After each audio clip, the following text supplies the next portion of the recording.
when last we met, you guys checked out the temple, came back, people did stuff, people crafted, and that was about it. Nope. Very simple. I thought we were still out in the woods. We had just left the temple. No, you guys had gone back. I heard people declare that they were crafting and doing stuff back at the guild house, so I just assumed everyone went back. Are you sure that wasn't group 2? I'm positive that wasn't Positive group that two. was. Just a moment.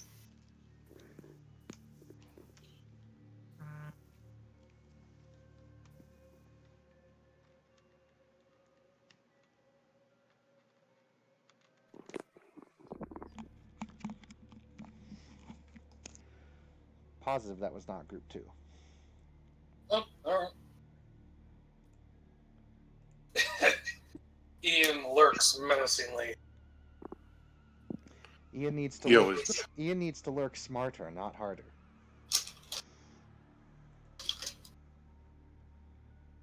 I don't know. So far, Ian hasn't worked super hard, and he's been pretty smart about it, so he's doing better than the rest of us. I mean, the only person who's going to beat him soon is going to be Tyler, and that's because he's going to have undead servants from everything.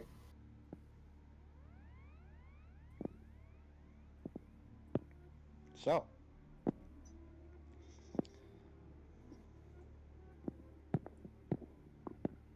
Well, as far as I was aware, has anybody come with any other leads we can go for? Outside of the temple, not really. Although I did do some additional exploring of it. Oh, how so? I returned to the temple.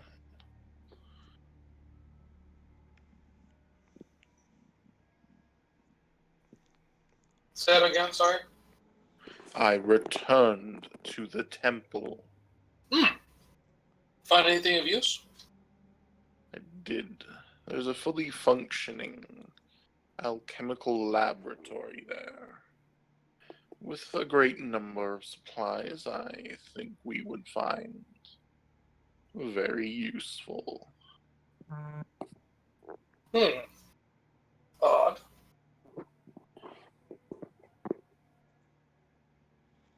You happen to see who left it there, as it were? No. Hmm. From my understanding, it may have been there for centuries. Was it preserved then, or have the ingredients spoiled? None of it had spoiled, but interestingly enough, there was not a speck of dust in that entire place. Yet the bodies that I found had been dead for decades. So either the most dedicated maid service on the planet, or some sort of protection spell. oh, P.S. This Creed in character, No, I don't think they have maid services in. Wait, do they? Yes, they do. Oh.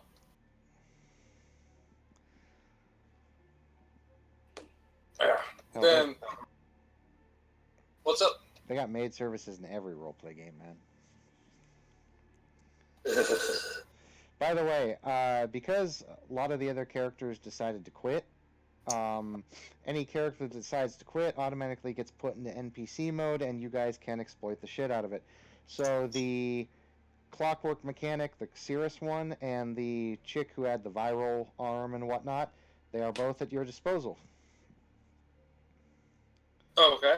ah, So Gaji has not been introduced to the guild yet, and Ogren is not here, and like half the others are not here. So just go with what we got. still waiting for Harris to introduce himself. Well, unfortunately, Harris doesn't ever seem to show up. and then complains when I cancel the game early.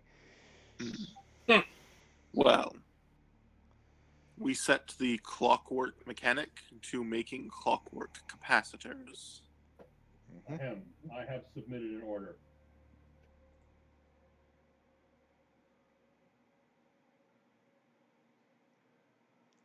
That will take. You want 2 of them? Yes. That and will the take- second you declared him exploitable, I already declared that. Let's see. Clockwork capacitors, and those are rune plates. Each one takes a week. With aid, that's half a week. If he's And if he, you understand what I'm asking for. I want 5 points of output power on each one. yeah, those are pretty advanced. That will take even with assistance, that'll take 2 weeks. I'm good with that. All right.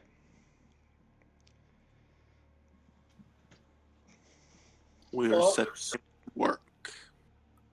All right, Brandon, Well, go ahead, Sons. Brendan, why does my construction cost gold? You explained that the cost for gold was because of the materials that were required. Well, Huge amounts of metal. do you have the metal, the pipes, the hoses, the bolts, the? I can make them. That's the point of my character. Do you have the fluid, the oil, all that? Do you have the hydraulics? Do you have the gears? We can use blood in place of oil. Oh, I didn't know you guys were getting converted to Cricks. Excellent. Eh, Wait, is that viable then? There is a group Doesn't of know. there is a faction in the game that does that. Now, Brandon, Mm-hmm. seeing as how we did 5 weeks of preparation prior to leaving, one quick piece of bookkeeping: how much materials were produced from the mine, from our miners? Do you want your gold in total, or do you want amount of metal produced? Amount of metal produced. Amount of metal produced. 500 pounds. And our cut is 25%. Mm-hmm. Thank you.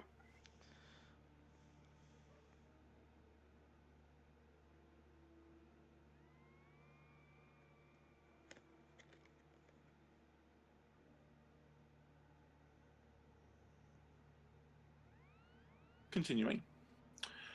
Now, perhaps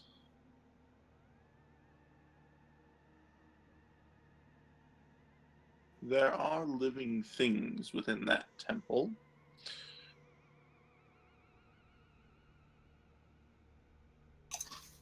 I saw evidence of one such thing. Outside of that, Creed, unless you have something else for us.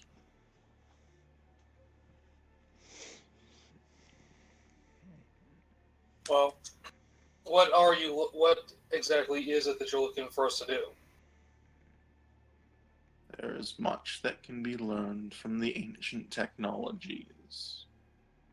That's my interest, unless we have more pressing combat concerns. Well, Brandon, has our information network or any of our advertisements brought up any new work at all? I'm glad you asked, actually. Eventually, your guild house is visited by the captain of the guard, Born.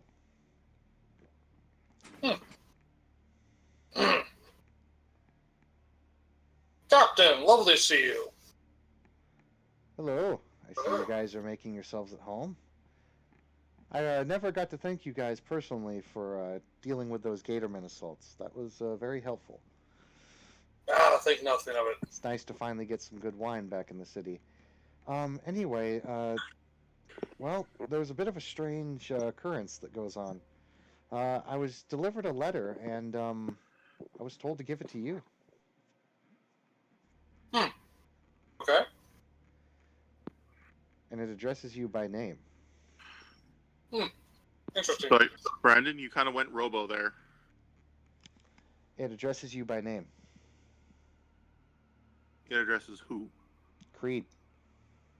Hmm. Full name. Congratulations. It has Creed on it.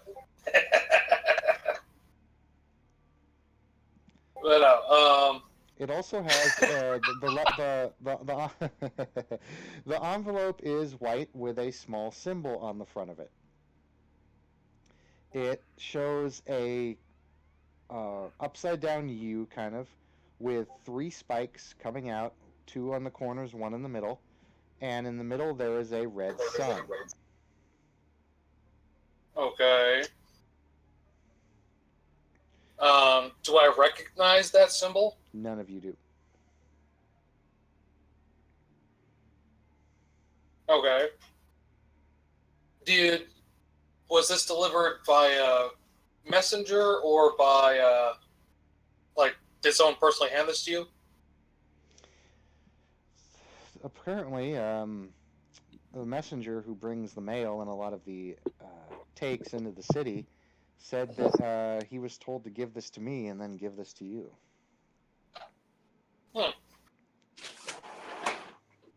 Well,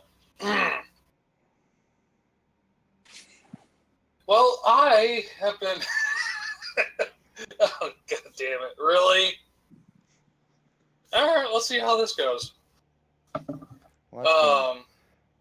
So I will. No. So I'm just going to take out my cigar. Like he's holding it to me, right? Mm-hmm. Cool. I'm gonna take the lit end of my cigar and put it to the paper itself and set on fire. Let's see here. The paper doesn't burn. Interesting. He's like, I imagined you would have wanted to read it, but I guess that works too. Unknown senders sending me letters from a sigil I don't recognize. Well, would you like me to open it and read it for you then? I imagine, in case it's booby-trapped. Oh, no, that's fine. Just leave it on the desk. I'll deal with it in a minute. Leaves it on the desk. Oh, there was one more thing. One of your contacts, I assume, was asking me some questions, and I decided to interrogate him myself. And apparently he had some news for you, but was unable to get back to you. Apparently he got lost outside the road somewhere up north. But he said something that he said would relate to you. He said you were looking for information, and he says that he found maybe a source to give you guys something. He said, I think I may know who is stealing the bodies up north.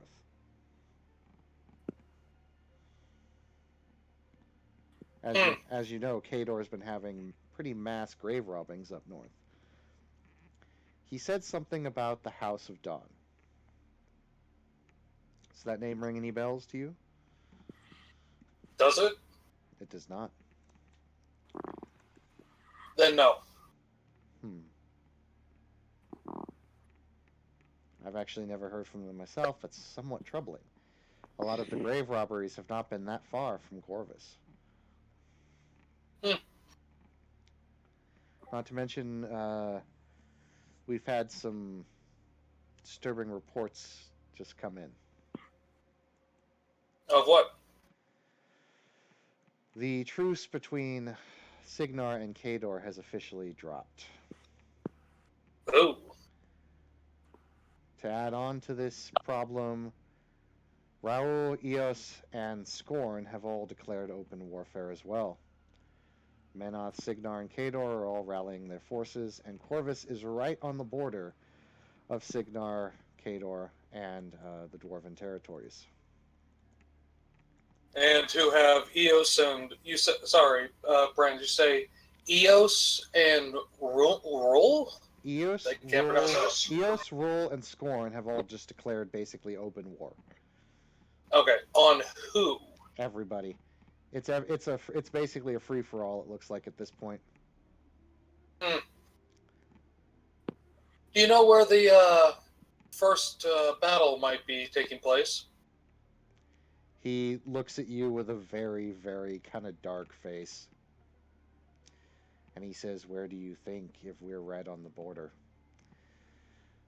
Yes, but there are several other. There are. But Corvus is one of the main supply routes and one of the only areas in this particular area for miles that has a mass transit system with the train. That's pretty. Wait, hold on. Brandon, these guys have fucking maglev trains?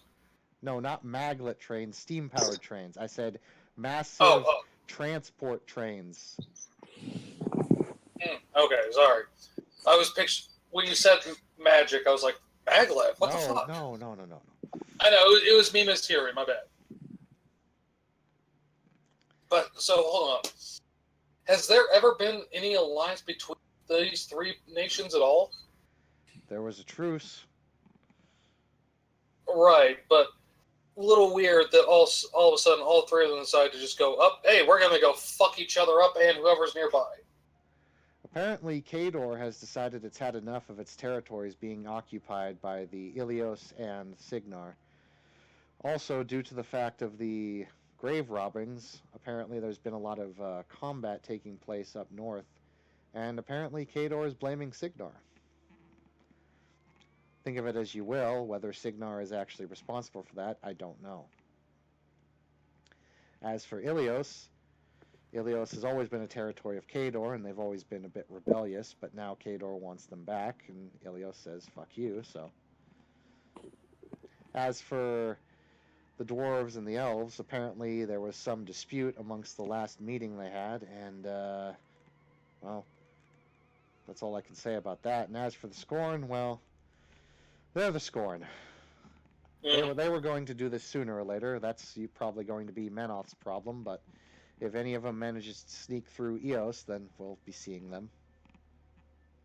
You see Creed take the Gendo pose as he looks up at the man and says, so tell me, is the local security forces going to be in need of any combat-oriented guild members by any chance? He smiles. Because I'll give you a discount for being a friend. Yes, your services will definitely be needed in the future, Commander Creed. Excellent. I will. By the way, do you happen to know of where I could find a large amount of parchment? Yeah, warehouse number 34 down by the pier there, down by the river entrance. That's where most of the parchment comes in delivered. Excellent. Also, one more thing that you may want to know. Some of my men told me you had gone on a little expedition into the jungle, correct? Yeah, sadly it was less fruitful than we had hoped.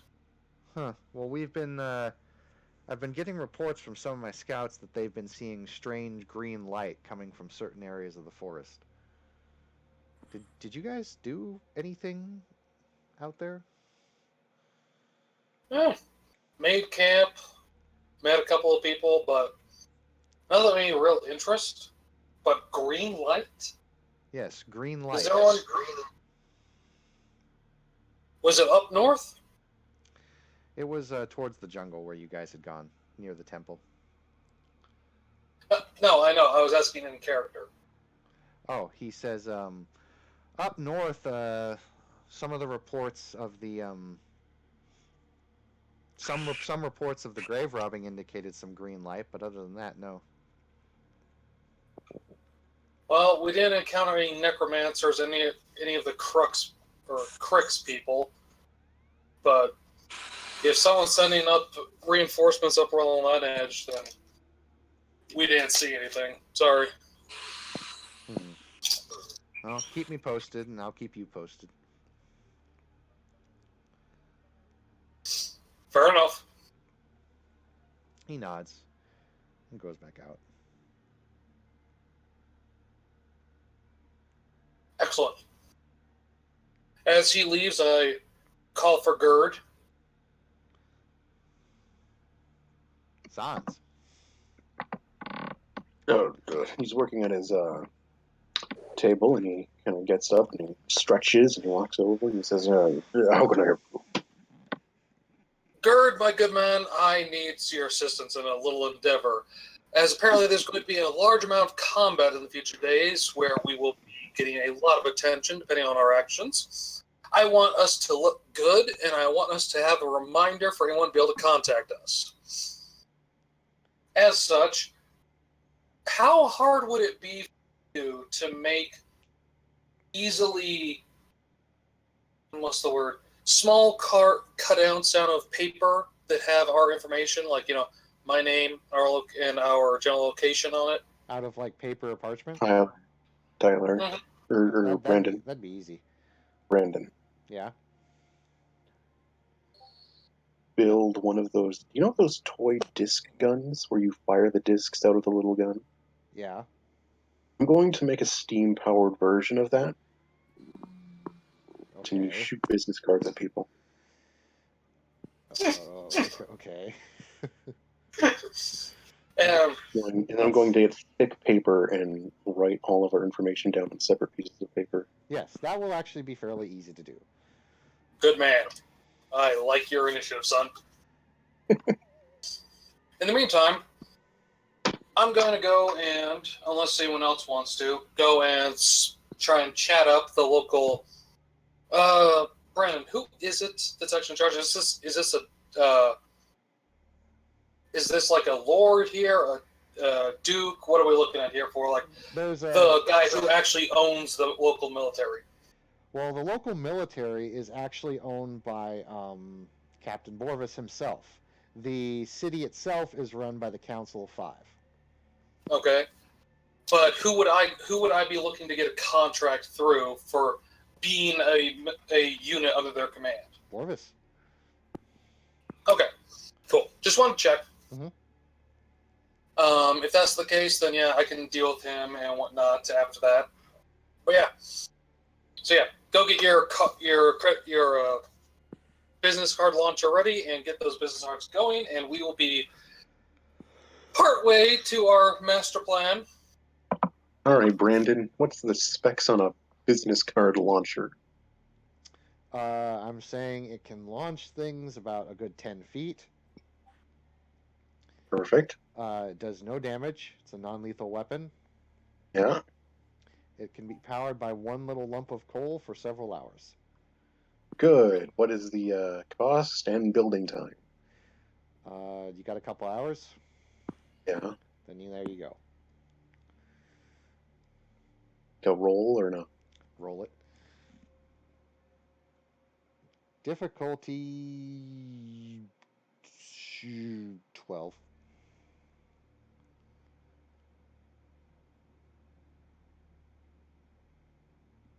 Hey, take 2 additional dice. I want a couple of these. Okay, excellent. Difficulty 16. Like I said, Stance, take 2 additional dice.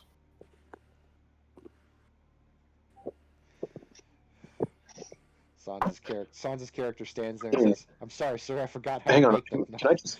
Can I just make the roll from my sheet? Because I don't really know how to change difficulty. You don't need to really change difficulty. You can just slash roll two. You can just R 5d6k4 and spend a feat point to boost the skill roll. Be muffled.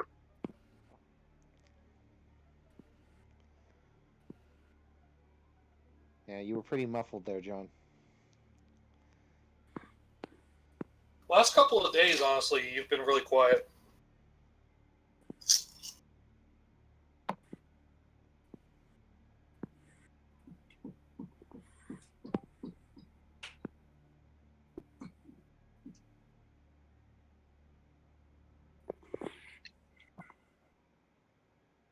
That happens when your girlfriend knocks over the microphone and buries it in her clothes. Ah!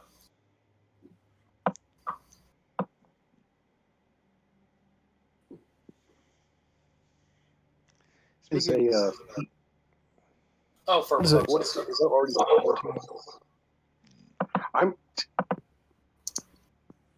what's your skill roll, Sans?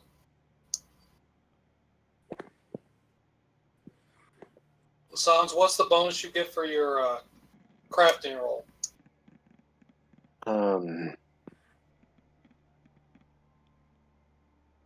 Fuck. This is.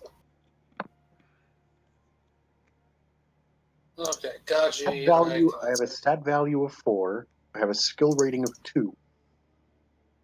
Okay. So it should be +6, right, Brendan? yes. Okay, so 5d6 plus 6.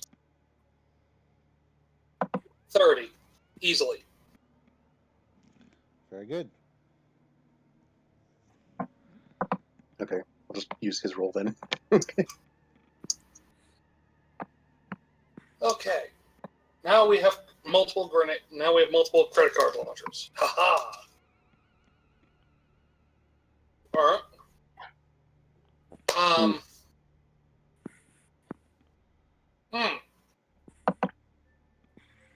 Mard, by the way, are you here? Yes. Would you have one of your soldiers take that card outside and open it? I want to make certain that one of my former associates isn't leaving something behind. Mard just snaps his fingers, and one of the men comes, picks it up, takes it out in the backyard, away from the house, away from the guild hall, opens it up.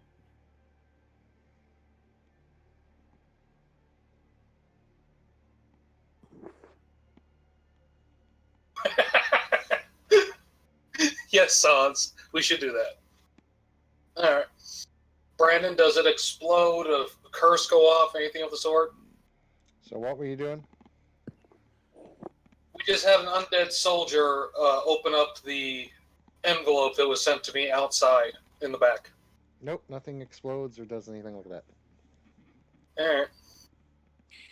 So, Brandon, considering that this is one of my armored intelligent individuals, what I have him do is he uses a regular piece of paper, copies down what's on the paper, leaves the paper on the ground, walks away, and I destroy the paper. I destroy the original with Hellfire. Now we have a copy of it on regular normal paper. The regular normal paper explodes. No, I'm just kidding. Oh. Very good. Thank you, man. And the armored individual just hands you the piece of paper. Thank you.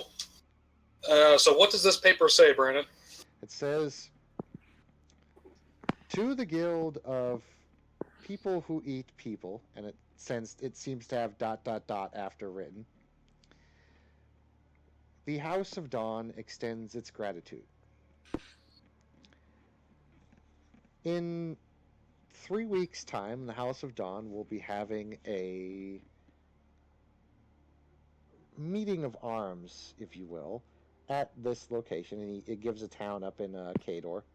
And it says, we extend an invitation to Commander Creed to come and participate in this arms race.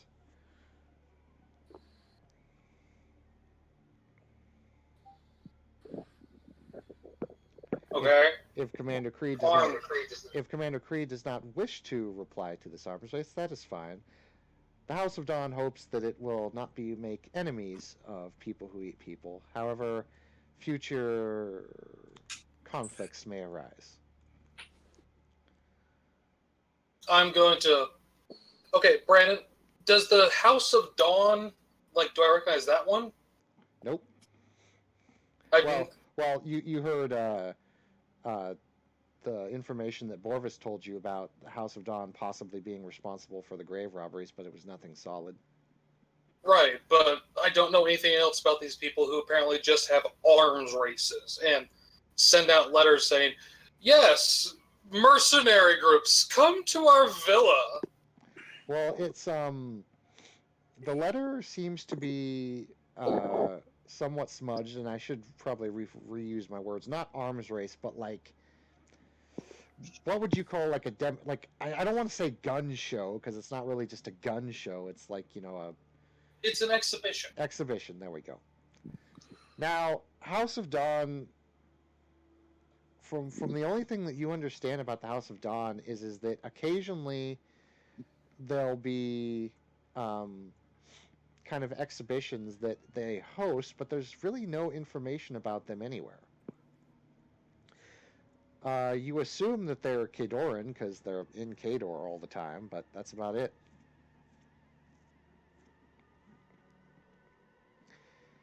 Well,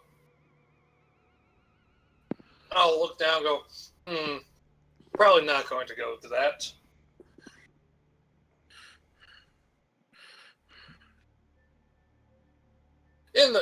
I'll just toss it back onto the desk, onto the pile of other notes and paperwork and all the other shit I have to do because no one else here will.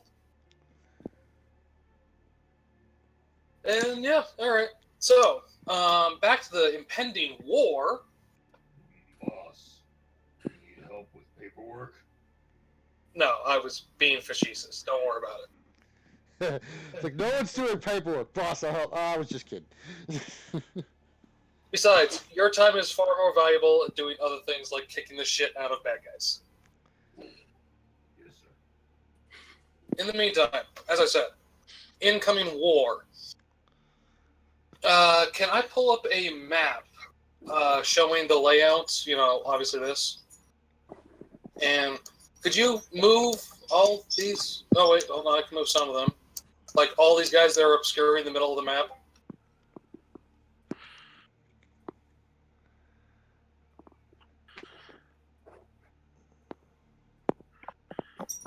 No, I mean like just take them off because they're still going to obscure the top of the map.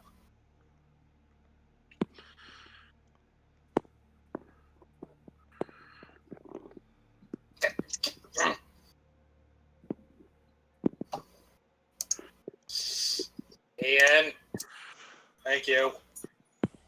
Okay, so as far as I'm aware, we are right here, right? This little one right here?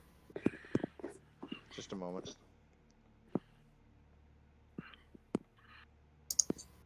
Yes, you guys are right here.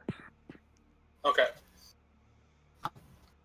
And so, honestly, and these two here are attacking, and where's the third one that was fighting? Was it this one? Yeah, that's Ilio. That's a nation that split off from Kador, and they are currently, you know, still in rebellion against Kador. So these three are the ones that decided to have their own little world war. And then Kador has decided to try and retake Iliel, and then the Bloodstone Marshes have decided to attack Signar and Menoth again. Okay. Ord down here is currently the only faction not declaring war right now. Okay. Now, as far as I'm aware, the Bloodstones just want to fuck up everybody. These guys want this, and these three just want to fuck everything that moves. Eos currently right now, although at war with the dwarves, is mostly focused on exterminating humans, really. Okay. Then, honestly, if we're right fucking here, these two are going to be our biggest issue. But the Bloodstones, as far as I'm aware, Slitherskin is fairly high up in the rankings there. Oh, so we might have no. Slitherskin is high up in the rankings of the Gatormen and the Pharaoh and the Savage tribes. The Bloodstone Marshes are not the primary territory of those. Oh, okay. The Bloodstone Marshes, a vast majority of the Bloodstone Marshes are owned by the Scorn. No one in your group has any high ups with the Scorn. In fact, I see. Well, never mind. Okay, sorry. And the Scorn are basically the fucking the bad guys from World of Warcraft, right? Like nobody fucking likes them. Well, you can say that. You could technically say that about Crix and the Cell-Effects too. The Scorn are the remnants of the ancient elves that Eos, Nis, and everyone split into. Oh, by the way, I almost forgot about the Nis. The Nis are way up north in Rural and Kador, and they're of course fighting. But They're a smaller faction, but the Scorn are elves that went into the Bloodstone Marshes, and they are basically evil bondage desert. They're fucking Dark Eldar. Yes, actually, yes, they're basically fucking Dark Eldar. Okay. Okay, fine. Except So, except they're more Arabian themed. Okay, but they're way the fuck over this way, right? There's Like, quite a bit of them. they're They've deep been, in there.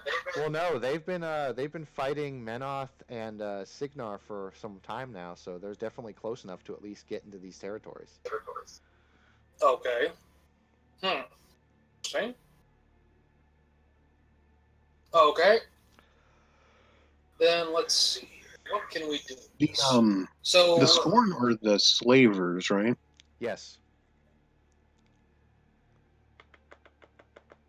Yes, they are Sans. But you don't have to worry. You don't have to worry about them, do you? Because you don't know anything about the Scorn.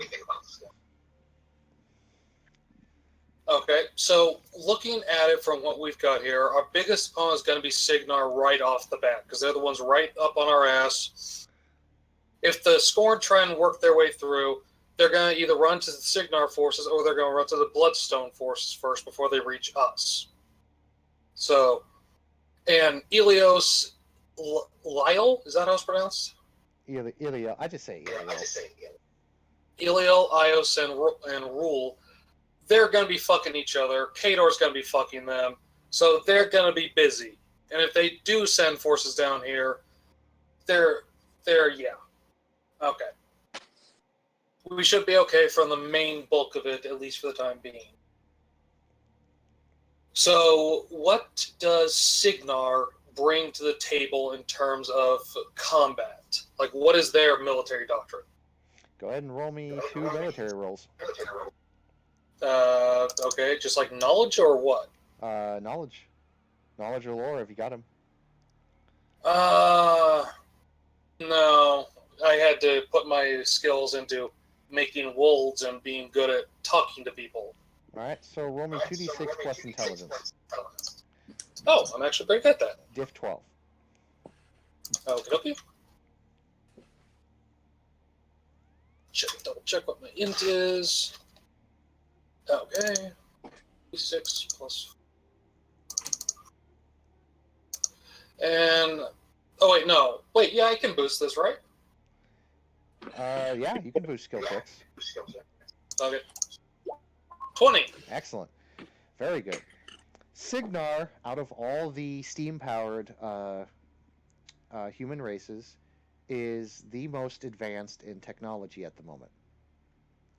They are exceptionally well-skilled marksmen. Their trenchers and soldiers are notorious for being very long-range, very skilled with weaponry.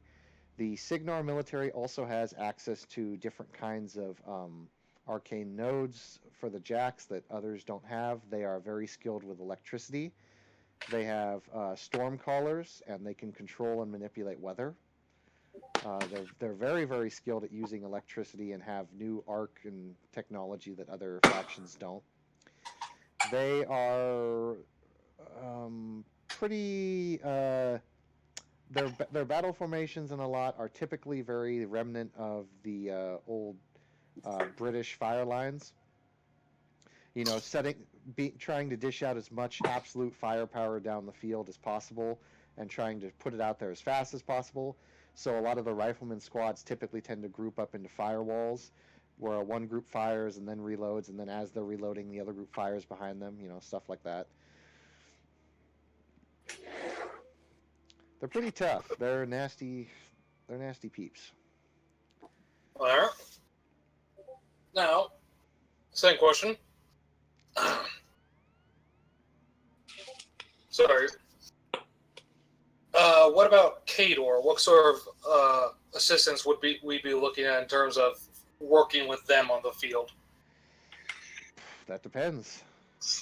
Currently, Corvus is kind of on the border of Signar and Kador, so it would definitely probably be wanted by Kador, but at the same time, it would be wanted by Signar, so it's a bit of a sticky situation. typically, a lot of the battles over Corvus and the area are fought over the railroads and some of the bunkers that are out in some of the areas because it's a very, very good holding point. It's also a great point to transport jacks. So it kind of depends, but at the moment, the city of Corvus currently declares itself not of the Empire of either. So, Oh, good. so what? It it's just really hard to say. It just kind of depends on how things go. It's probably going to wind up being something like, Kador marches in and says, we're going to take over the city and we're going to massacre the guards if you guys don't, stand addition to the Kador military, and Signar would probably do the same. So. Mhm. Well, okay. First things first. Who do we have here? Tyler, Sons, Mr. H, Tetron, Pariah. Okay. None of them are really good at this. So Really good at what? basically, I want to get a forewarning on which way the council and the military forces are going to fall. Because if they're going to side with Signar or they're going to side with Kador, depending on which one arrives first, I want to be able to be prepared on offering our services to either side. If you had to take a solid guess, Creed, it would probably be Signar due to the past Kador occupation and how no one was kind of happy about that. So it would definitely lean towards Signar being what the city would ally with. And that's fine, but guessing is for people who don't like living. Yes. So I'm going to put out feelers. I'm going to pay the orphans, the street urchins, the homeless. I want to hear what the people are saying. I want to hear what they're talking about when they don't think anyone's listening, so that I get an idea of what the populace is going to go, and that any maids or service personnel that are going through the capital are going to be hearing from the council. Very well. I want you to roll all of your social skills and give me 200 gold. 200 gold, make it 400. There you go. Excellent. Add a +2 to one of these rolls, whichever you like. Okay. Well, I've got exactly. I don't think animal handling will count as a social skill, correct? If you want it to. I have negotiation and command. So here goes with this. So that's 2d6 plus 7.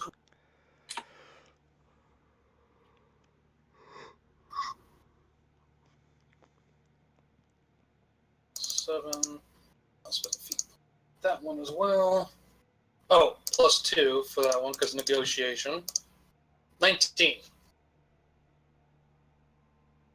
So that's the negotiation one, and the command one is that's one more. 20 on the command one. Excellent. You start doing that. Okay. Well, that's probably going to take time, I assume. Yep. Okay.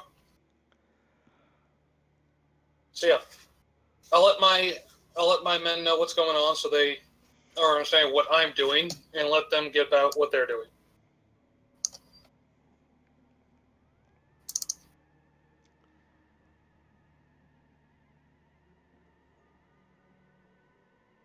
And just as a side, is there any way I can determine how much time is going to be needed for Signar or Kador to reach here first? Like, you said Signar's going to reach here first, that's fine, but how long will it take? Like, assuming best speed. Assuming if open war immediately started right now, as of this moment, Signar could have a decent military force there in 1 day. Okay. Kador would take maybe 2, because they have to cross the border.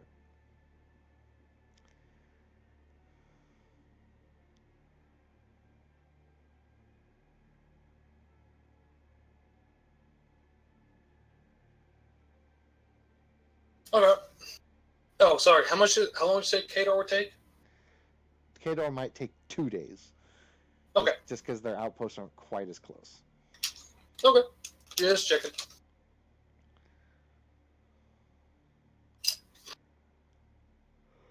Huh? And what are you guys doing? Waiting for your commands, Creed. Oh. Well. I can always begin research other places if that's what you wish, but otherwise... What I'm looking for is... You said that you could reach the temple very quickly? Yes. You set up the teleportation stones, correct? Yes. Okay.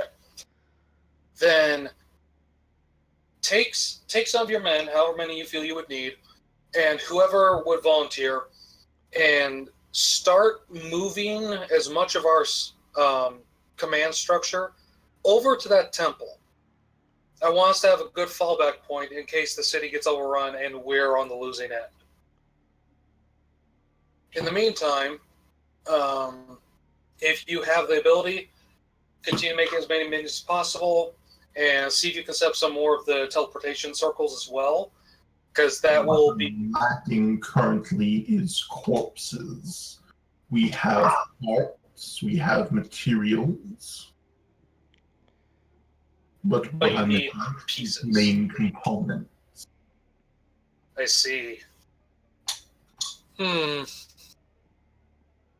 We've been in the fight for several days now, and unless you want me to start taking men away from the mines, I'll need more. All right.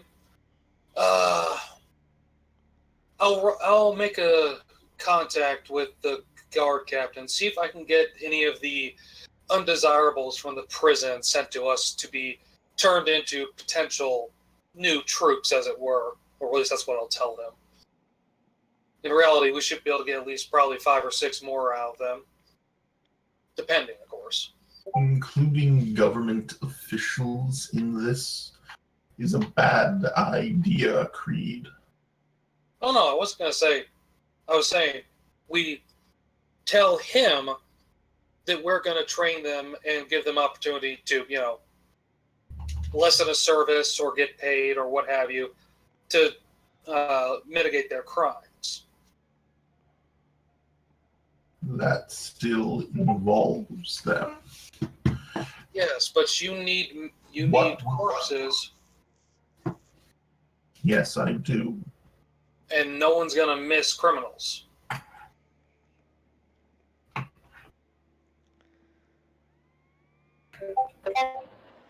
If you just need bodies, I'll get a grave swarm on it. I'm sorry, what? Well, the Slithers King, who's been sort of just ignoring you all and pulling together a pile of bones, says, well, if you just need more bodies, I'll get a grave swarm on it. And so basically, a grave swarm has the ability to go out and collect body parts for you. It's a modification of a bone swarm. So direct a grave swarm to go out, grab bodies. It can pick up 3 at a time and bring them back and drop them off. It's going to go to graveyards, and using its ability to burrow, it's going to steal the corpses from underground without disturbing the surface. So, desecration without evidence. Would that work for you,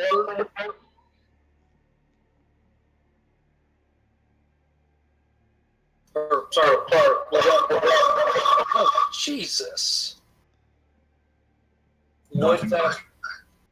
Okay, try it again. Tyler? I was just saying you're not doing so well there. Yeah, that was pretty bad. But, yeah, would that be effective, or do you need the pieces intact as it were? Not as long as I have bodies. We just don't want to be attracting attention. Excellent. Slowskin, how long would it take you to actually set this up? Make a grave robber? 3 hours. Would you get on that, please? Would you begin then? Because the faster we have more men, the better off we'll be.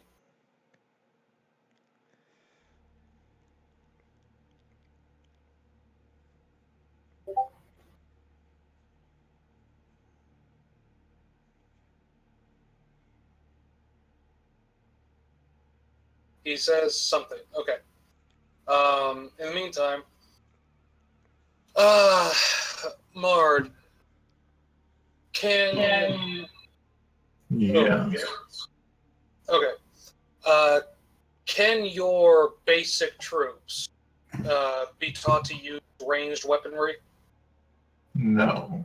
Damn. The warriors can. The lieutenants can. But the grunts are just here to swing a sword or punch people? As I have explained for the sixth time, Creed, animate machinery. Ooh. That gives me an idea.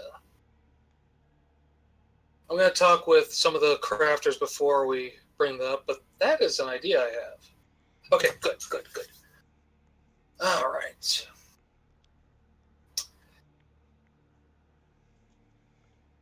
Do that. Sliskin's doing that. Ian, what about you? Is there anything particular that you need or feel you want to try and craft before the war begins? No. Okay. Then, yeah, let's start with that. Once he gets his grave robber up and going, you get your facility going again. I'll continue trying to find out which way the wind's going to blow, and we'll see where it goes from there.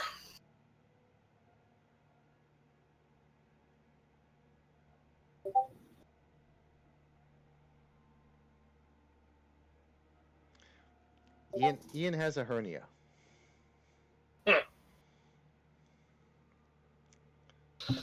Okay. Well, yeah. Does Ian anyone else have briefly anything else scratched his to? hernia.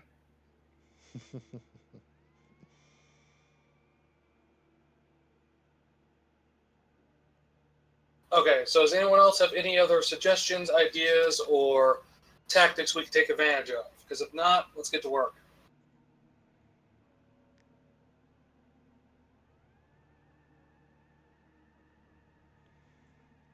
Oh, holy shit.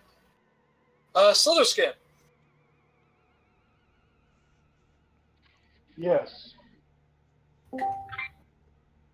Those grave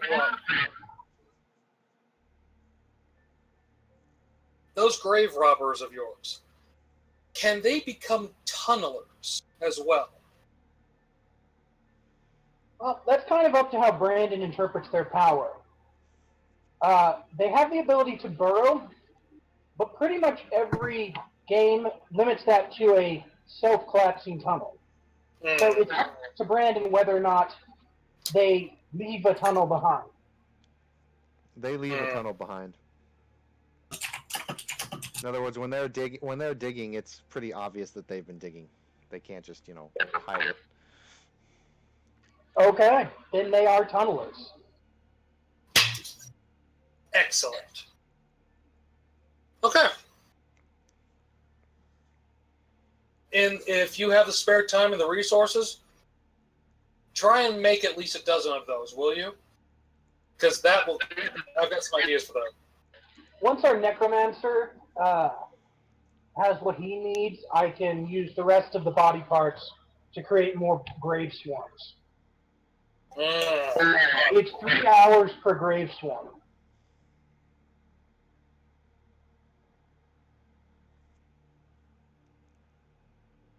Okay.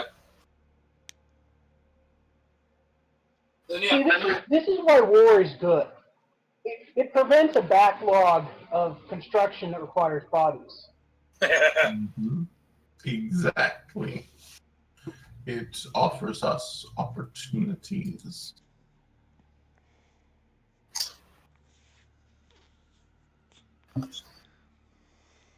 All right, so yeah, Bram, that's what we're doing.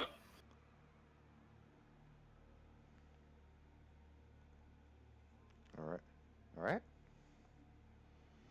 Oh, however, let me double check one thing before I confirm that.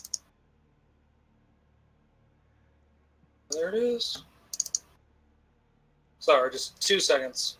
By the way, Tetron, you remember the thing about your bone swarm not having flesh of steel? Yes, I do. Okay.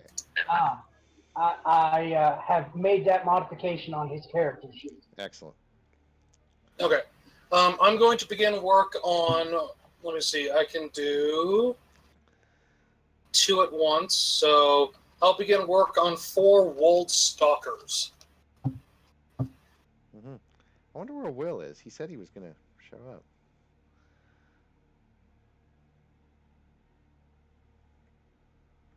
I'm here. I'm just muted because I'm not at my computer right now. Ah.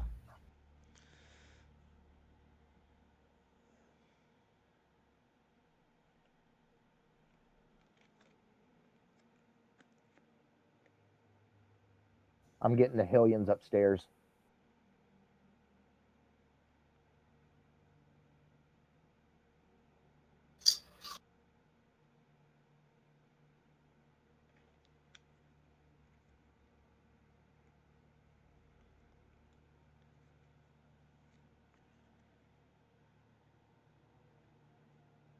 Okay, so yeah, that's what I'm doing.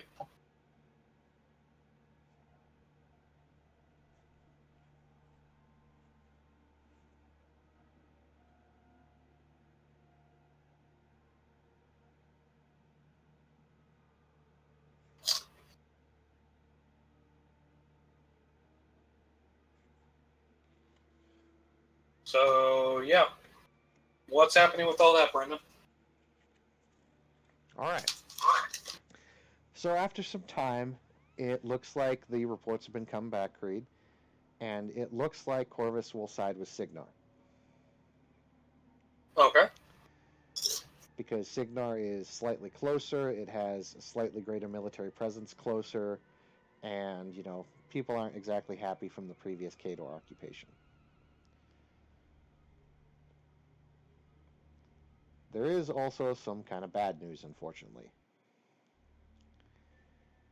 It looks like some of your sources have told you that Khador and Rule have allied. Okay.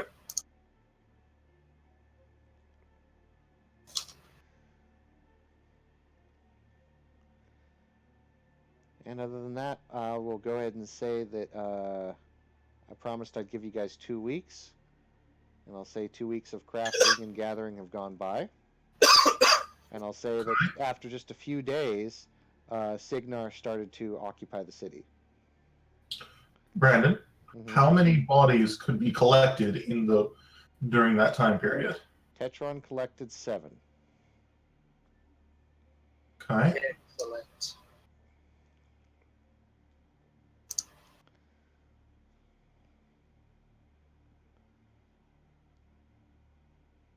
So I can produce 7 men, either soldiers or minion. Either soldiers or just regular. All right, and Brandon, can I get another character sheet for my Wold Stalkers? Mm-hmm. If they're all the same thing, Matt, you can really just use the same character sheet. No, they're different. Stalkers are different, yep. I also want to ask, Matt, which ones, like, be specific about which ones you're carrying into combat, because remember how I gave all the Masters of Minions limitations on how many minions they could bring into battle? Oh yes, I'm only bonded to 1. Okay. But their standing orders are, you know, follow me and obey my orders. Mm-hmm. Just letting you know that War Beasts or Warjacks that are not bound to you can only take 1 action per turn. Mm-hmm. Okay, just reminding you guys.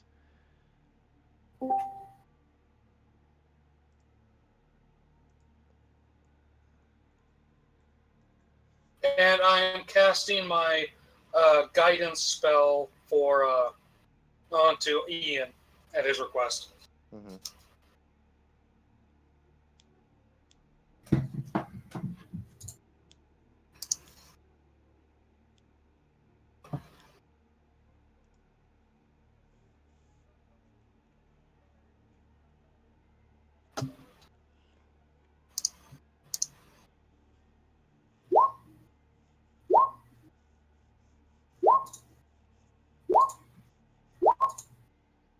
Okay, Brandon, that creates 7 new thralls.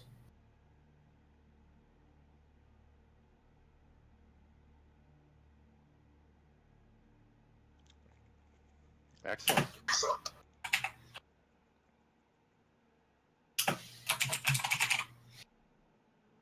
Soldiers, minions.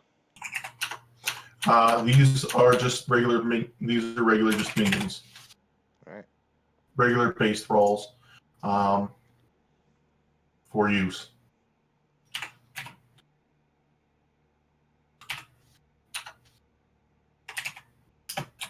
Okay.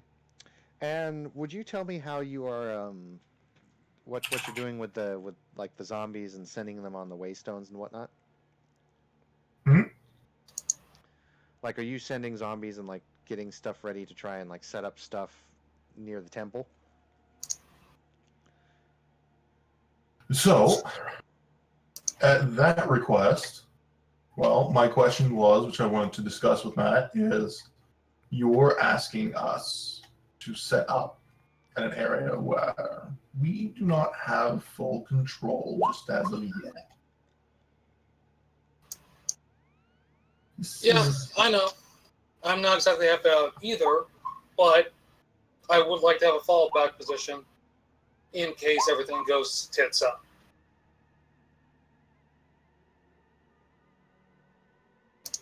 Might I suggest somewhere not in the range of an ancient temple? Whatever it is, I'll go there and kill everything. I'm tired of sitting here just watching everybody make shit. Well, to be fair, Will, didn't you declare your character went with Gims? What do you mean, what with Gims? When Gims went back to go talk to the Thornfall Alliance. No. Yeah. I thought Gims was going to join the other group. Gims did join the other group, but he declared that his character was going to talk with the Thornfall Alliance, and I specifically remember you tagging along with him. I don't remember any of that. Well, you're back. Anyways, if this is your wish, No, I mean, I was saying that with my character. I'll go kill everything. I'll set up the fortification. I can have them set up the fortifications necessary.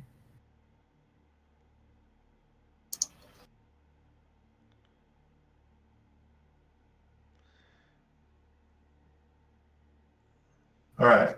So yes, Brandon sending using the teleport back and forth. I will make the roll.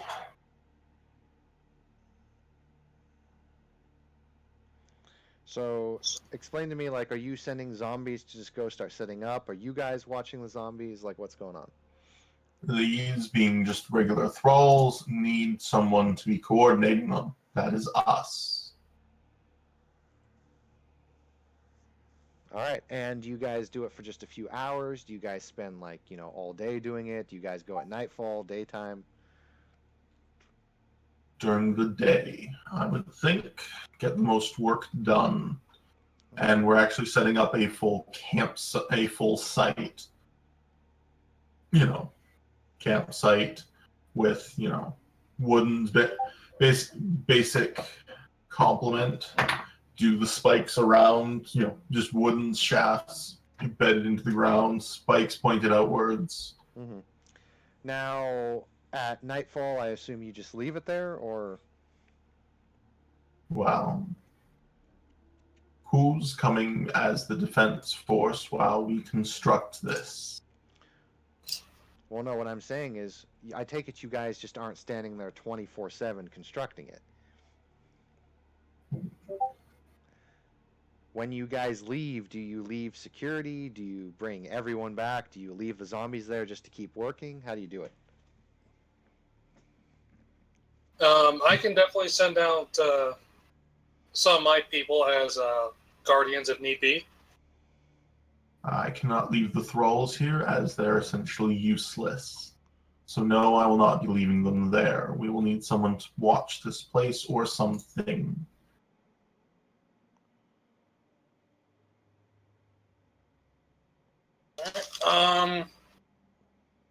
Who is free at the moment? I will stay here because I have to build shit. Right. What about using some of our popcorn people? That is possible. Granted, I mean, I know the whole invincibility with popcorn, but, you know, popcorn is not an equal solution. Just letting you guys know.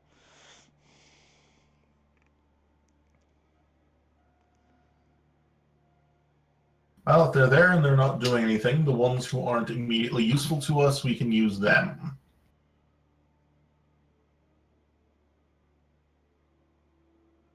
Well,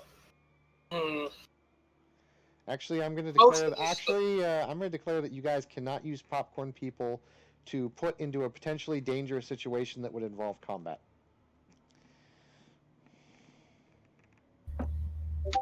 In other words, if you guys see an army coming at you, you guys can't just say, "Popcorn people, go attack." So you can use popcorn people to aid in crafting or for crafting, and to get, you know, social and or, you know, other occupational things kind of done. You cannot put them into any potentially dangerous situation. In other words, they cannot leave the guild house for a certain amount of time. Everyone can leave. I have 2 steam jacks. I'll leave them here with me. Are we looking for someone to Let us tell the trolls to do? make that our full-time position.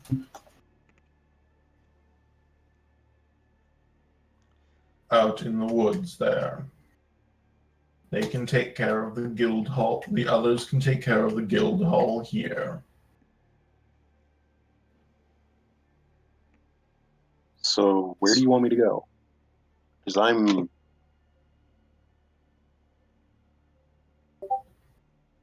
you would come with us. You're part of Group 1, baby. You stick with us. Let's go.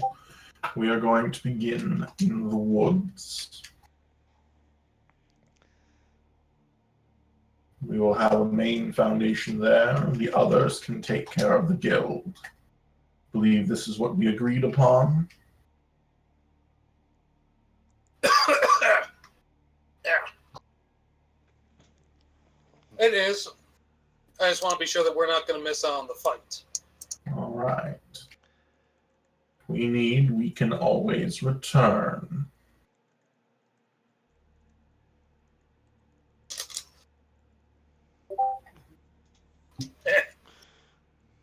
Now, shall we move? Mm-hmm. Excellent. So, Brandon, I take them out. Excellent.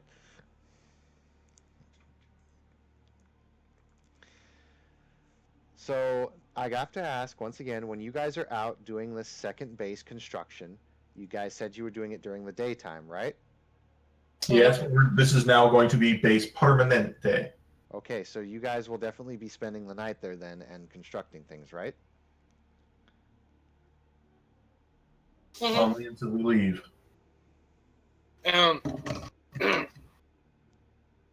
My wolves don't sleep, so I can have them on permanent guard duty.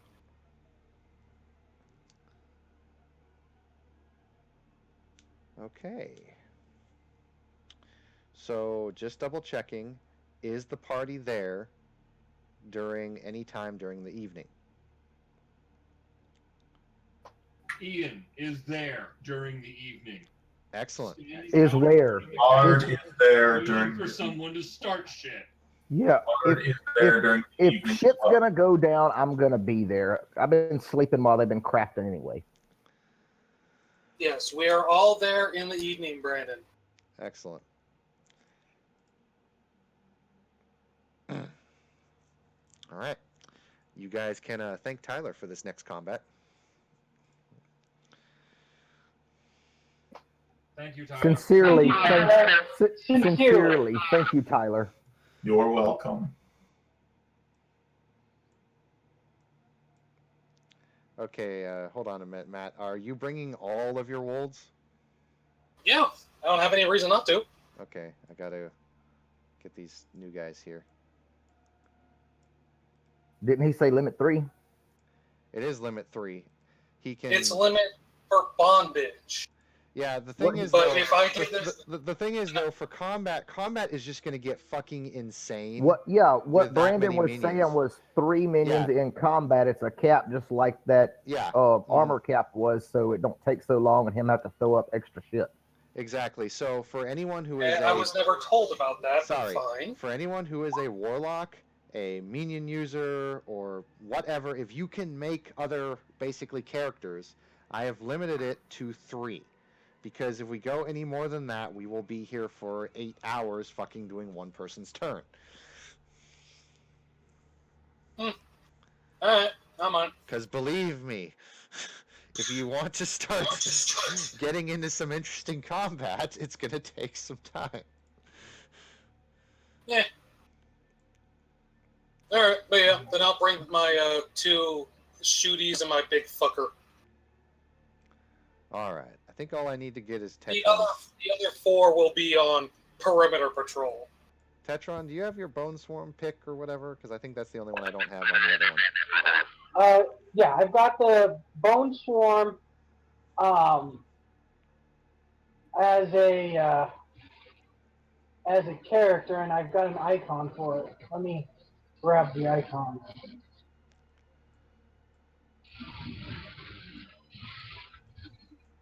There.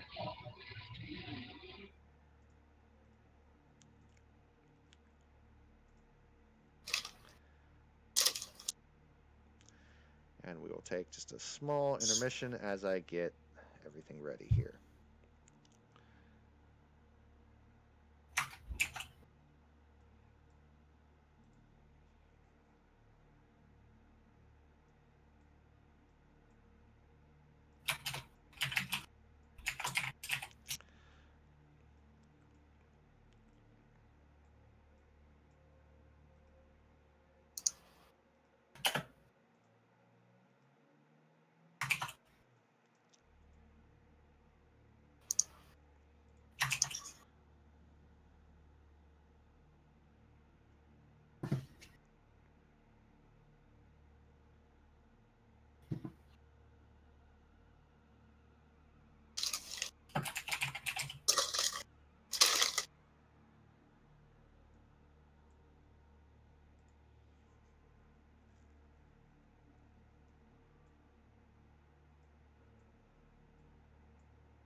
Okay. So, as you guys are setting up camp outside the temple, would every single person roll me a perception or a detection roll? The difficulty will be 24.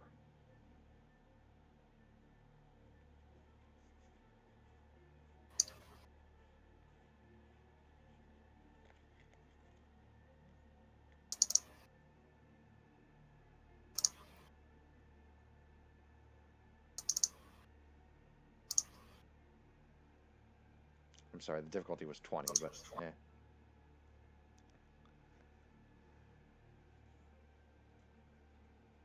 Okay.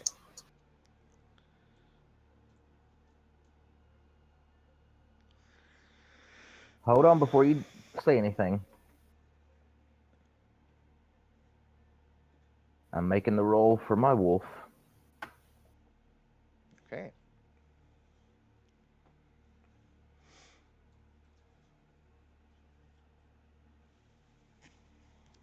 Well, that came in handy. Alright, so Keegan, when you guys are constructing and it starts to get evening and the sun goes down, your wolf starts to kind of, its hackles go up and it starts to look all around.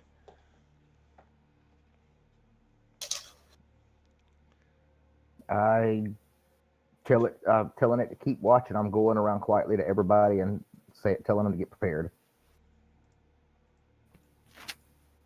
That something's out there. Make ready.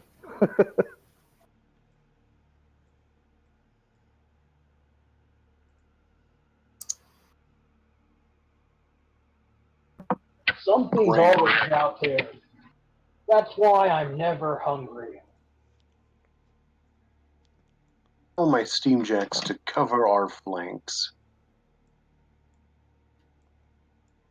So you guys are in a small little clearing where the sending stones were, and there are a lot of thick trees all around you guys, with exception of the path that leads to the temple. Is that any sort of bonus to initiative if we know it's coming? No, just it means that whatever's sneaking up on you doesn't get a bonus. Not to mention, if you hadn't seen anything, there is such thing as surprise rounds in this game. So, By the way, Brandon, does Mhm. having headlamps help at all, considering it is nighttime roll? it will help with aiming and whatnot, because sometimes when you're fighting at night, certain things, if they're a certain distance from you, will gain like cover or concealment. If you have light, and it can actually reach certain distances, that bonus is negated. Okay. Does my Talisman of Vigilance have any effect on that difficulty number? If they're close enough to you, yeah. Because there is no range effect on the Talisman. It makes me perceive. It doesn't create a field of light around me. Then yeah. Okay, So everyone may add themselves to the initiative order.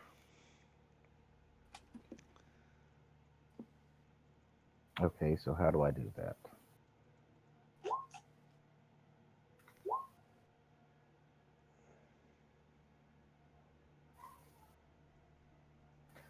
I guess I need to re-roll to do that then. We can't add ourselves. Brandon has to add us, then we can add the number. Are you sure? Oh. Because you're all That's getting not added. true. You're Click all getting on your added. fucking icon. Click on your icon, then hit initiative, then put in the number you originally rolled.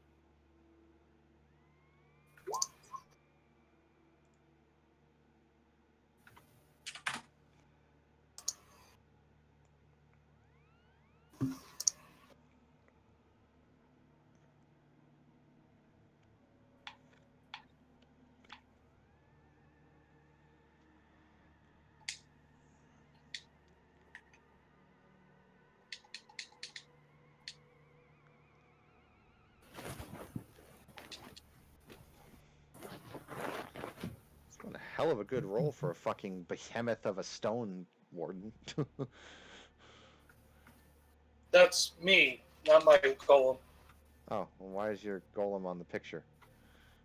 You're the one who put it up there. I did not put it up there. Oh, well, that's what it popped up as. Huh. Either way. If you have the icon selected, your little token, and then you hit initiative, that's what it's rolling initiative with. I know. I didn't have that click though. I thought Brandon had done it accidentally, but Nope. whatever. Now try. Here, we'll just do this.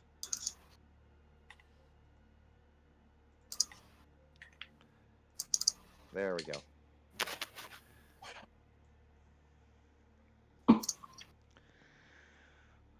All right, let's see. Does anything get to go first here? I'll go ahead and give you guys a view of the surrounding trees and whatnot, and where some Thornton's cover are.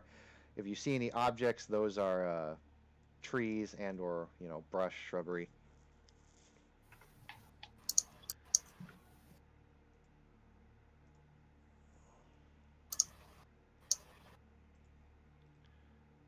And what's the surroundings that we're in? Forest, trees, Okay. thick brush. So, in that case, if there's enemies that I can't see due to dynamic lighting, I need to see them because I ignore forest concealment and cover when determining line of sight or making range attacks. That is correct, unless they are out of your field of view, but everything will eventually be coming in probably. All right, Okay. So is everyone in a formation they are happy with? No. We'll move to a place where you would like to be happy. Are these things bad guys? I'm going to say a big duh. Okay. So then. No, they want to bring you cookies. They're just Girl Scouts. You guys want cookies?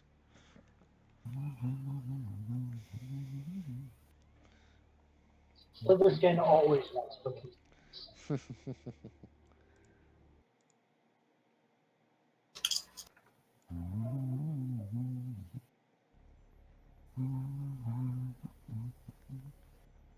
Sans.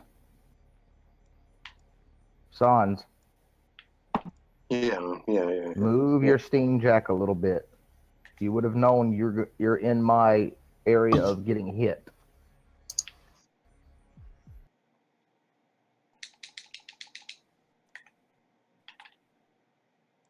That's perfect. Okay.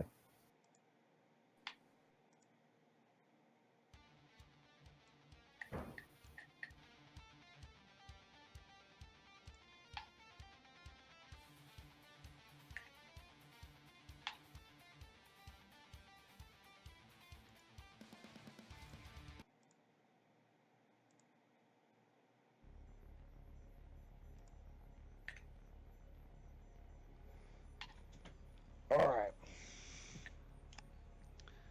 So because everything is thick, some of these guys get a chance to get close to you.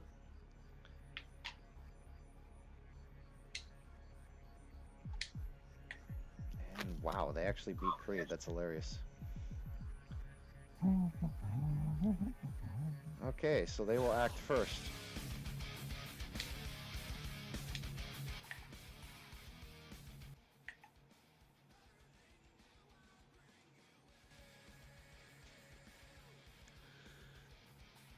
All right, Ian, you ready for this?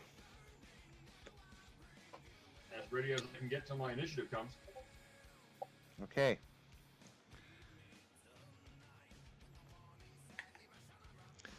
As you look through the darkness, Ian, these things come out at you.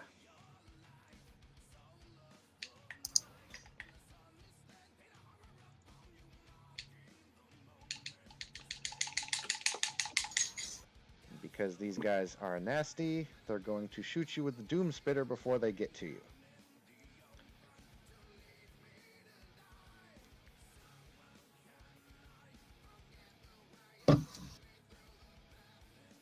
And this will be a ranged attack.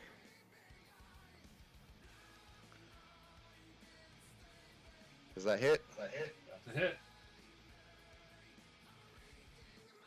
It is also a hit. That's a miss.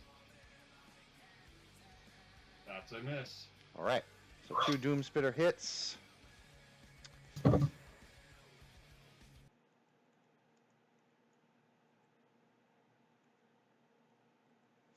Just a moment.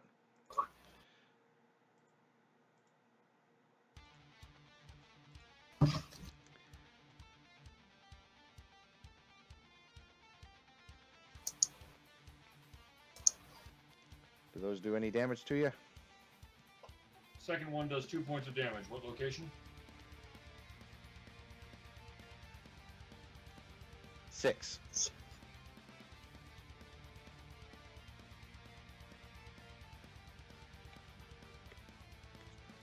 Damage recorded.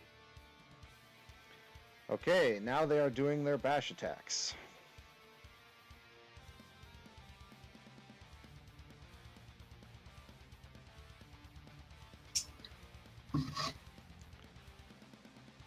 That's a hit. That's a miss. That's a hit. That's a miss. So once again, 2 hits.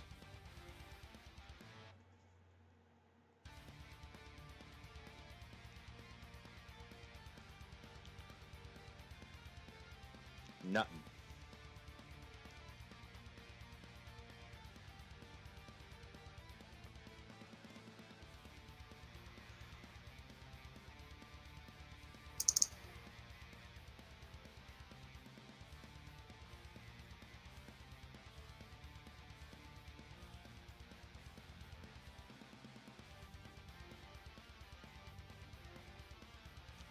All right, so Creed will be next.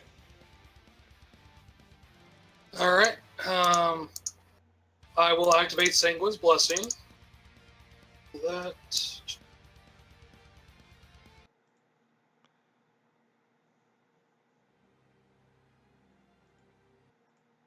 Oh, These things right here, are they enemy squishies or are they just something else? No, those are rocks. Okay. done. So Sanguine's Blessing is up, and I will have my 2 wolves shoot at these guys. Are they magical? Or do they have upkeep spells on them? They are jacks, and at the moment they have no upkeep spells on them. Are jacks magical, or is that depending on which type of jack? Usually, for the purposes of those kind of particular things, most all jacks are actually not counted as magical. Okay. Let's see then. Let's see if this hits at all.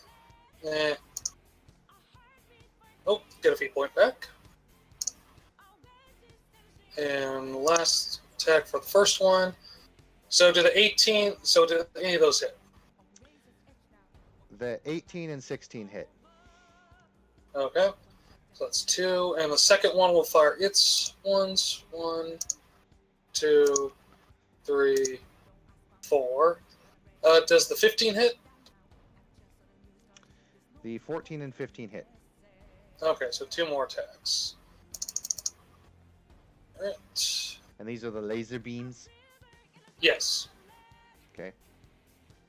Checking. About 10. Alright, so 4 hits. So I take it you have Total. the two. I take it you have the 2 lights bound to you then. Yeah. Okay. So, let's see. So, 2d10 on the first one. Does that damage? The 21. Yeah. Yes, that will do some damage. Let's see. That's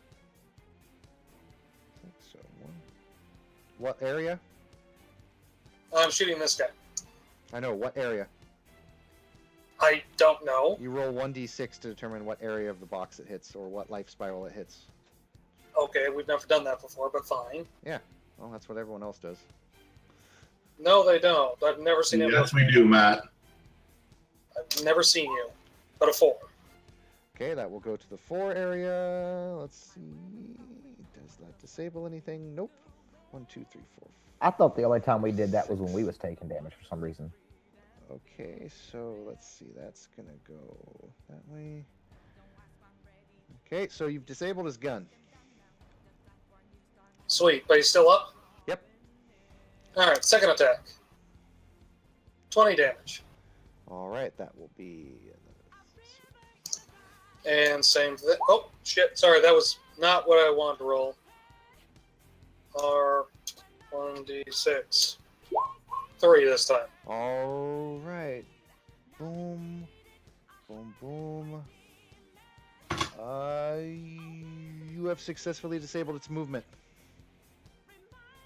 Is it still active though, or is it Yes. just disabled? It is still up. Okay, third. 17. Ugh. It's still up. Okay, but it took damage? Yes, Okay, fourth attack. it is crippled. No, what? Now it is dead. Okay. Alright, and that was all my fury and my attack, so I'm good.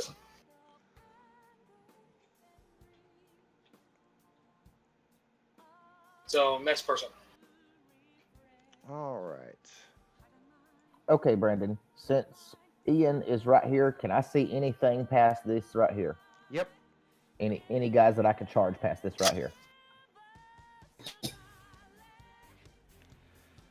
Good. I'm gonna charge But right there's here. something that's actually going to go before you. Let me read this effect and see what the range is and all that.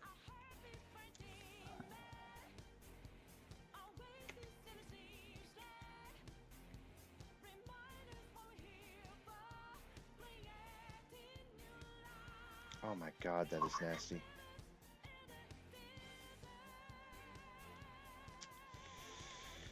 Okay.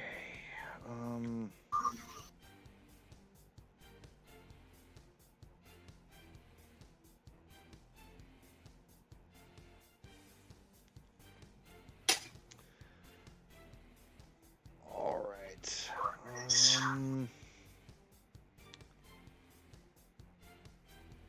Okay, Matt, this is targeting you. Do you gain defense against magical spells?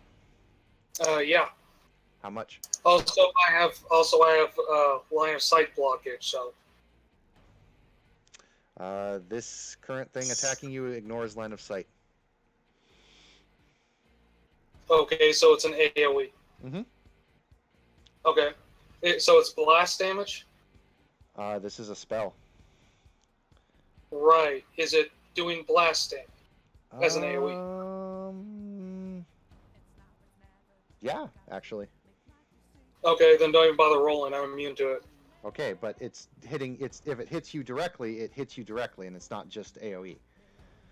Right, but if it's doing blast damage, it doesn't do anything to me, even if it's directly hit or not. Oh no! It's not do. It does blast damage as anyone who's hit, other than the main target. The main target in the AOE is actually not taking blast damage. Actually, I'm sorry. No one in this radius takes blast damage. This is not a blast damage attack, but it is an AOE. Okay, then how is he targeting me if he can't see me? It can see you and ignores line of sight. For purposes of targeting, it ignores line of Okay. sight. Matt, just take the hit and let Brandon roll it. Okay, it's gonna use focus points to boost. Yeah. Does that hit your defense? Yes. Okay. This will be a power 13 hit, not boosted.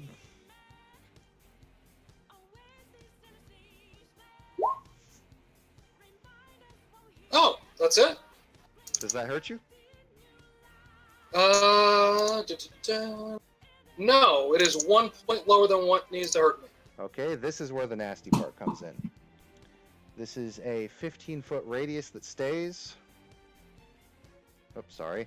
I didn't mean to do that.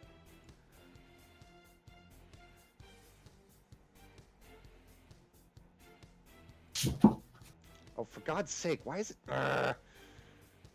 Roll 20, dude. Just make a square, maybe? Oh, okay.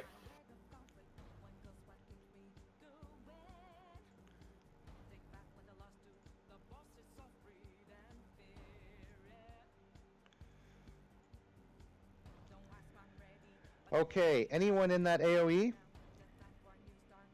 cannot cast or channel spells. Okay. And so Sans you would have taken half splash damage from this.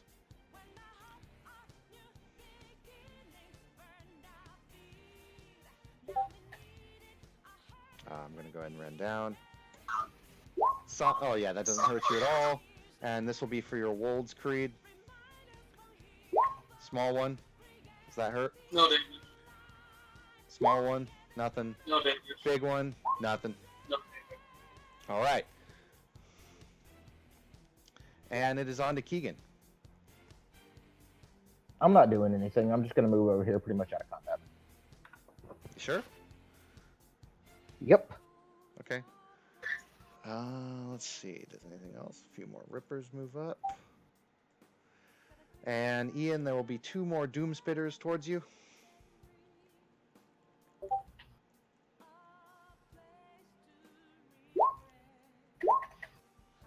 Those are hits. Both hit.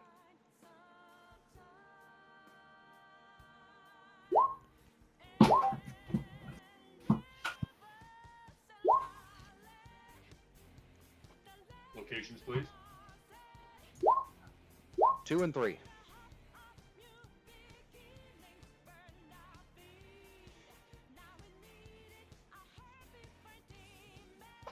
Damage recorded. Excellent. And that's going to do that. That's going to do that. Wait, he can go, can't he?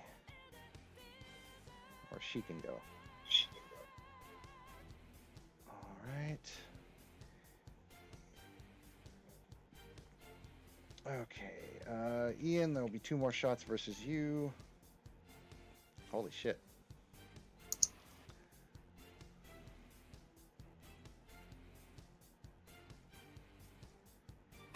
One, 2. Second one misses. It's going to go ahead and do its third. So I take it 16's hit. Yep. 6 plus. Yes, they do. All right. So 1, 2. I know the second one does nothing. And that will be to the 4.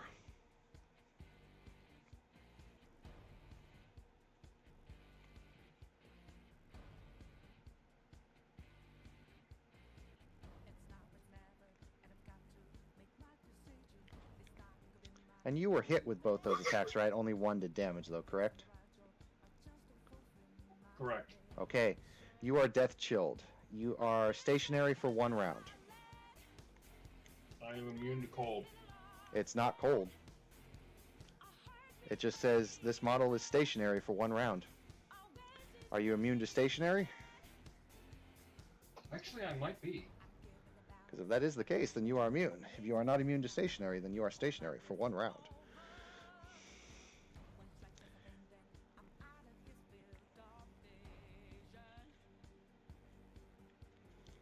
While we are determining that, we will... No, I am not immune to stationary. Okay, so you are stationary for 1 round. It is your turn, Ian. I am no longer stationary. Excellent. I am initiating a jump maneuver, and I am moving straight through these guys. All right, can you be targeted by free strikes? Yes, I can. All right, why not go ahead and do that? Let's see if any of them can do anything. Oh, that's a slightly better attack. Okay, standard issue bone saws. And that will definitely succeed. So let's see, you moved past 1, 2, 3, 4. So we'll do 4. 1, 2, 3, 4. I take it only 2 of them hit. 2 hits. All right.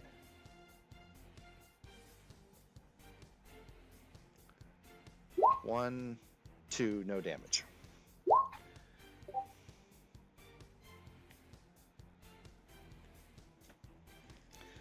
So you jumped over there? That was the Quicken rune. I do not get targeted by free strikes, and I can advance 2 inches in any one direction once per turn. It's off of my armor. Excellent. So are you there now in that tree line?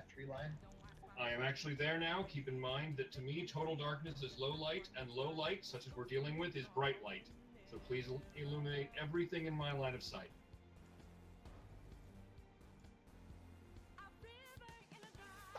Excellent. For anybody who wasn't far enough back, I do apologize. Ian is going to cast Shockwave at normal intensity.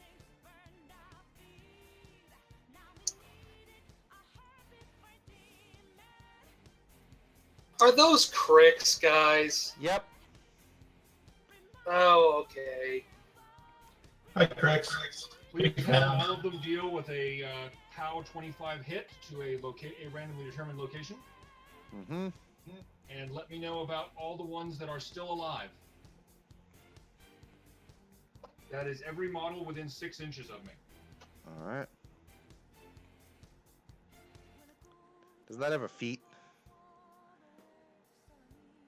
6 inches is... Oh, that would be 36 feet. Oh, no, sorry, 30 feet. 5 inches, 30 feet.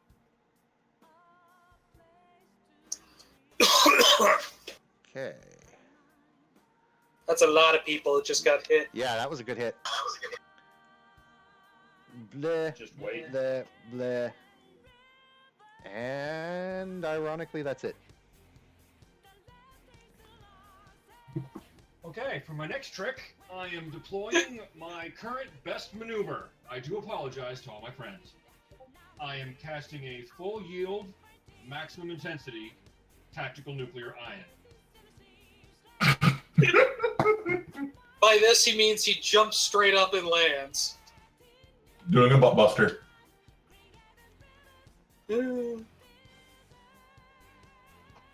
a crap roll, but that hits every model within 10 hexes of me. And by the way, all the guys who lived move 1d6 inches away from me in an order of my choosing. So, let's start by moving those guys all back, and then we'll come through with the second hit, which moves them again. It's 48 feet.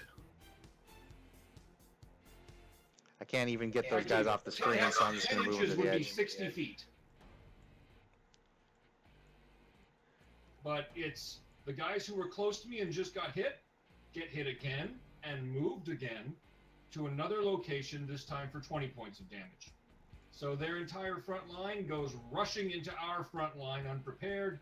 Their back line casters move to New Jersey, and their flankers are way the fuck out of position. Excellent. And so everyone within 60 feet moves back how many feet? Everyone, they each move a random 1d6, and it's moved in an order of my choosing if there are any conflicts. Oh, okay.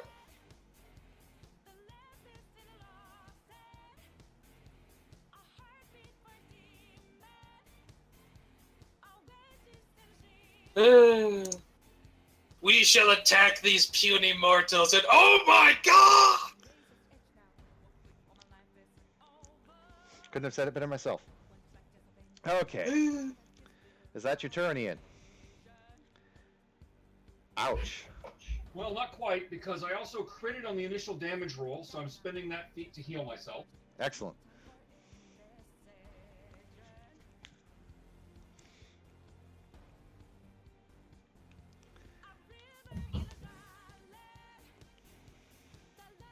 At which point I have to make a fatigue roll, although it's going to be a joke. Watch, he botches. You don't understand. Yeah. It's actually higher than 12. I boosted the hit against every single target. Mm-hmm. So you are fatigued. Which means that my turn immediately ends and I can't cast next turn. Yep. So that was nasty. Well, let's see what I can Good morning, do. Brandon. All right. Let me respond to that in the following way. Allocate focus. Jack is going to charge you. Is it your turn? Yes, it Is is. it your turn? Because we're on initiative 19, and I think it's Tetron's turn now. I know, I haven't added the 10,000 enemies to the initiative order. Right, but keep in mind that anything that was that close just got pushed 2d6 inches back. And is it going on Initiative 19? Yes. You really should add them to the initiative order. But yeah, sure, bring up your jack. Yes, I have them all right down here. I just didn't add every single person to the order. Sorry. Shut up, dog. Even your dog disagrees Hey, with you. there is one other thing on my turn, Brandon. Yes. What? As a free action, I flip the switch on my armor. Excellent. Uh-oh. He's a target his laser! Okay, so the Death Jack is going to charge you. Dog. Chill. I said chill. This will be a charge, so... I'm gonna punch you. Silence, dog. Silence.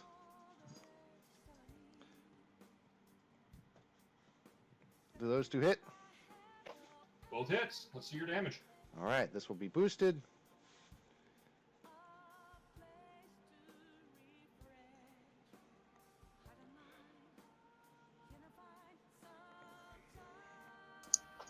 Where did they hit me?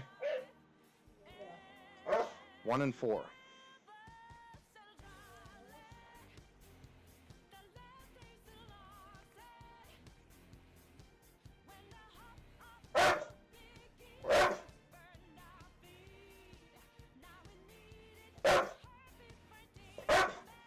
Would you stop?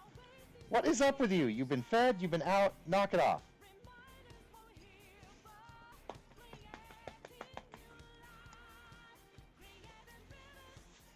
Shush.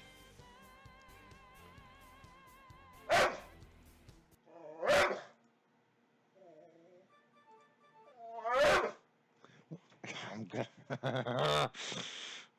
Shut up, okay?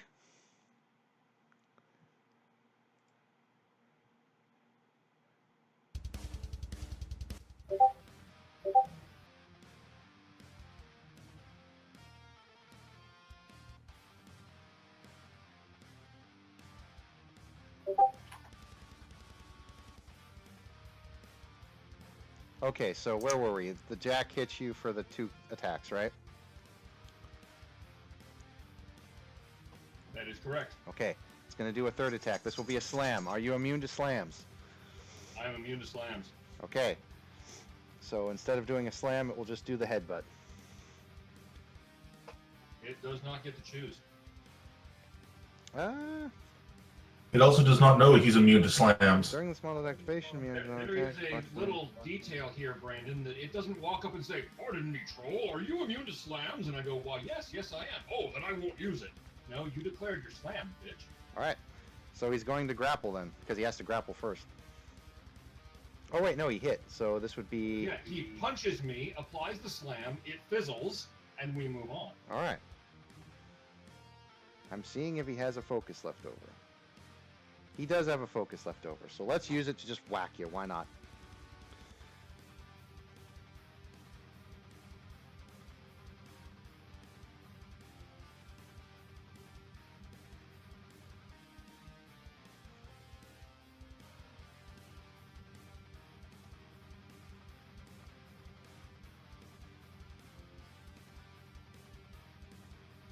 That will be to the 6.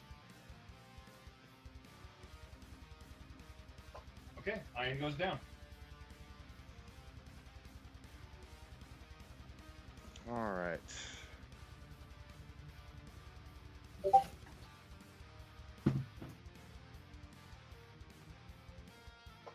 Iron comes back up. Excellent. I am rubber, you are glue effect. Slither Skin, you're up, because no one else is going.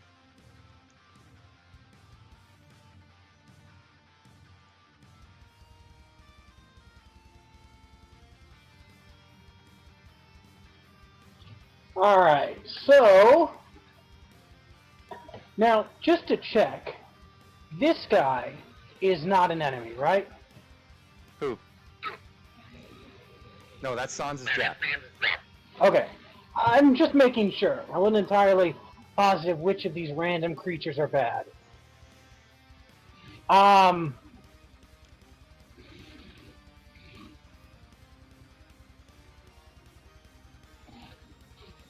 So let's go with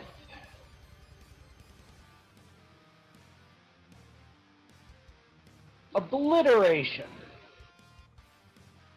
Right here.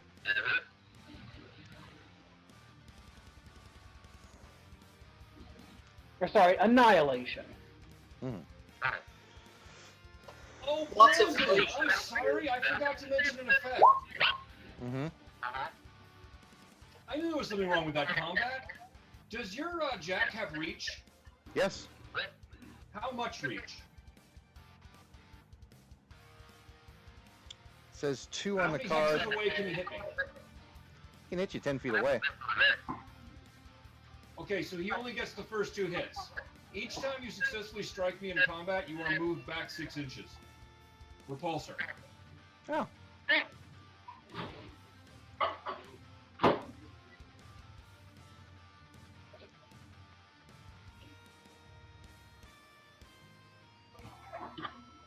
And that actually includes attacks that hit me but don't damage.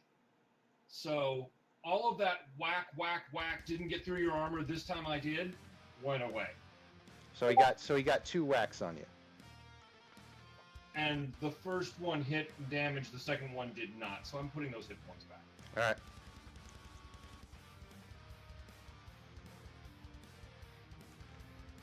Okay, let's see. Slitherskin, you killed those 2 and damaged the other jacks.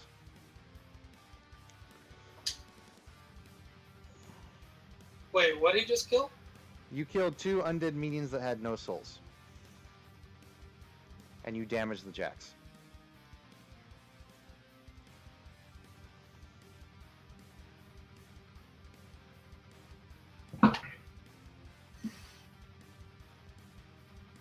Alright, and now it is time for the bones to get swarming.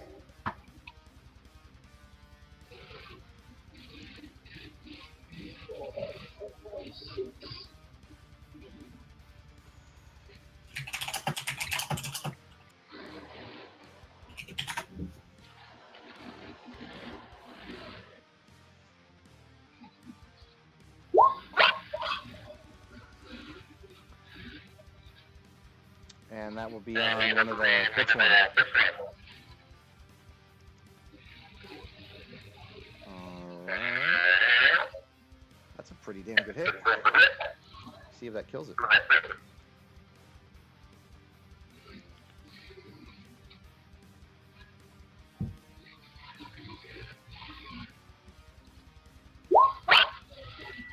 Okay, after the second hit, it's dead.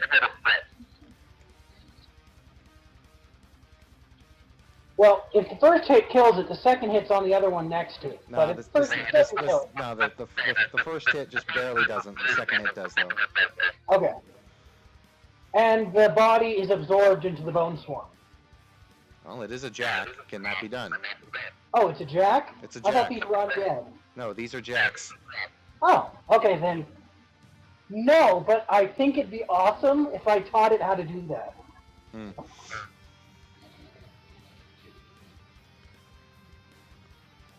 Alrighty then. Gerd.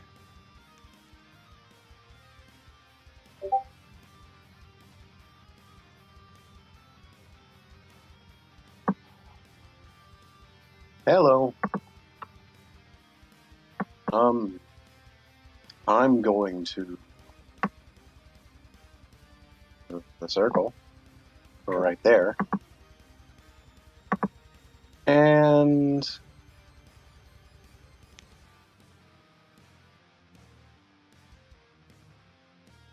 oh, that would be a good idea, actually.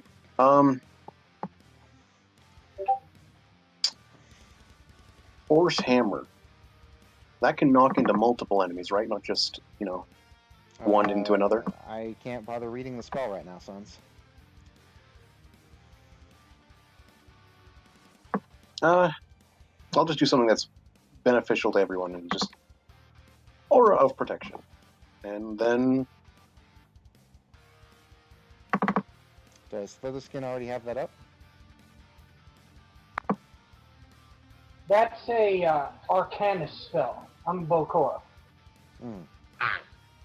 I put up Death Pact on Okay. Iron. Alright, so aura protection goes up. everyone gets +2 arm. Please record that. Wait, are these mechanical jacks or like what? They are mechanical jacks. They're necrotic. Necrotic mechanical jacks.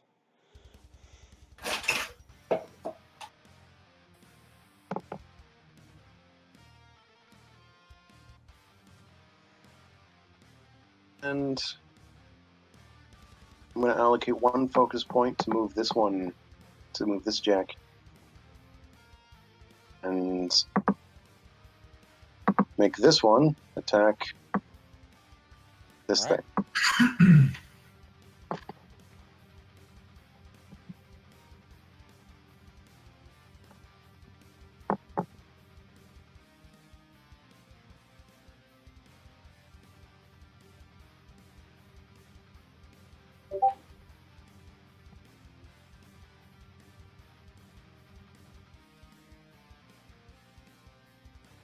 That will be a miss. 12. Okay.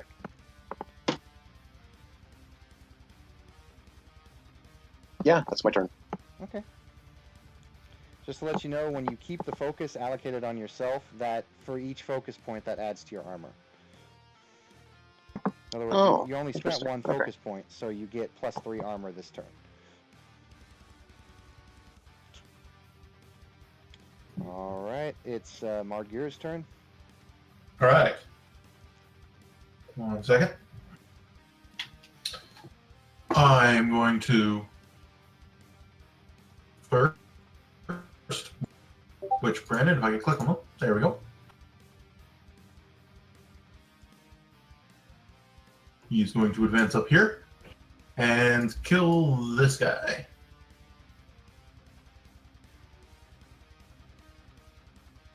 Okay. You gonna roll the attack? I am. As soon as I find the character sheet. Where'd it go? There it is.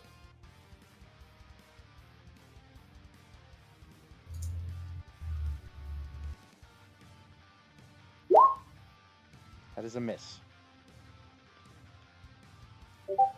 Wow, that was a sucky roll. He is going to walk up here.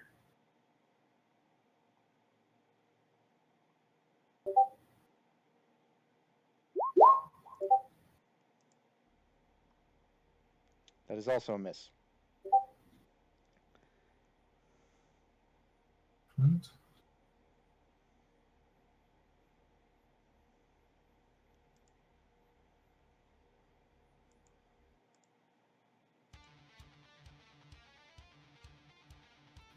So,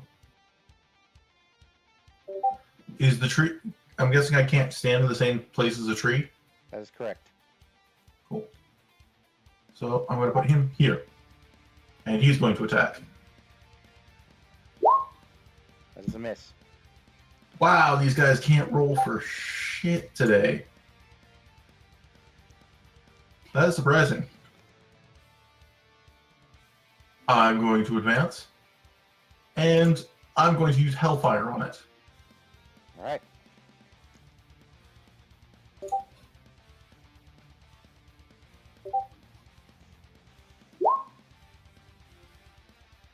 Alright, that is a hit.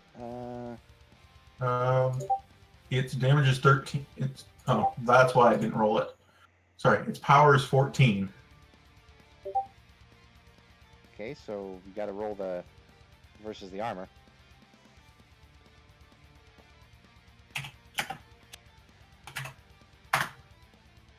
$20. Alright, let's see.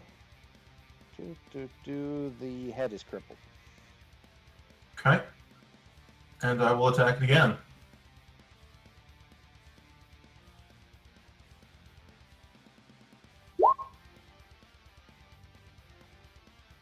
That is a hit, and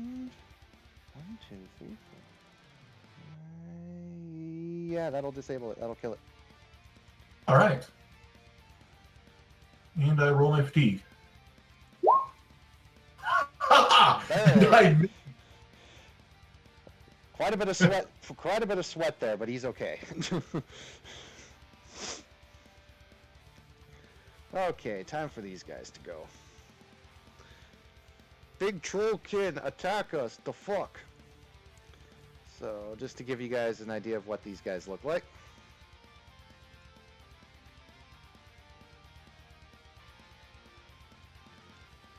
And you actually noticed something, Ian. These look like they were once Trollkin. Good to know.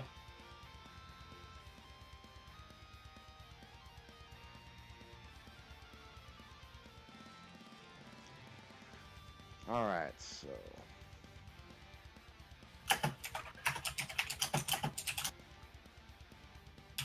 One, two, three. Only one hits. 1, 2, crit. 3. Okay, so Ian, are you immune to knockdown?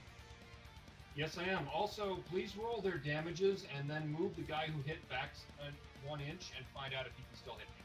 Yep, they are all going to move back.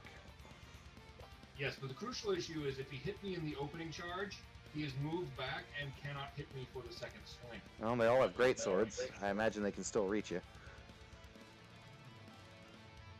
Do those weapons grant reach at that speed, at that distance? Okay.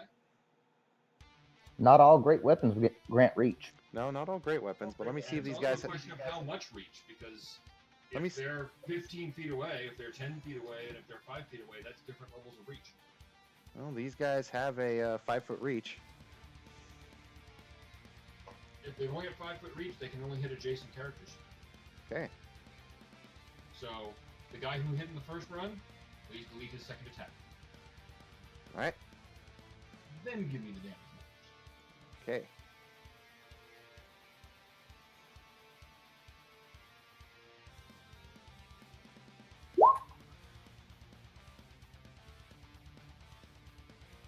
To the 4. What location? 4.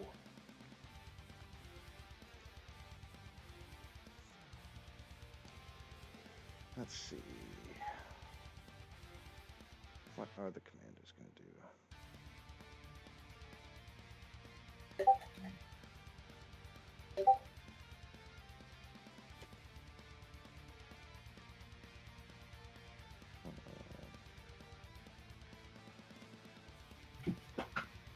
Let's see, these two will cast spells.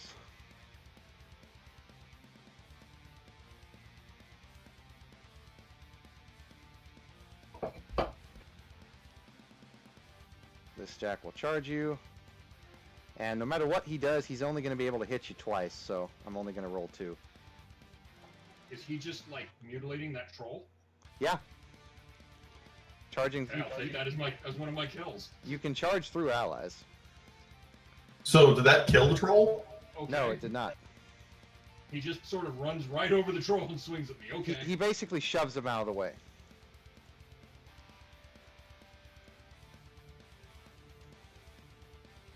Now, just to confirm, during their turn, did any of my allies put any aura defense buffs? Sans put out Aura of Protection. I don't think you're... Are you within his command range, though? Please check that. I do have an aura up, which is elemental protection. That has just been, it's just a standing effect. It has to be within the command... It has to be within the command range. Although I think you're within his command range. My command range is 48 feet. Am I within it, Sans? No, you're 60 feet away. Okay. That's where I should be to avoid blowing you guys up with my shockwave. You are, however, within my command range. And what does your aura give him? He has immunity to cold, fire, electricity. Oh, he's not being attacked by any of those. Excellent.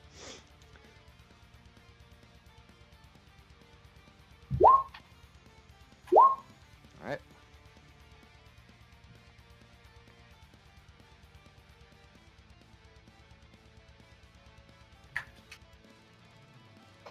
Sorry, GM, I may be being informed of something. I have had a higher armor this entire time and was immune to that chill. Okay.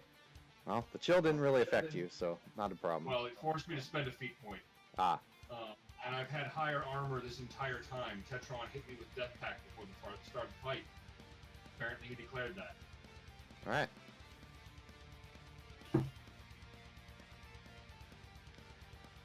So, shall I continue to roll these damage rolls? Absolutely, but it's going to significantly change things. Mm-hmm. Do any of those damage you? The 26 and the 27 get a few points through. To the 3 and the 4.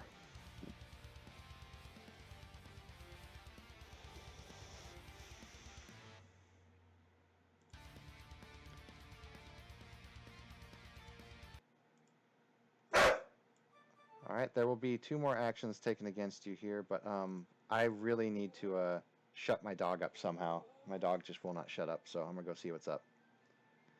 So, temporary intermission. Works for me.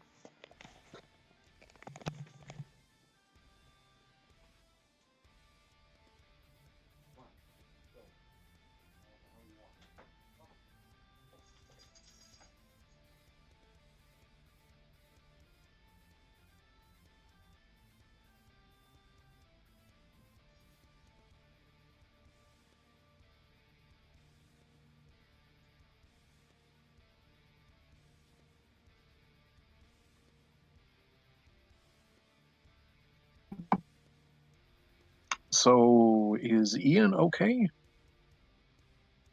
Well, every time I discover something that somebody did in a good way for me, or remember one of my powers, Ian is a hell of a lot more okay. He's not great, but he's not, like, fucked up. Okay.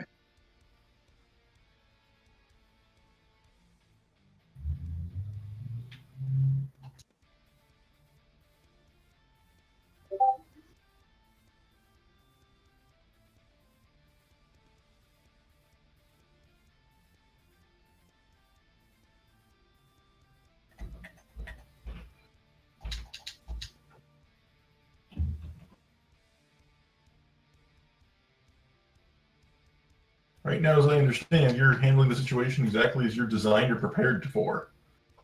Pretty much. I need to have slightly better numbers so that I can take the beating from, like, multiple jacks and heavy hitting infantry. These guys are touching the upper limit of my armor and occasionally surpassing it. So, without getting my full armor bonus, they will wear me down. However, I believe that I did a significant amount of damage to their army. Yep. Well, we are facing what, 20 warjacks at least? It looks like that, yeah. Yeah, and That makes Sans very happy. Isn't that like the size of most standing armies or something? Yes, we are up against a major Krix force. If this was Werewolf, we would all be getting some mad renown. Unfortunately, our XP for the session might go up by 1 point for facing this insane threat. Though our resource collection is going to be insane. Yeah, I'm very happy. There's so many steam jacks. Just think of all the cortexes. Yeah, but all just watch. The Krix Cortexes are going to be all organic, so they're incompatible with how you work. Not if they're jacks. If they're jacks, they're not organic cortexes. Brandon might No, look no. that way. Oh, well, Tetron. customize them, yeah. Tetron, they're the undead steam jacks. The ones who are like organic and metal. They use They're powered by their Cortex and engine. Yeah, they're powered by upset souls crying into them, essentially. That sounds like a resource I can manipulate. yeah, this is a very useful resource.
Viewer discretion is advised.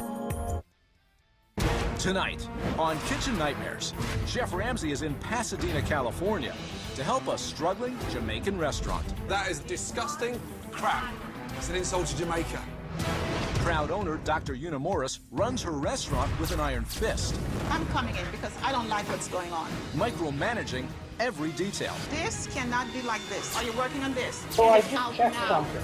On top of And that, while the the practices are generators completely bizarre. for these things may not be compatible, all cortexes are the same, except for that weird blue glowy thing from the player, who I don't think is here anymore.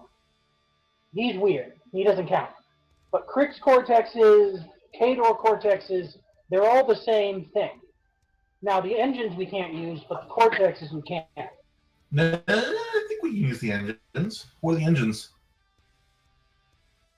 Well, their power source is, I Single think, kitchen full like of bags. And she listens to no one, necromantic. not even her son. So, I mean, I've you'll been telling you eventually since be day able to one. use it. We'll have to figure out how it Jamaican works. food cannot be cooked fresh looking a couple every of times. day.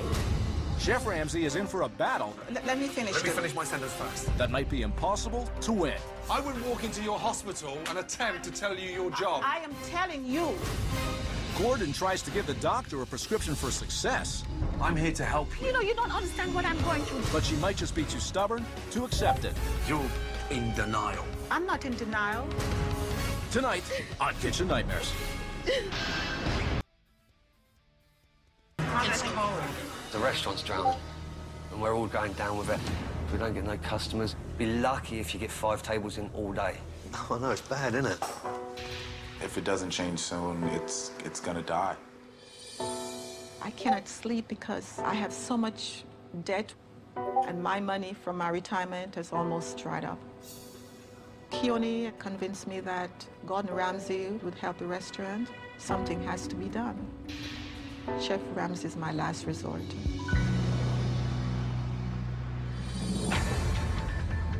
After a phone call early this morning, Chef Ramsay decides to make a detour before heading to the restaurant. How are you, sir? I'm all right. Good to see you. Dr. Morris's son, Keone, has requested a meeting, and Chef Ramsay has obliged. How's it going? Difficult times. Ready? For sure. Probably doing about 30% of what we were doing over the summer. Wow. What's the #1 problem, Keone, in the restaurant? What is it? I would say my mother's management. Ready? Well, she's very much a micromanager and likes to rule with the iron fist. If I implement something, she would get angry and she would want to implement her version of way of doing things. Oh dear, that's mixed messages, and more importantly, how confusing for not just the customers, but for the team. Exactly. Like, you have to realize, like, she came from Jamaica essentially by herself. She's a physician in radiology. Okay, that's fantastic. She's been to the Olympics. Olympics? Yes. That is one disciplined woman. Right? So she's tough? Yeah, absolutely. How tough on a scale of 1 to 10? 35. Oh, geez. Yeah. My mom, what she says goes, and it definitely does have its strain on the business. It looks like a residence. I would have driven right by it. Hey, Mom? That's too small. That is too small. You can't say. Okay, I'll get another one. Let's go. Let's go. That's Mom, too small. can I take over in here No, for no, a no. I'm sec? fine. I'm fine. Hello. How are you? Good. Nice to see you. Just fine. I can hardly recognize there's a restaurant out there. It looks like a house from the outside. Yeah. Doesn't look like a restaurant. Very homey. Where are we going?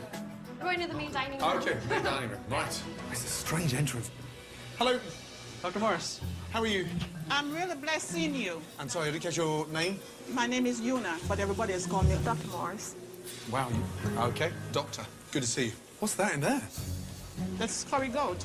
Excellent. Who made that? The chef, under the supervision of me. Wow. And are you always in the kitchen or? I do everything just to make sure everything runs okay. Right. And who's the head chef? That would be me. Young man. Nice Good to meet see you. And first name is? Daniel. The menu was designed by... Oh, you do the menu? Yes. Good to meet you all. Can't wait to taste it. Thank you. And here's Excellent. the lunch menu. Thank you very much. And your server will be right with you. Thank you. Wow. Bizarre menu. Like something out of an office filing cabinet. Hi there. How you doing? Very well, thank you. How are you? I'm very well, thank you. I'm Matthew. Great accent. Thank you. How long have you been here? Almost 2 years. I met Dr. Una. Dr. Morris can be a little overbearing sometimes. It's just the way she wants everything to be perfect. Why do we have to call a doctor? She's Dr. Morris. But even in a restaurant? Yes. The doctor's office is next door. What, literally next door? Literally next door. What a headache. Oh, believe me. I think she's really taken on too much. I personally think she's slowly but surely running herself into an early grave. We have salad that needs to take out now. It's for Maxie. It doesn't matter. It needs to be No, taken out. we're taking it right now. So I'll go for the Jamaican patties. One veg and one beef. Got to have the hot flashes. Okay, Yeah. so... Which is your jerk chicken, right? That's our signature dish, yes. Looks like you're having some hot flushes. You all right? Yeah. It's hot in here. Is it? Yeah. Plus, it's wearing this get-up as well. I mean, I feel like I'm at a funeral sometimes when I come to work. Wow. Famous jerk chicken marinated in secret jerk Hey, sauce. by the What's way, the does secret anybody behind remember the owner of the how restaurant many makes the feet sauce. 10 inches Really? is off the top The of their owner head? pretty much does everything. I'm not even sure the cooks even make the sauce. it? Seriously? The chef doesn't even know the secret behind the sauce? So 10 inches is 60. Ooh la la. I just spotted, mind you, $20. That can't be right. Well, it must be a phenomenal oxtail at $20. Yeah, it's good. Technically. Let's have that as well. Okay. Excellent. Now stop sweating. Yeah. And relax. Might be able to hit that Go, guy. guys. Maybe not. 2 Jamaican patties, 1 beef, 1 veggie, jerk chicken, and 1 oxtail. Okay, let's go, you guys. We need to get the Jamaican patties first, please. Yes, Dr. Morris. Everything's soulless. It's lacking charm, and it's...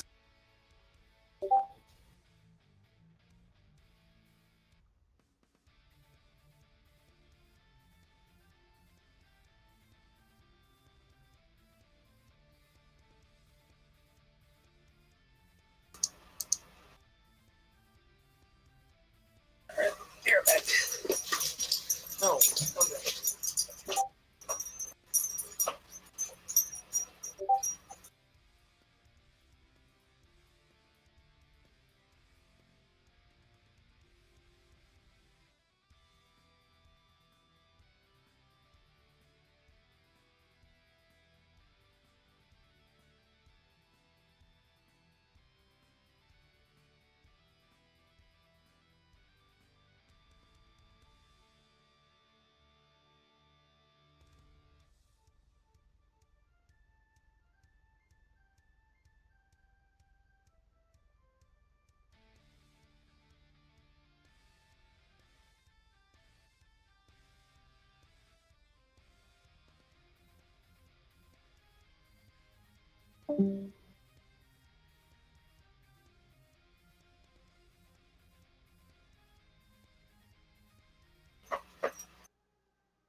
Damn, where is Brandon?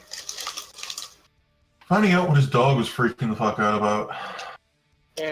Sorry that took a little long. My girlfriend also wanted me to eat dinner. I am going to take my medication and I will be right back. Okay. Okay, so not just dog, eat food. General P human-y stuff.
Okay, I'm back and ready to go.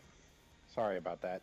Kind of had to eat dinner and chill out and watch a video, and then I had to fix my dog. So. How'd you kill your dog, Brandon? No, I don't know what the hell was wrong with him. He went out and he had to go pee, it seemed, but then he just kept barking. He just wouldn't shut up. He finally just shut up. Just lay down. All right. So, Brandon, after all of that fun, you just had another Jack charge up and take its 2 hits on me, Mm-hmm. and it should be moving another hex back because it hit me again from reach. And what's next on the roster? Okay. Most of these things are going to realize that attacking you is kind of pointless at the moment.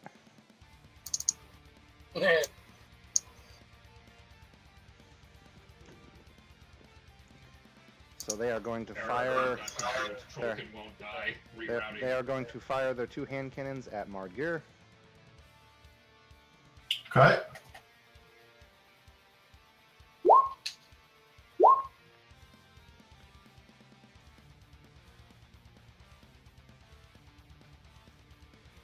Second. Just a second before I can check here. Oh, it's all 4. Okay. So all 4 hit. My defense.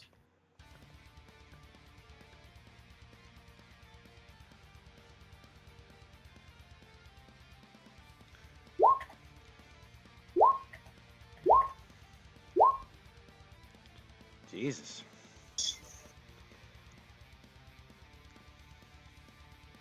Brandon, do any of them beat a 24? No. Okay, then nothing happens.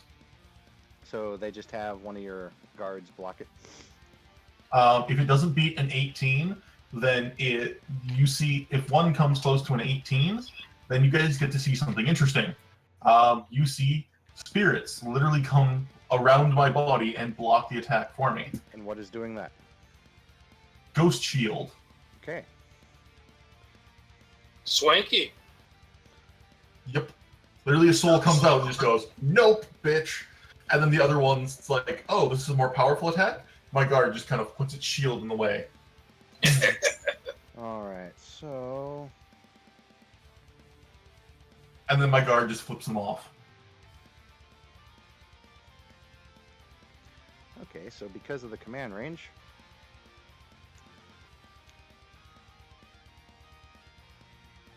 This spell will be cast. This spell will be cast again. This is targeting you, Mard. This is boosting focus.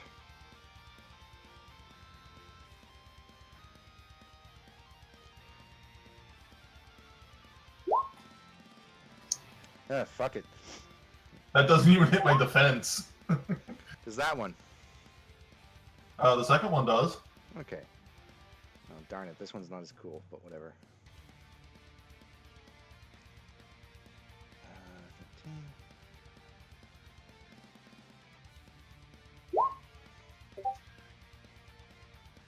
So, armor says, screw you. Right, but there's something fun that comes with this one. So,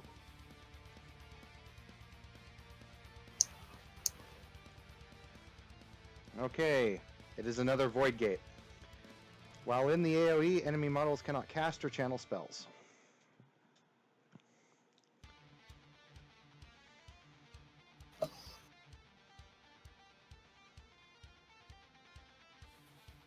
okay. Alright. My defense and armor does not go down at all. Mm-hmm.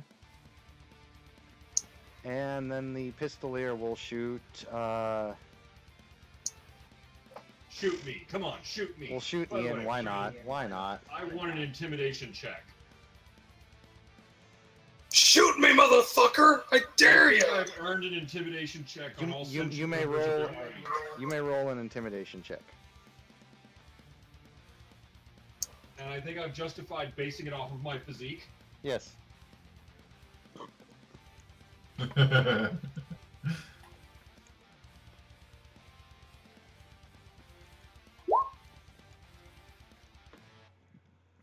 Nice. Yeah, the immunity to fear also kind of helps. Well, like I said, any enemy that's actually sentient and capable of being scared. I'm aiming at the squishier members of their backline who are like, yeah, that troll. That troll. Alright, so let's go ahead and fire off these two I love this tactic. It's literally, we can't hit the troll, damn it. There's a squishy guy back there. Shoot him. Wait, damn it.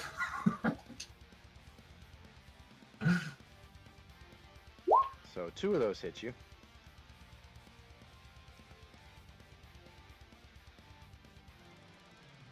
And these are boosted shots.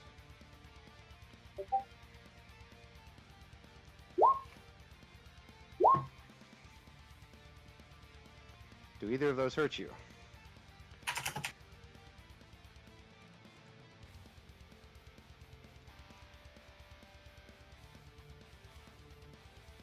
Ian?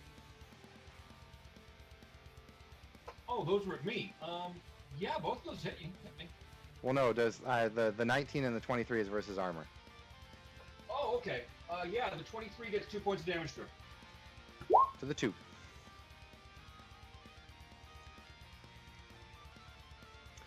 And you're immune to stationary, so fuck that. Yep. And then let's see, so they're gonna do their spells and boost them. It's gonna go back up to the top, ironically, with the Ripper Jacks that are still alive.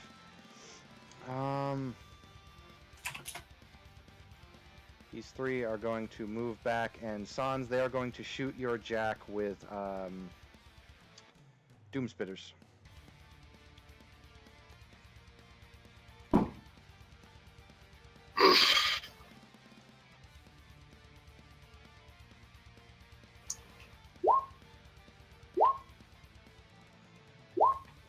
Congratulations, you pissed them off to the point that they're spitting at you. Okay, so I know the 10 misses, but Sans, does the 14, 13, 14 hit your Jack's defense?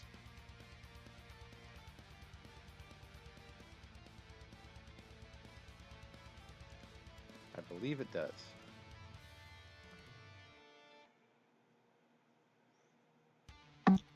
Oh, hello.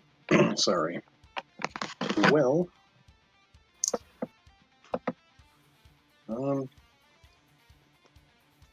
that was the Warjack, who has a light.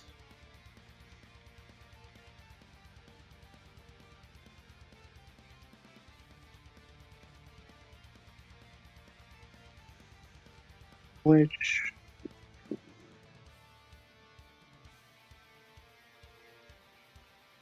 to meet the defense, right? Meet or beat? Or exceed it? Meet or beat? Yeah, they all get through. All right. I know the 10 doesn't get through, does it? No. Okay. So 21 versus armor. He has 18 armor. So 19, 20, 21. So that will be 3 damage to the 1. That will be none. And that will be 5 to the 2. So in total it took 8 damage.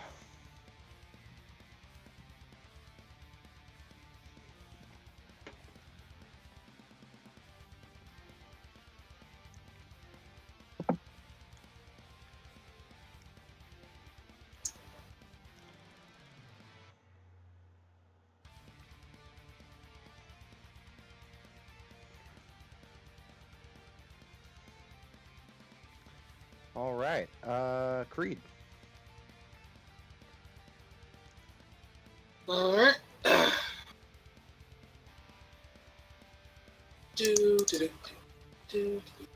All right. Up. Yeah. All right. There. Up.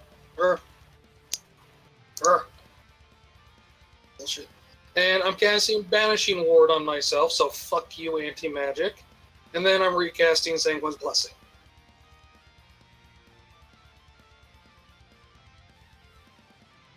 And yeah, I'm gonna shoot her. All right. Any magic or upkeep spells on her? No. No. The giant demon woman doesn't have any magic about her. This one right here? Yeah. She has no spells currently on her. Yeah. Is she magic? She is magic. Okay, that's what I was asking. Boost that one.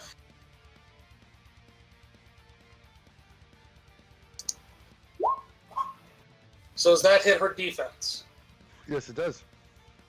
Okay. And then I'll boost this one as well. Holy fuck. That was a shitty ass roll. You spend a feat point to re-roll it. Yeah, oh well. No, that's damage. Yeah. You can't spend I a think feat you point. can You can't spend Re-roll any roll you want. No, remember? Feat points can only be used to reroll skill checks. Feat points can be used to do heroic dodge, reroll skill checks, do certain maneuvers, but not to boost attack and damage rolls. We agreed on that a long time ago. Remember, we had made the mistake and I had corrected myself? But these jacks were getting boosted attack and damage rolls. These jacks were getting focus points from 2 warcasters that are in this battle. One of which you're attacking right now. Okay. I can do the same thing, right? You can allocate Fury to do stuff like that to boost attack and damage. You cannot use feats. Oh, well, my apologies. And you spent 2 feat points, I believe, already. I mean, you spent 2 Fury points already to do your 2 spells, I believe. Yeah. So I got 2 left. Right. So now what you got to do, and here's the downside of being a harnesser. Now you can generate some fury, but you've already gone. Now it's your minions' turn to go, and they're the ones generating the fury. So. Yeah. They can still, like, whatever, I don't care. Question, is this guy still alive? Not the big one, I know it's dead, but this little guy. Yeah. Okay, so the first one then, the 5d6 with the 3 ones. Yes. That would be the roll for the damage. Yes, that hits, and that hurts are pretty good. Okay. Second You one may then. spend a feat point to re-roll a failed attack, skill, or willpower roll. Failed attack. I'm sorry, not to boost. It's not boosting, it's holy shit, those dice are crap. I'm spending a feat point to roll it Okay. again. Fine, that is fine. You re-roll it to 29. That's still pretty damn good hit. Okay, second attack. That's 6. Does that hit? That hits. Okay. And just base damage with no boost. Damage. Boom, she's dead. Cool. Now on to the next. That was 2 shots, so 4 more. By the way, every single thing that has died is not dropping a soul. Okay. I'm gonna shoot this chick. Alright? Does she have magic upkeep or anything like that? Yes. Okay. She has Aura of So I Protection. do. Okie dokie. That gets me the extra. 26 to hit. That hits. 22 to damage. Good hit. Alright.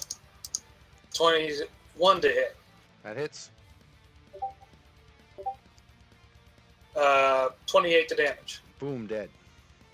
Okay. Last 2 shots will be put on this thing.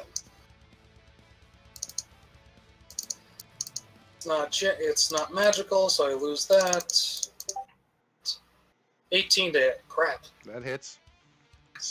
Okay. Damage. 25. Good hit. Attack. 25 to hit. And feat point back.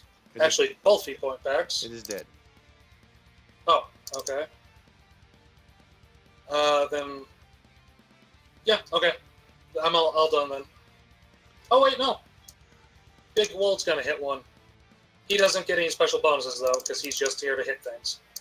So 2, 6... yeah. Well, sadly, He miss. is, yeah, he is not good at hitting things very well.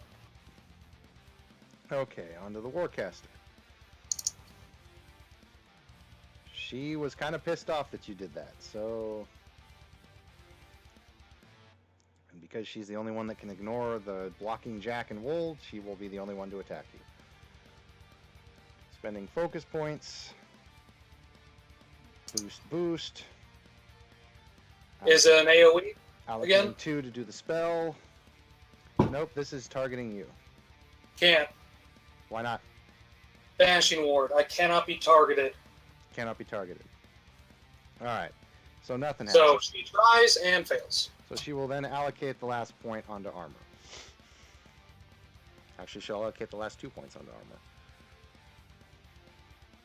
But doesn't she still spend the point when she tries? Yeah. What, you think she's just a cruddy 3-focus sorcerer? So they're higher character level than us as well? That one is. These things don't have much character level.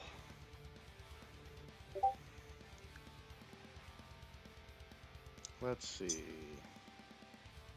anything else good to go? Nope. Nope. That will stay in D. It is Keegan's turn. All right, I'm charging.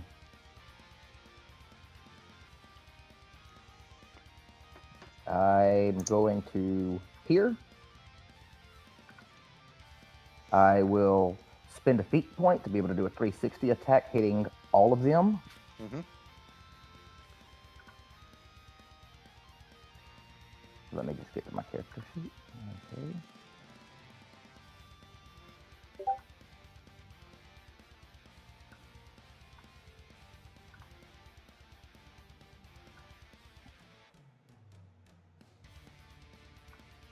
Hey, if something's giving me a +2 to attack, do you want me to you just want to add that in after I do the roll, or how do I add it in under here on the sheet? Would that be changing the power or the strength or just the modifier? I believe or what? there's a miscellaneous. If you're getting a +2 to attack, it's a +2 to the overall skill check. If you're getting a +2 to damage, that would be added to the P+S. I believe there's a miscellaneous slot. It's a +2 attack because it's just to the attack from the cleft spear. Yeah, so that would be a +2 to wherever the skill is, and I'm not sure if there's a miscellaneous box for that or not. You can just just roll it normally and just say add 2, and I'll take that into account. That's what I'll do then. Okay, so I can't have my sheet open and see the map, so I'll just start clockwise with this one, then this one, then this one, then this one. All right. Very nice. So, real quick, what are those giant things on the map? Those are jacks. Those are war jacks. And they're large bases? That we're cutting iron up. Yes. All right, so here's the roll for the first one. My bone swarm that size, because my bone swarm is a large base. Here's the first one, and that is a crit, so I get that feat point back. Mm-hmm.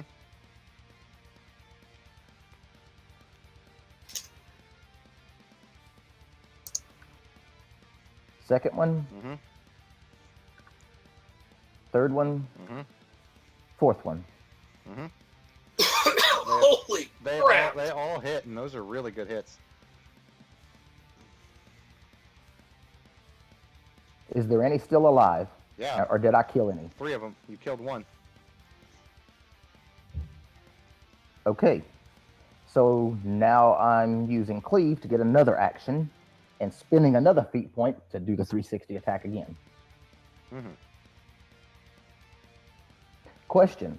I get my stuff boosted for a charge. What about the second attack because it's still in the same turn that I charged?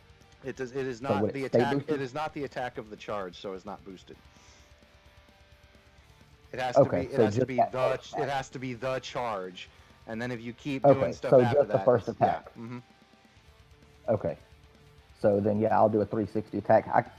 How many more are left? How many rolls do I 3. need to make? I can't see the map while I'm. There's got 3. my sheet There's open. 3 people still alive. Okay. There, there, and there. And did any Okay, of them- so that will be. Nope. That is a miss. Okay. Oh, I'm sorry. No. The 16 does hit. That was this one, right? Yeah. So the It was just going in clockwise. Yeah, the So, 16 will be one. You get 1 hit, Okay. and that will just barely nick it. So they're all 3 still alive. Okay. Now I will take my second action separate from the cleave. Spend another feat point to do another 360 attack. Okay.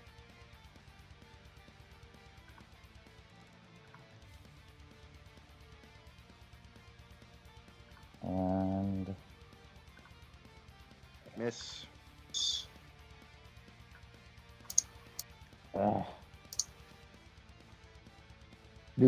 do double ones count as a crit? I'm assuming no. No.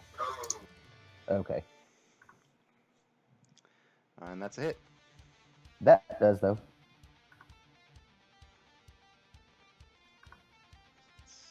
That is a hit, and that'll do it. So that'll be that. Bleh, and bleh. Okay. Now my wolf will take its attack, and since it was a charge, what'd you say my wolf rolls? Plus 2d6. what? 2d6 plus 6 for the claw. Okay, so slash. And it's power 10. It's Plus what? no, yeah, it's power 10. 3d6 plus what? 2d6 Or 2d6 plus? plus 6 for Yeah, the claw. 2d6 plus. And it's a power 10 attack. Plus 6.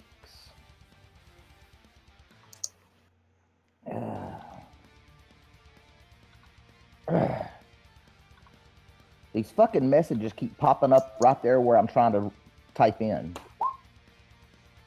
That will hit, miss. Sorry. Okay. And I believe I am out. Yeah, I'm done. Okay, Ian. Oh my gosh, it's my turn again. Yep.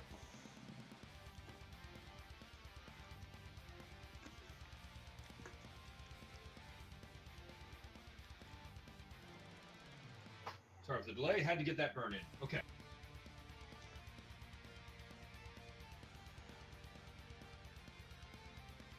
So I get 2 quick actions with a 3rd quick action and my move action plus my quickness. Here's what I'm gonna do. You know, I always wanted to find out what this does, so I might as well. Yeah, I'm going to activate my shield's flame breath ability and fire a cone. Mm-hmm.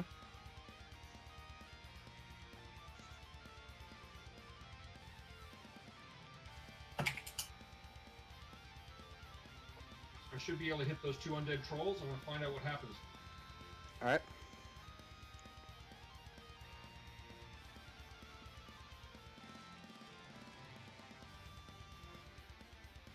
I have no idea how to do this, Brandon. You're going to have to help me out.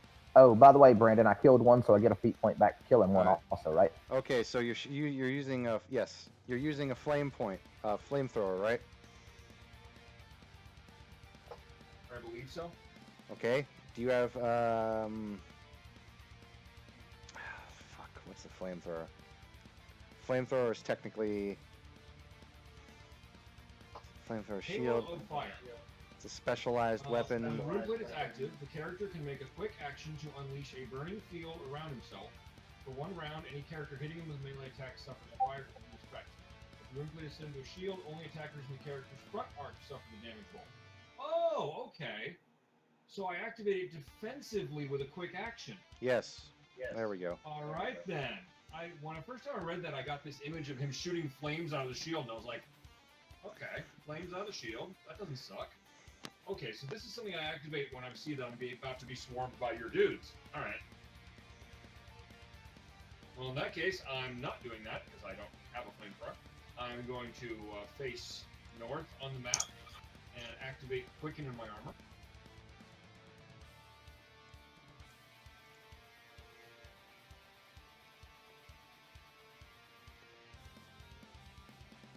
I am then going to reorient, and I'm going to charge the troll in front of.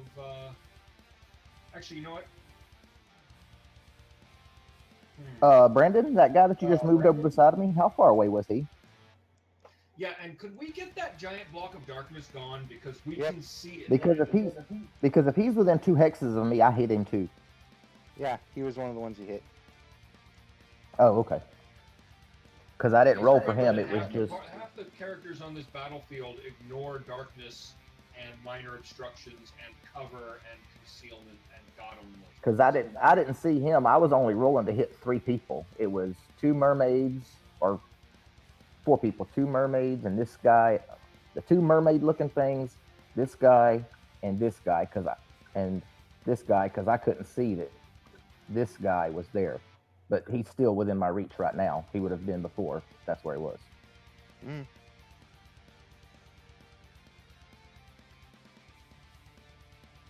Okay. All right, so in that case, that. What it? I'm planning a move through those guys.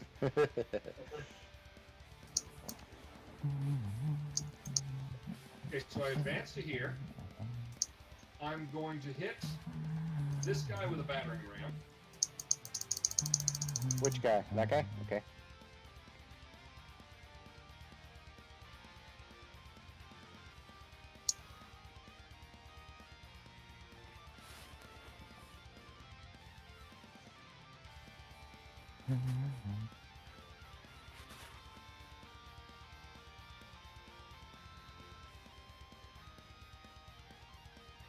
He had no attributes. How did you do that? That's his little magic effect that he put on. That is a miss. There. Does attack strength of 14 hit him? Nope. Okay then.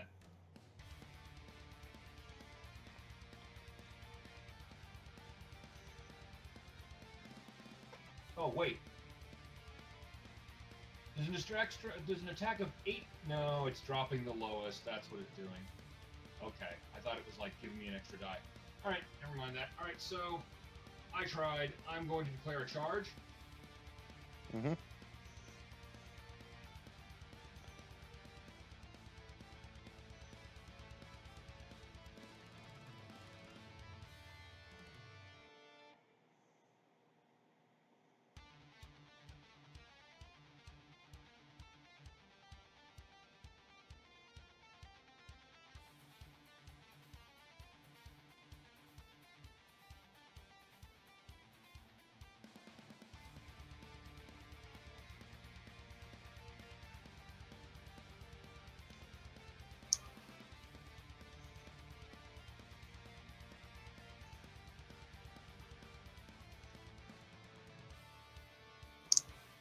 By the way, all the jacks that have been destroyed are starting to disintegrate and get to either blow up or melt. Seconds after destruction done. I'm deliberately drawing strikes from those trolls, and I spent a quick action to activate my shield. So, as I run past them, feel free to take your free strikes.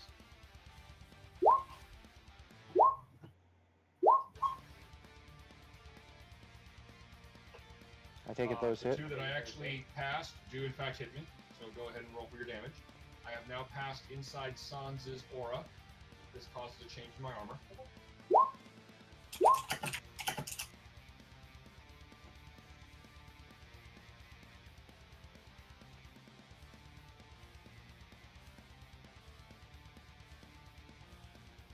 Mm-hmm.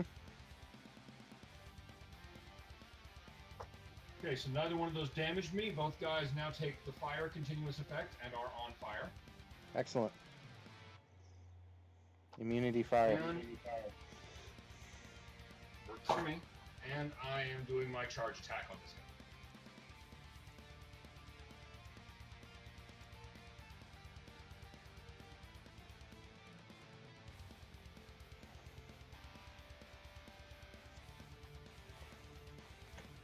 Hey, just so we know, is this thing right here dead?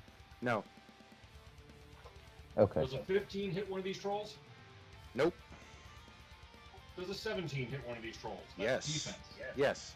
Okay, so my main weapon hits him, 23 to location 3 with corruption. All right. Ouch. That hurts. Crit.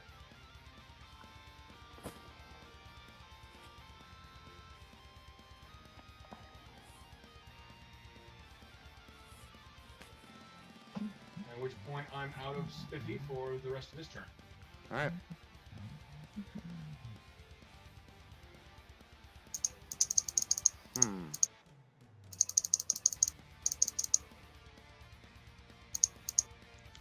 Well.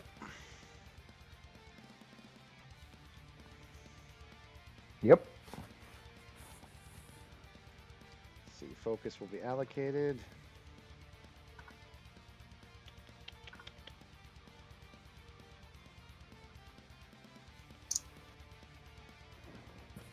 Does that hit you?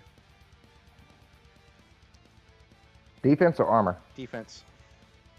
Yep. Okay, so 24 versus armor. Okay, 14. And I will spend a feat point to cut it in half. Okay. Does it still hurt you? No, that does nothing to me. All right, second attack. No. 23. Same thing. I will spend a feat point to cut it in half. Okay, if you cut 27 in half, does it hurt you? Does he not have to roll to hit? He did roll to hit. The question is, okay, so the 23 was his to hit. Yes. Okay. Okay, so there are the 2 claw attacks, and I take it you took no damage from that, Will? Which ones? Well, he did another one on you. How many? 27. How many? You cut So how 20 many attacks is it? He's going to do 3. These were the first 2 claw attacks. You negated the first one. The second one. And I negated the second one. Okay, so this, if you cut 27 in half, are you taking no damage? I'm taking no damage. Okay, so this will be the Gorge. 15 versus defense. Yeah, but it doesn't go through my armor. Well, he hasn't even rolled to hit the armor yet. Yeah, his armor's way higher than that, or his attack bar is way higher.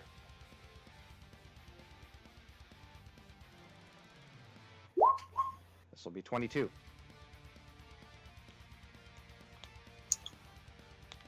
Not to mention, I'll take it. Not to mention, these are crits. So, are you immune to knockdown? No. Okay, you will need to make a Well, ride. it depends if it hits me or if it hits my mount, really, Well, what because you're there's gonna- a 60-30 split or Yeah, whatever. I know. What you're going to need to do is roll me 2 ride checks. Okay. Difficulty 12. All right.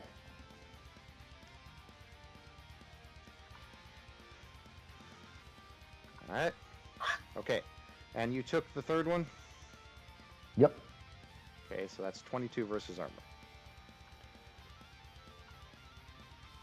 So 22 minus your armor is the amount of damage you took. Well, there's also whether it hits me or whether it hits the mount, because there's a split there. Mm-hmm. So let's see if it does. Oh, and by the way, Brandon, could you move those trolls back? The ones that hit me?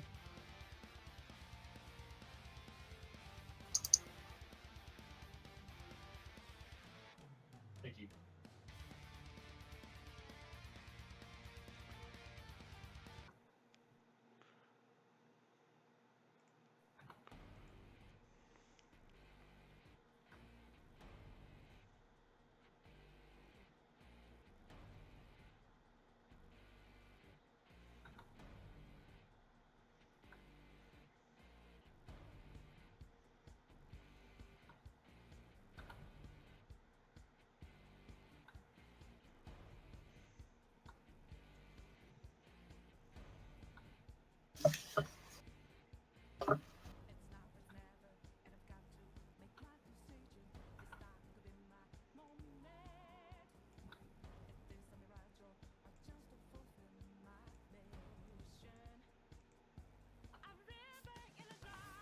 Uh,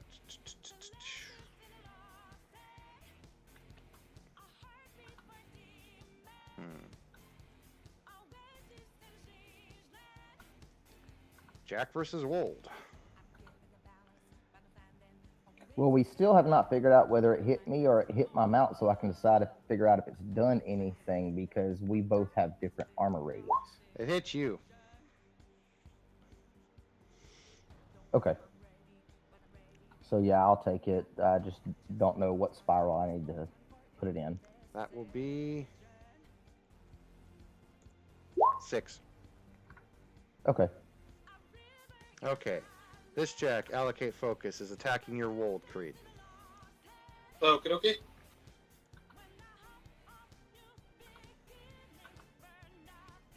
Actually, it's going to allocate focus to damage, not attack. 18. So how does it work if Okay. I fill up 6? Does it hit? Which one is it attacking? It is attacking your big one. Okay, then it hits with an 18. All right. What you're asking, Will? How does it work if it hits 6? I'm 6, handling 6 is the top category. As What does your it life go- spiral goes, you just move into the next category clockwise. Yeah, Will, I'm giving you instructions in chat. Okay. So let's see, that'll be an 18. I'll go ahead and roll the 2 attack rolls first. Do 18 and 14 hit? No. Oh, wait, sorry. 18 and 14 on the attack? On They hit. defense, yeah.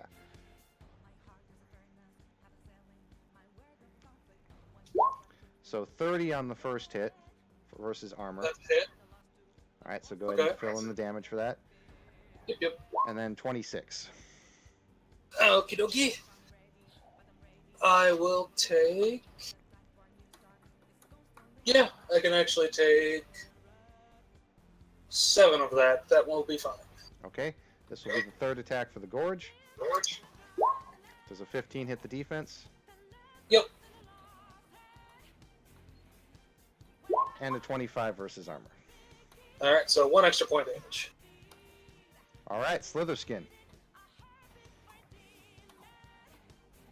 And So, clarify some things for me. Which one of these guys are casters? Because I'm not sure what each picture means. I will go ahead and put little marks next to the ones that are casters. Yow. So one of the trolls is casting? Yes.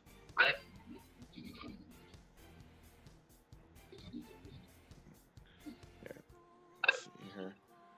Trying to get a mark on her. There we go. Okay, you're acting one there, Brandon. Sorry.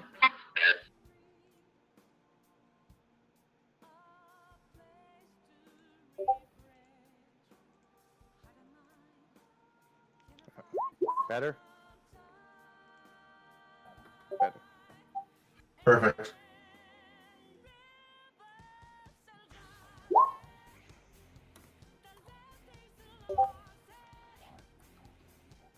So who is that versus again, Tetron?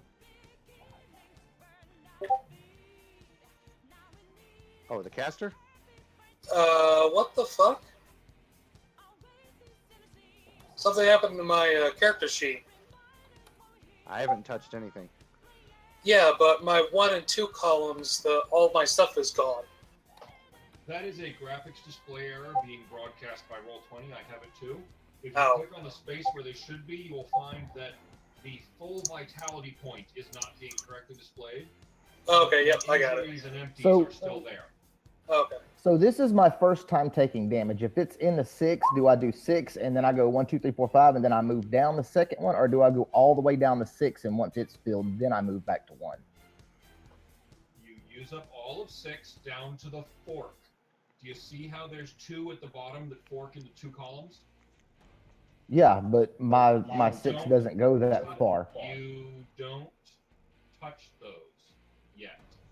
You take out everything in 6, and if you have a single vitality in 5, I'm trying to get my bone swarm to attack that guy. I'm just not sure where to put him to do that.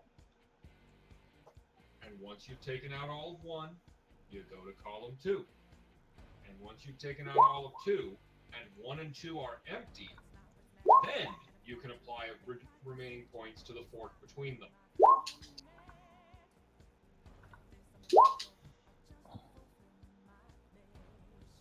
If you still have points to go after taking out that fork, you would move to column 3. And then if you have anything in column 4, you do 4. And then you'd go to the Okay. fork between 3 and 4. And if you So what I'm- still have points, then you'd finally make it around to 5. So what I'm saying is I'm taking 6. I have 4 that I can fill in 6. So I would put 4 and 6 and 2 and You have 1, a right? single vitality point in column 5. Yes or no? Do you have vitality in column 5? I have 4 and 6, 4 and 5. I've got 4 in every. Well, yeah, I got 4 and 6, and I got 4 and 5. Guys, if you're going to do long explanation, we'd like to get on with the fight. Yeah, let's go to a different voice channel. Good. Okay.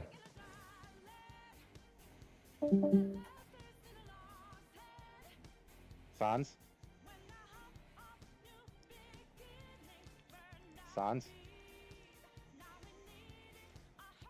Sans? All right.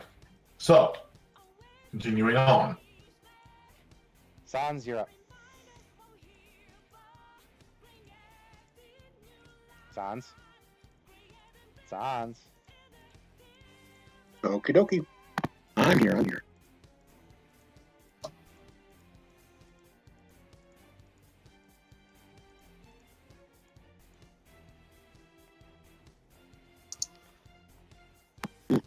Okay.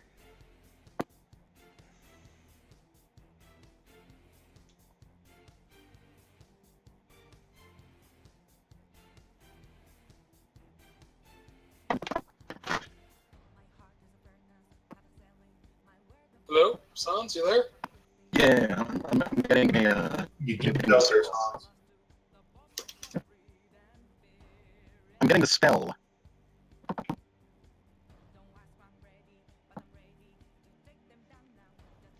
Sans, your call is disintegrating. I'm right here. Hello. Yes, you're glitching out. Hello. Still. If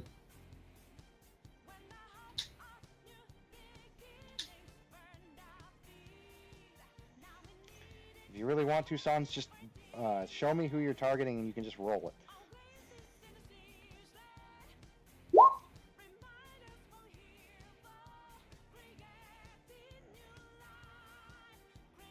Okay.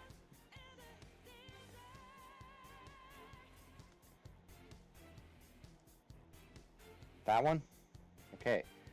That does 1 damage.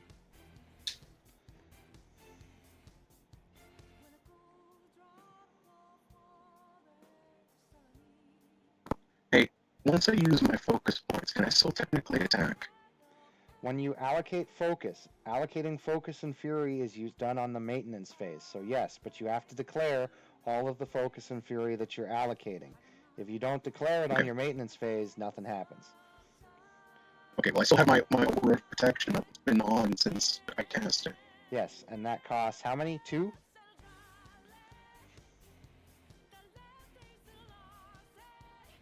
Upkeep is 1. Upkeep is 1, sorry. So you have 1 focus point left.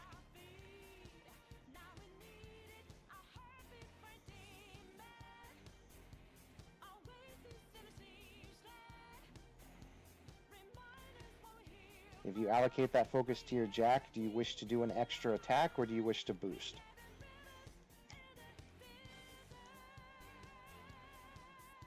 Can I boost my own attack with focus? Yes. Okay, I'm going to walk up to this thing and drill it. Roll it.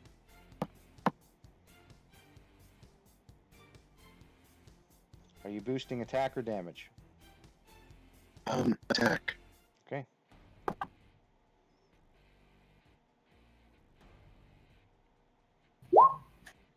That hits. Does a little bit of damage. Alright. And then I'll move over here. Can't do that. You gotta No, stay you can't there. do attack. No, you do not have You do not have run and gun or ride by attack. You also do not have quick step or leap attack.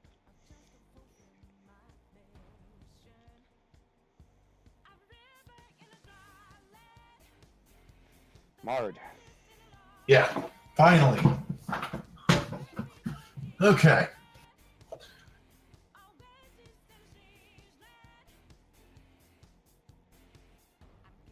In position. They're going to beat the shit out of this jack.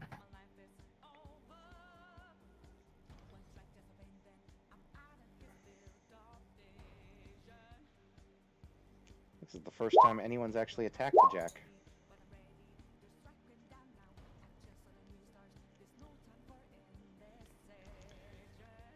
Does the 15 hit? Let's see. This thing has a little bit of focus left on it. Brandon. I'm looking. Hit, little bit of damage. Hit, little bit of damage. Hit, no damage. Can you hear me? Hit, little bit of damage. Hit, little bit of damage. Hit, no damage. All right.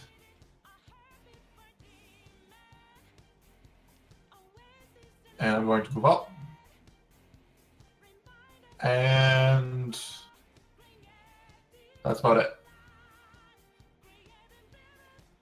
Just out of curiosity, are you immune to fear effects? I am. Are you 100% sure of that? About 80%. I believe I have one here.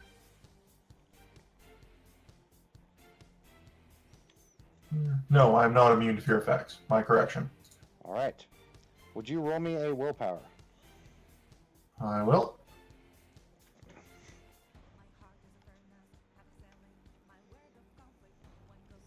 All right, you're okay.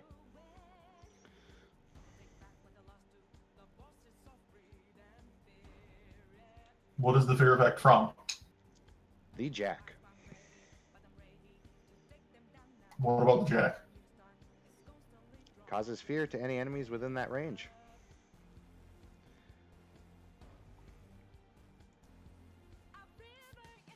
Hmm. Yeah, not quite. Will's gonna have to roll one too now.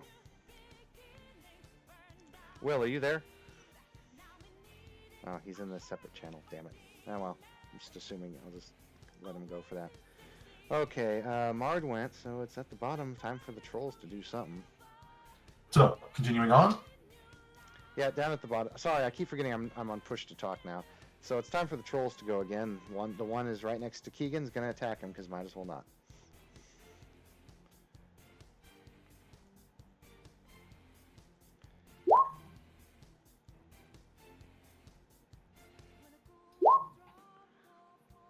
I'm going to assume that Will would want to use his last feat point of that since he regained them back. So he'll heroic dodge that and no damage.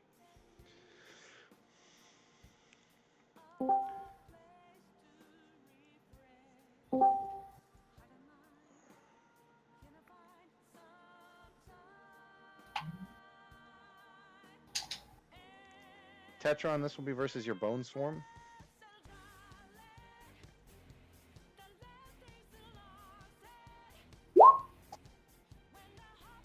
Fuck that.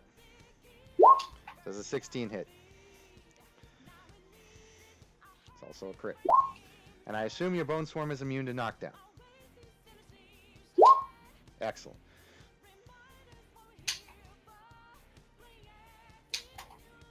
Well, shit, if I'd have known that was going to take me out that Does fast, I'd a have taken 23 point hit to your armor for the Bone Swarm, Tetron?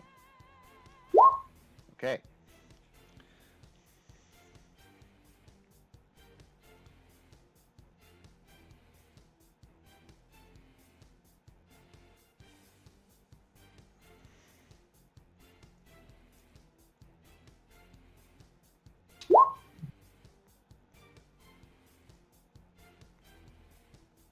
And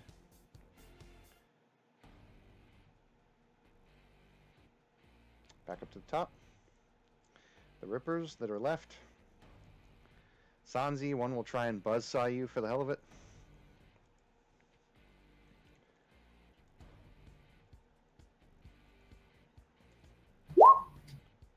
That attack won't work. I take it the 15 hits you.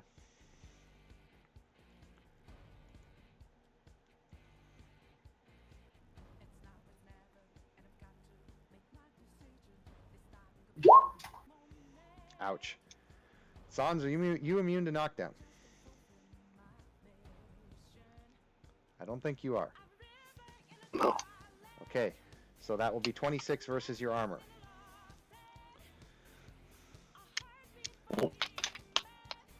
Actually, that is also a crit, so it gets to attack again because of the saw.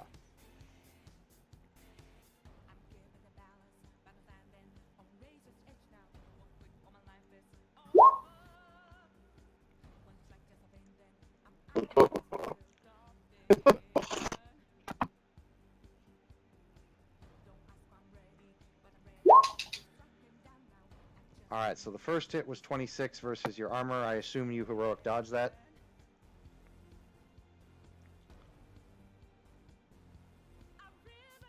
I'm just going to take a guess and say he did.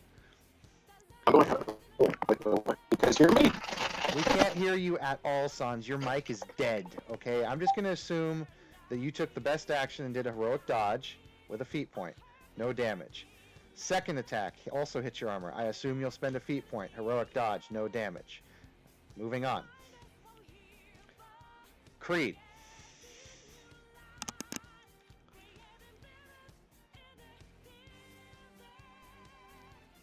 Matt, you're up.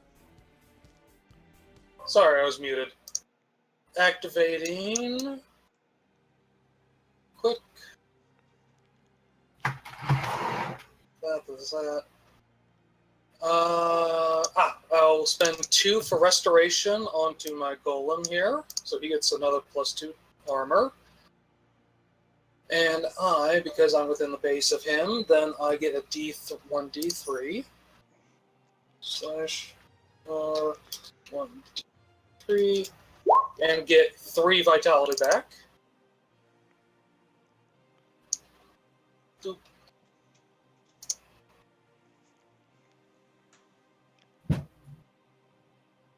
There. And that's still graphically glitching out, but whatever. Alright, and then I'm gonna shoot this bitch. Or it. Whatever it is. This thing. Alright.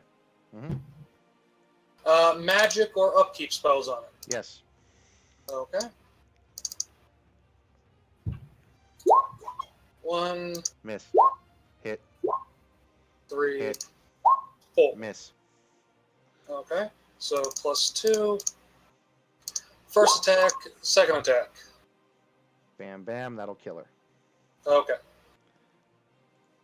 Next one, we'll shoot the big old jack here. If I remember correctly, jacks are Crix ones are not magical. For, like I said, for purposes of those particular powers, it usually doesn't count any kind of jacks as magical. Okay. Does it have any upkeep spells on it? Not An aura or anything like that? Not anymore, it doesn't. Okay. Hello. Hey, there we That's go. working a bit. Better. Now shut up. So, 1, 2, 3, 4. Are those all to hit or to damage? Those are to hits. So hit, miss, miss, hit, hit, hit. Okay, so 4 hits. Yes. Alright. And I'll use my 2 remaining Fury points to boost 2 of these in damage. So, 1, 2. All right. And what areas are those going to? Let me see. 1d. God damn it. Slash roll 2d6. 3 and 2.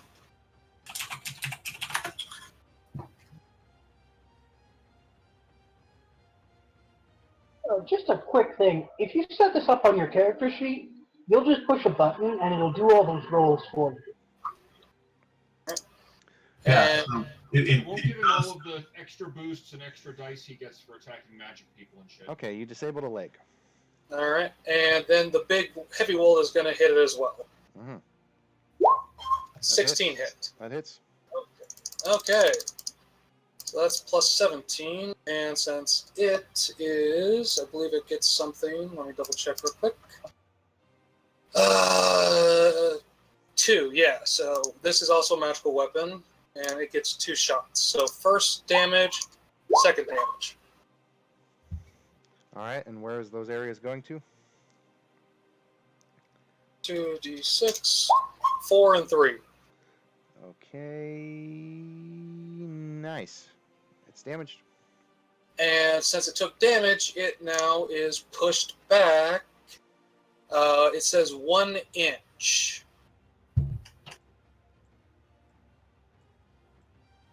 Oh no, sorry.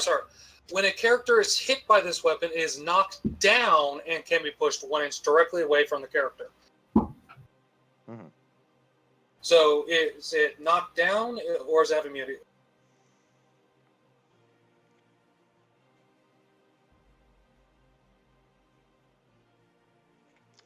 Says nothing about having immunity to knockdown, so. Alright, so it punched me and then I knocked it flat on its ass.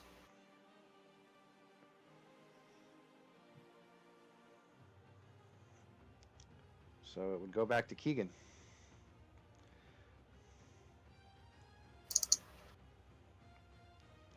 And just letting you know, as the guys at the very bottom have been running away for 3 or 4 turns now. Okay, did you get my message? Let me see. Oh, were there 2 of this chick? No, there's the one down there, there's the troll, and then there's the one you killed. Okay, so there is a corpse up here somewhere. Okay, so... Yeah, Keegan, yeah, yes, Will, that's fine. Whatever, it's your turn. Okay. All right. So for my turn then, I'm going to charge this guy. right here.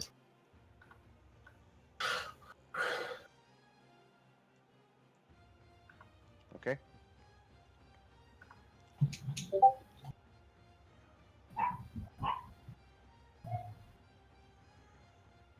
Okay. So.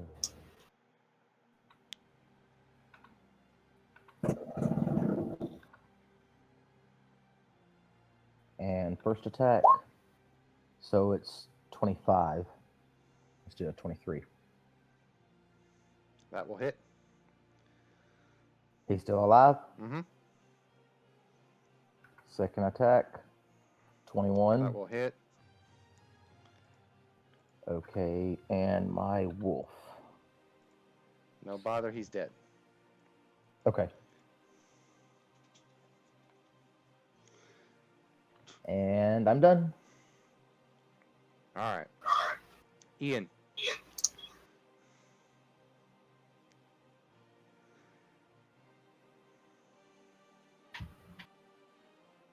All right, Ian is going to whirl around and declare a charge on the other Trollkin and his giant warjack friend.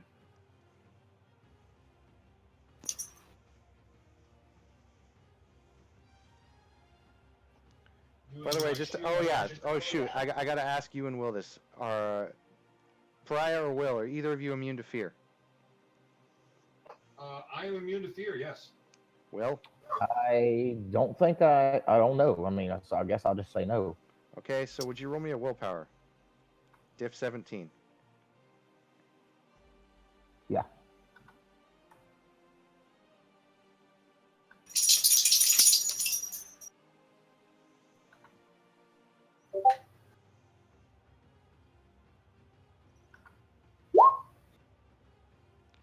Excellent, just got it. Back to you, Ian.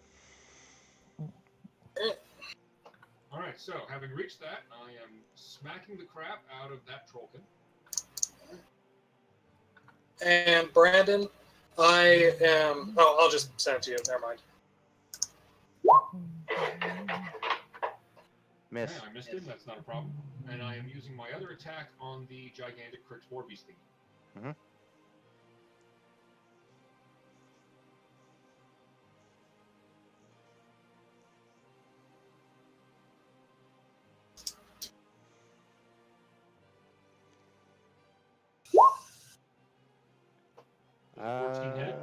Yes. Okay, 24 damage to location 1, and it is now taking corrosion. Excellent. Let's see. Let's have the injured jack go first. And since it no longer has a master, it's only got one attack on the wall. I'm not done yet. Okay, finish up, please. Okay. Let's see. I'm going to drop a...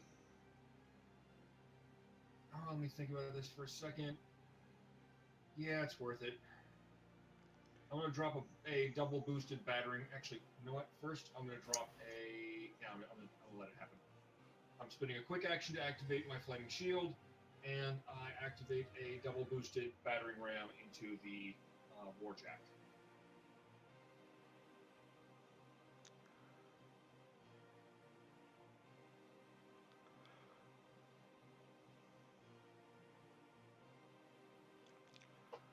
$20 points to location 1, and it moves back.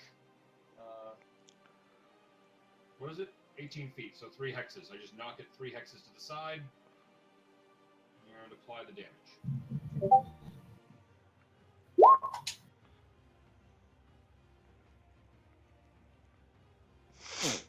Excellent. And I'm good. So I hit it again with another double boosted battering ram. All right, focus allocated. It's going to charge.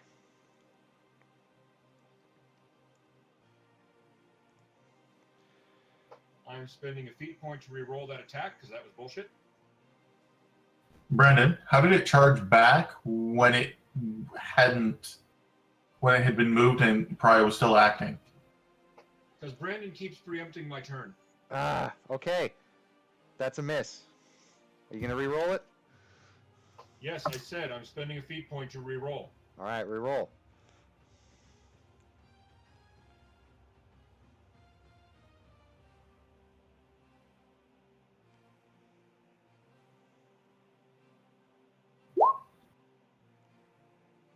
That will hit.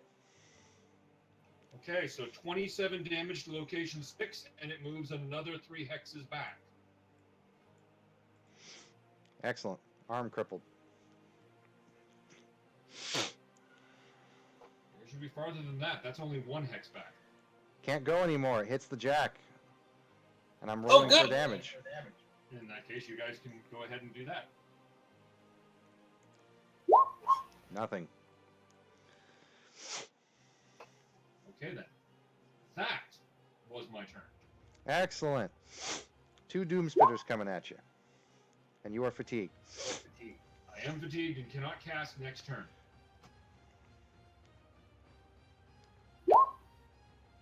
Either of those hit you.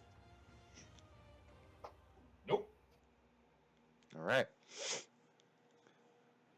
The injured jack will stand. The other one will stand. And since it's far away from you, it's just going to use its focus to whack the wold.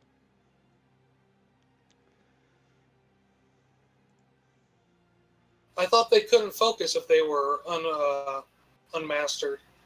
One of them is still mastered. The other one is Oh. not. The other one's only I got thought, one I attack. thought you said all the masters and all their people were running the What fuck is this away. fucker down here? There's 2 fuckers down there. 2. Yeah, what's this one? They're Because it both looks like a big casters. picture. That is a Bone Swarm killing off a Trollkin. To its left, however, Oh, you so will that's- see the Warcaster who's running the second jack. Okay, so that bone swarm is our side. Yeah, the Bone Swarm is with us. Okay, Okay. so 15 and 18 versus the wold. The big one? Yes, to hit. Okay, both hit. 27 to the first hit. 25 to the second hit. Okay, no damage on the second hit, but 2 on the first hit. Mm-hmm. And I will take that, and that will be gone next turn.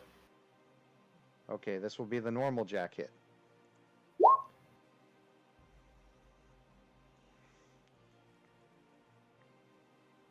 Okay, that hits. That is a crit. And okay, So 29 versus armor, and your wold is knocked down. no, it's not. Is it immune to knockdown? Yeah. Okay. And like I said, I'll take those additional 4 points, and we'll be good to go. Okay, Slitherskin. All right, so clarify something for me. Is anything in this area not ours?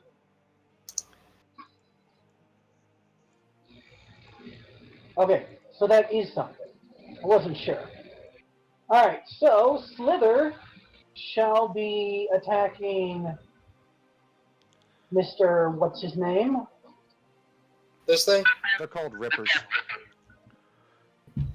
They look kind of like the second stage graboids.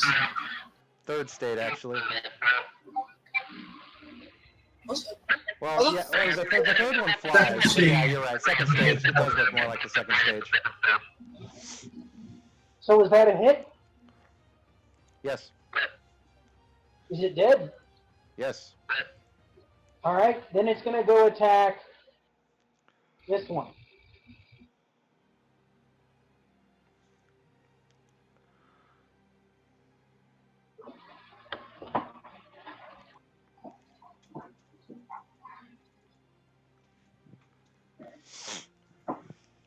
Obviously, you're going to have to roll that because I don't have its stats. I'm just going to say it's dead because that one was hit before. All right, and then this guy's getting the other one. Hit. Life status. Yeah. All right, then it attacks the giant jack right there. Mm-hmm. Is there a 5-foot adjusting step thing in this game? No, you need abilities that say after you attack or kill something that you can move. Then the Bone Swarm is going to attack his friend. All right. That's a miss. I'm going to attack my friend. That's also a miss. Damn it.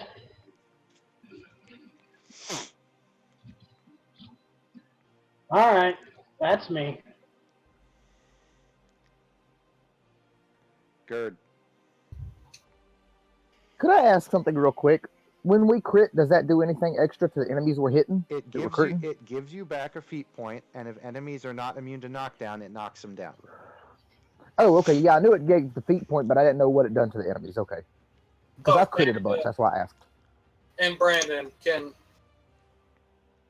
Oh wait, no, my turn's coming back up. Never mind. Never mind. Gerd. Sans.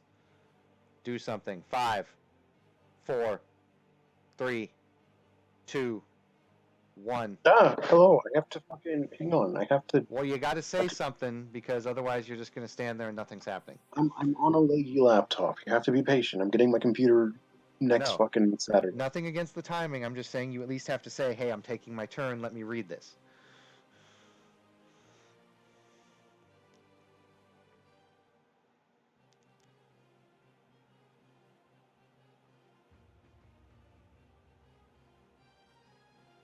Okay, I'm just going to upkeep my aura of protection and then use my 1 focus point for armor. Well, you're upkeeping Aura of Protection. That's 1, so you have 3. Oh. So you want to put all 3 on your armor? Yeah. Okay, so plus 3 armor to you. There we go. Is that your turn? Yep. Not even going to shoot your hand cannon at the jack. I guess I could. Yeah, you can.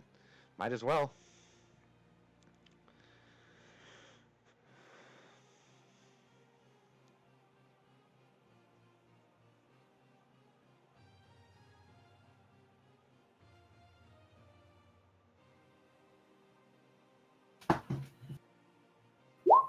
That's a miss. Mard. Okay. He charges in.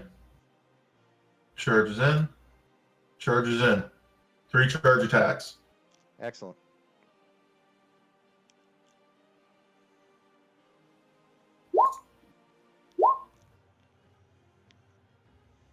Smish, smish, smish.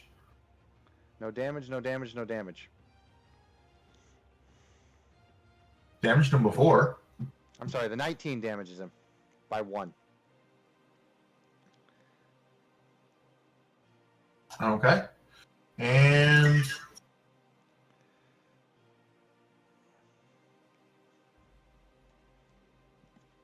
going to move down here. And Hellfire. Okay. First one misses. Second one hits and does some damage. Doesn't show where, but I'll just assume. Is that Mard's turn? Yep. Okay. The sorcerer down at the bottom will use some fucking focus because he needs it. You are fatigued. I am fatigued.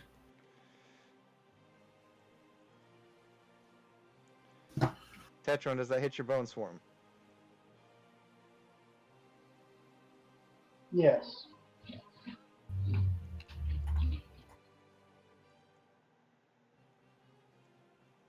Does a 33 hit the armor? I'd love to say no, but unfortunately it does. Okay. So there's that. What's your armor on that thing? 26. If you cut, you could cut it in half, but then there'd be no point in me taking it. The bone swarm does not have feat points. Yeah, one of the disadvantages of these. Oh, feats right. is They don't have character moves.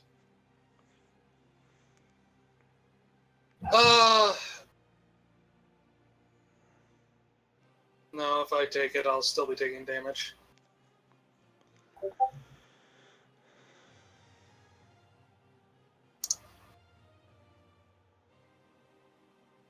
Don't worry, it's self-healing. Oh, okay. It eats people to replace parts, doesn't it? And it carries replacement health with it. Oh, good. Jesus, that thing's terrifying.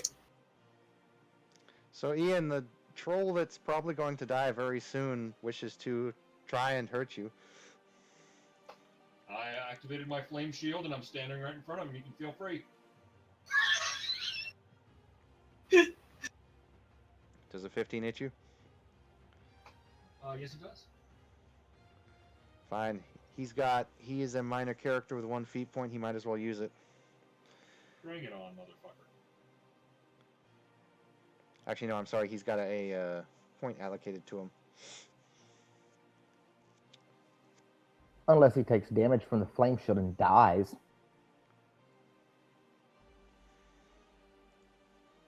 Well, some of those guys were immune to flames, so that might matter, but whatever.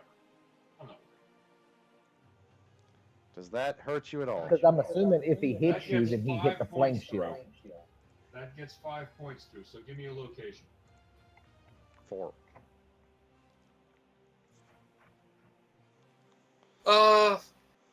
I'll take it. 5. Thanks for that, boss. Sure thing.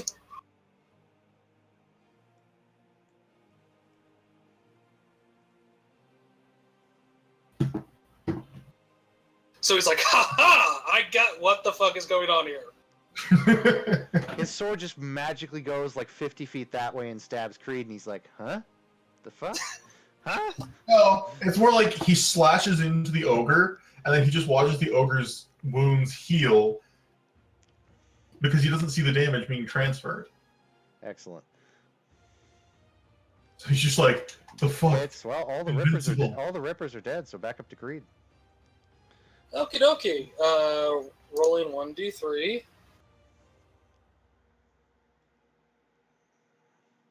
Oh, god damn it. Of course.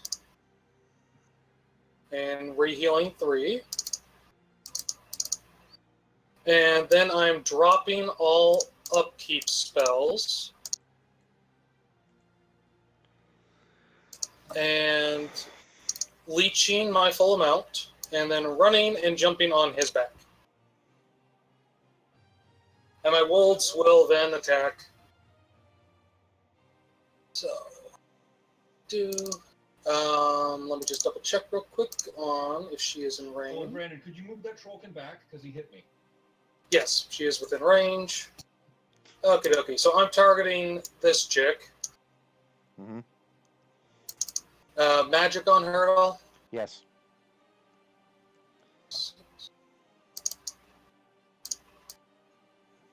First attack. Mm-hmm. Second attack. Mm-hmm. Third attack. Mm-hmm. Ooh, that might miss. Well, actually, no, you're right. That does miss. Okay. And fourth attack. Hit. So 3 hits. So first hit, second hit, third hit. Third hit kills her. Okay, okay. Then this one will shoot this guy. Not magic. That bonus. First, hit, second, hit, third, hit. And critical, so I get my feat points back. And damage, again, no magic. So 1, 2, 3, 4. I'm not entirely sure if your Jack or Wold's critting gives you your feat points back. Thought they did. But if not, I'm okay. I'm okay with not getting it. That's the thing is, I don't know myself. I got to check that. Well, let's say for now I don't get it back. Okay.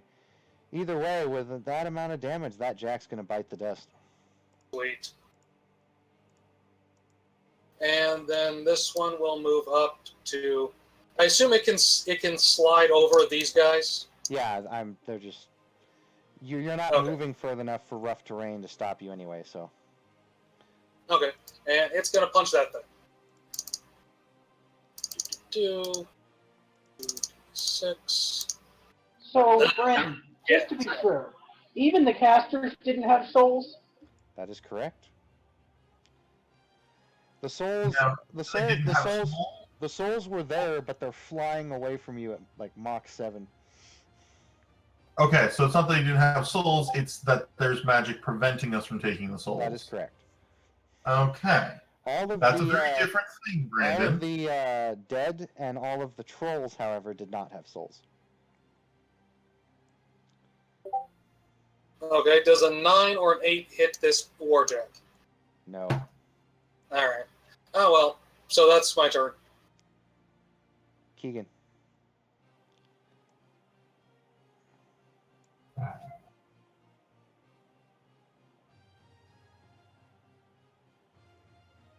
Just a minute, having some technical difficulties.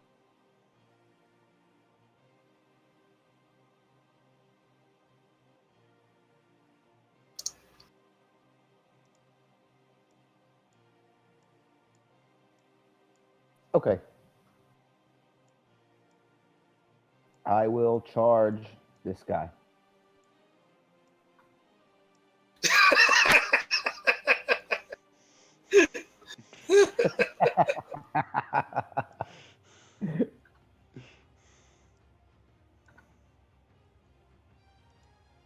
F you, Copper. So, first I will do my wolf. Hey, you know what? I'm gonna make this easy because I guarantee you're gonna kill him after all the damage that fucking Ian did to him. So he's dead. Okay. No, he's going to die. He had 2 life spirals left. If you couldn't do 2 damage to him, I'd say that'd be insane. Yeah, there's Well, no way. that's There's my no way. wolf. There's no way. That's like 12 right there for my wolf, so. Alright. Alright, use your turn. All right. Well, I've got more attacks, but I don't see anything in range, so I guess so. Alright, Ian. Okay. I hold still and allow Creed to climb into the saddle built onto the back of my armor. At which point I drop to all 4, downshift into Talisman 3, and accelerate to 35 miles an hour. At which point I also act. At which point advances. At which point I'm jumping and running and running and jumping and quickening and running and jumping and quickening. I have 26 inches of move per turn. I run down the people who are trying to escape, and as I do so, I flip off the switch on my armor, allowing me to be targeted by spells again. And that's when I activate Raging Winds, which has an additional 72 inches to my range. So if anyone is within that range at the start or end of their turn, they cannot run, charge, or make anything more than a walk. Okay.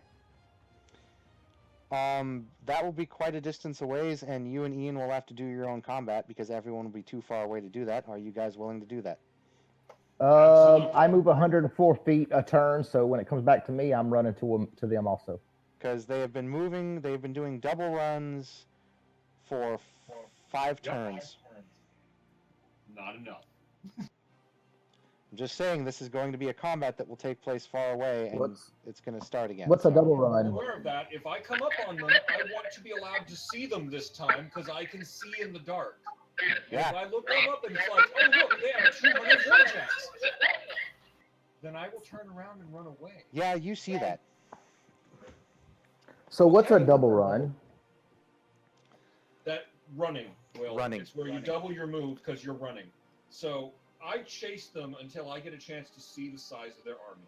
Then me and Creed do a quick run by fest going, oh look, that's how many of them there are. Scout the size of their force. Holy shit, it's the entire goddamn Crixian 2nd Legion. And we turn around and run back into the swamp. I give them the bird as we retreat. It was not And the whole... seriously, Brandon, 200 more warjacks? I didn't say 200 more. I said there's That's another... what I said, and you said, yeah, you see that. What do we see? No, you see another squad basically waiting, seeing, oh, here's our retreating scout unit. Oh, look, enemies. All right, when you say squad and scout unit, could you put actual numbers, sizes, and troop types on that?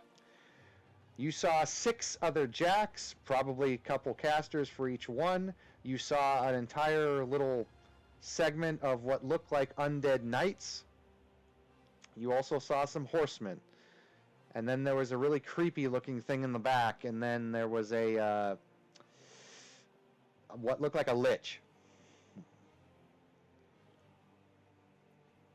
All right, well, that is obviously a larger force than we just fought and has lots of scariness. So as soon as I have identified that and, rumbling it back to Creed as he hangs on for dear life, we have completed the test run of the Iron Creed Master Blaster Fusion, and we turn around. And as we come up on Keegan, who I'm sure is charging along going, I can help, guys, Ian's just going to be like, turn around, and run past him. I'm killing this last guy since he hasn't been removed. Okay, never mind. I'm just picturing Creed like hanging on with just his two hands as the rest of us flapping in the breeze like a kitten. It's like riding a bull. All right, so Creed, that's versus your Wold. Big one, that's a hit. Yep.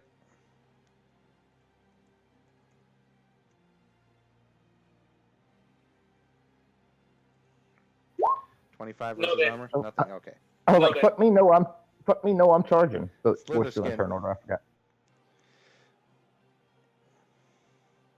Tetron, you're up. Hit. Hit. Death.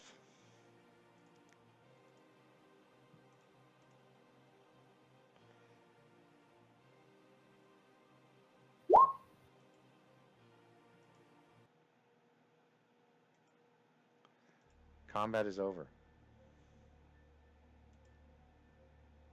So, what kind of special That has not been X'd out. Okay. What kind of special powers made some things start dissolving? Crix is Jax. Their machinery and their tech either explodes or disintegrates after it's been basically reduced to unfunctioning ability. This is why no one has captured any Crick mechanisms or Jax and been able to actually harness their technology. Crix goes to great lengths to see to it that no one takes their tech.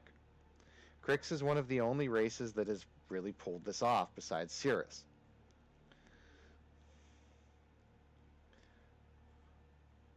Alright, well, then I loot the organics, or whatever's left of them. Yeah. Little bastard people. What's left behind, Brandon? A moment.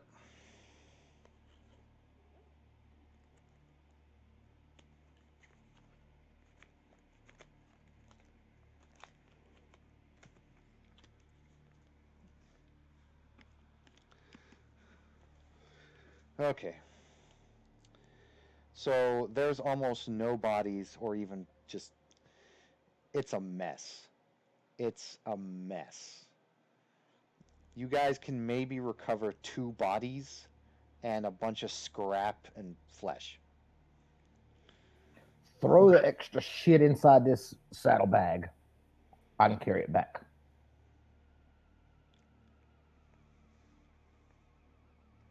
Now, is it distinctive, the stuff that they dissolved into? It is usually either acidic or blown to such smithereens that nothing can really be salvaged. I'm not talking about salvage. I'm saying, is it distinctive? Usually when they just try and pick up Cricks, scattered, it's not even distinctive enough to even tell what it is. What we're saying is that, is it green? So yes, it is distinctive. So it's distinctive Crix goo. Yes, it's goo. Okay, but if I showed it to someone, they'd go, oh, that's Crix goo. If you showed it to someone who specialized in Crix tech, yeah. Or someone who has fought Good. Crix. Pour it in my saddlebag. All right, Brandon, we're collecting Crix goo.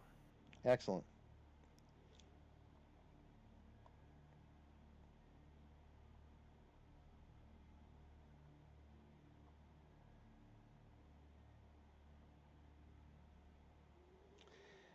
What a fight. Yay.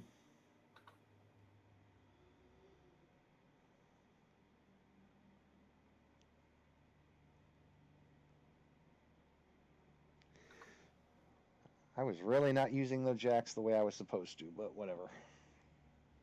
Well, I didn't charge them, and I was really kind of wanting to charge a jack, but oh well.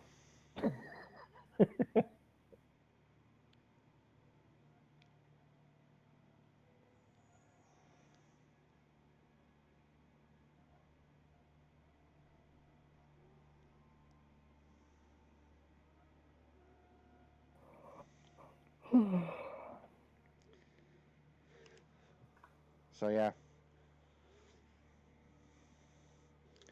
All that is left before all of you is the smoldering battlefield.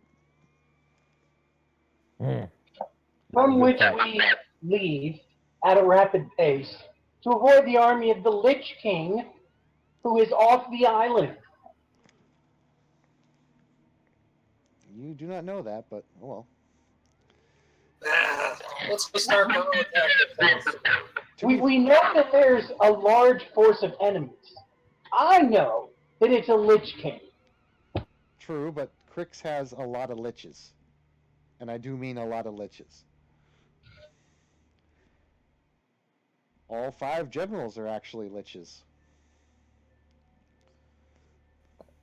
And they will die. The leader of Crix is not a lich. He is a dragon. Oh, I got it. Be right back, guys. Gotta take my dogs out. The thing to realize is that while they themselves may not leave the island, their forces are not bound by such constrictions. And the only reason why the leader of Crix doesn't leave the island is because he's bored.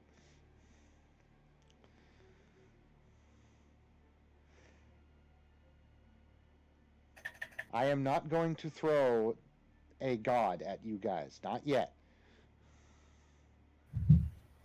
We appreciate you giving us, a full 30 XP Yeah. before you decide to do that. It's not time for the god yet, because my ascension ritual has not.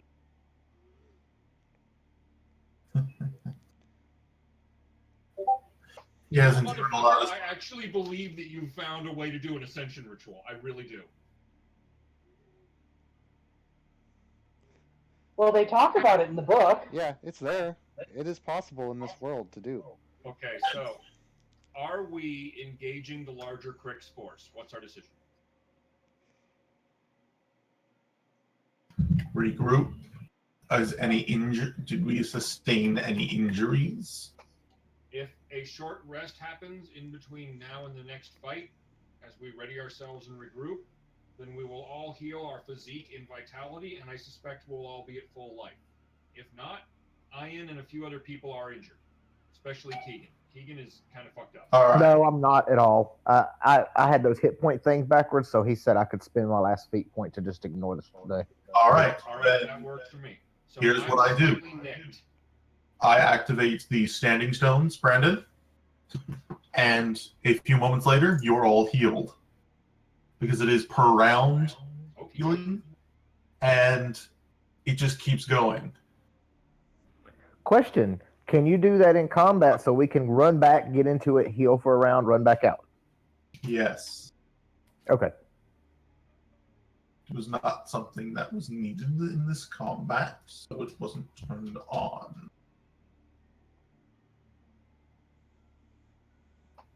I gotta say, I like that.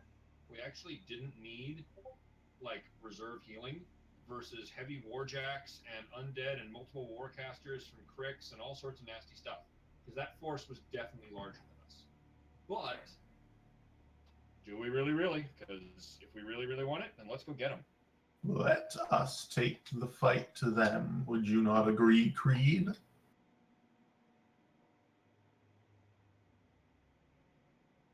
My honest opinion is, why don't we wait so we can get paid to fight them?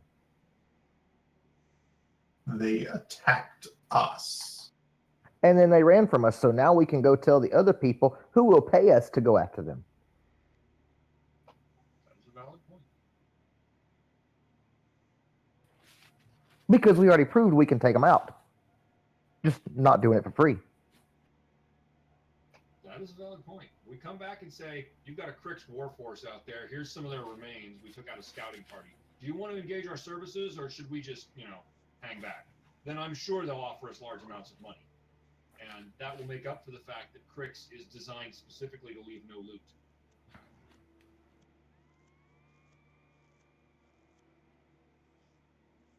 Because if we kill them all beforehand, then they don't have any reason to pay us. There may be a standing bounty on Crix troops, but again, he has a point. I've got an idea. We plan to side with one of the armies, correct? Well, why not? It's not meant. Why not inform the assaulting army of this large Crix force? Get them to attack it. Then go to the ones that we side with and inform them of this information.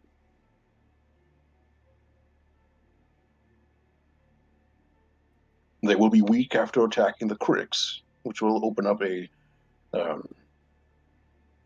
advancing party to be able to move forward and destroy that part of the ones who attacked the Crix. Yes. Could range ahead and contact them several days away.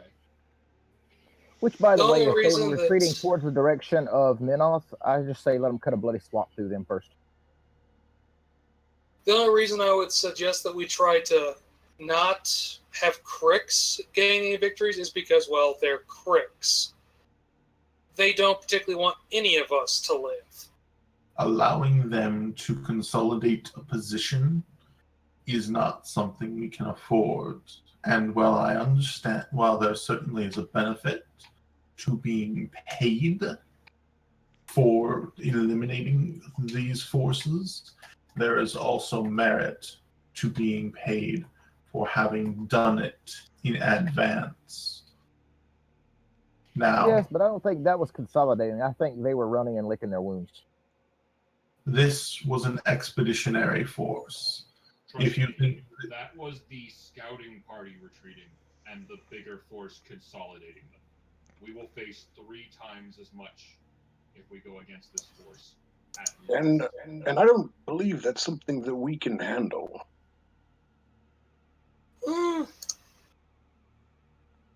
It would definitely be a tough fight. I think we might have a chance, but it would not be an easy win. I'd rather have the advantage before we go striding into battle. True. the advantage And here's, here's another idea.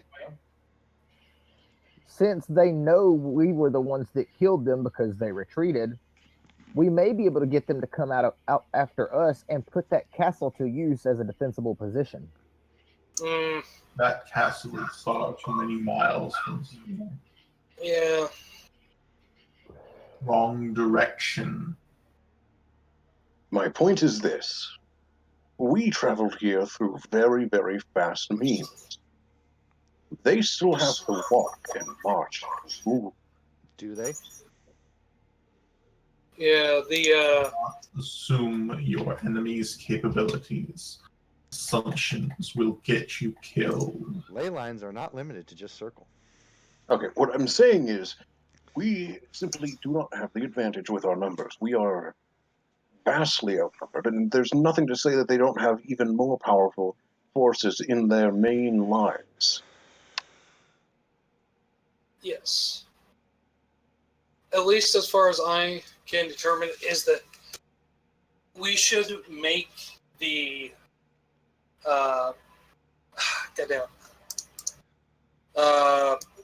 goddamn, Brandon, we're in goddamn it, the name of the nation we're in. The city is Corvus. Technically, No, the Signar. Signar. You are in Signar territory. No, I mean like where we just fought. Like where this fight just took place. Oh, you're like 100 yards from the temple. Okay, yeah, I know. What nation? He's asking, are we in the We're still in Signar, damn it. We have not crossed border lines. Okay, that's what I was asking. Yeah, I said Signar several times. No, you said that we were in Corvus, which was near Signar. Corvus is in Signar. I know, but I was asking about where the fight was. Anyway. It was actually in Menoth territory. You Anyway, guys are actually all the way to the west. Okay. Point is, we should at least try and inform Signar that there was a Krix expeditionary force up here. Even if they don't pay us for it, making sure that the non-insane, non-led by a fucking elder dragon abomination, non-undead making horrors that those people are, march across the land and up to our hometown is a good thing. Plus, they might give us a contract to go murder them. At which point we have given them days. They know that we would come to fight them, and they would have themselves a defensible position. And at this point in time, they would have that time regardless, because what little bit we saw when we were running back already outnumbered us again. We have no idea their true numbers. So if we want to scout it, that's fine. But for the time being, we don't know what it is, and we're not charging headlong into unknown territory via troops that we don't know how long they've been here. They could already have defensive position. If they're in Menoth territory, Menoth's going to throw everything they can at them. Send the rocket-propelled troll. He can get there in, what, a couple hours? Technically, Marg Greer is faster than me over long distance. If he has a ley line. Remember, ley lines don't just auto say, we go everywhere. Do any ley lines go into Menoth territory? No, they've killed them all. Do they go to the edge of Menoth territory? No, the Scorn have taken those ones.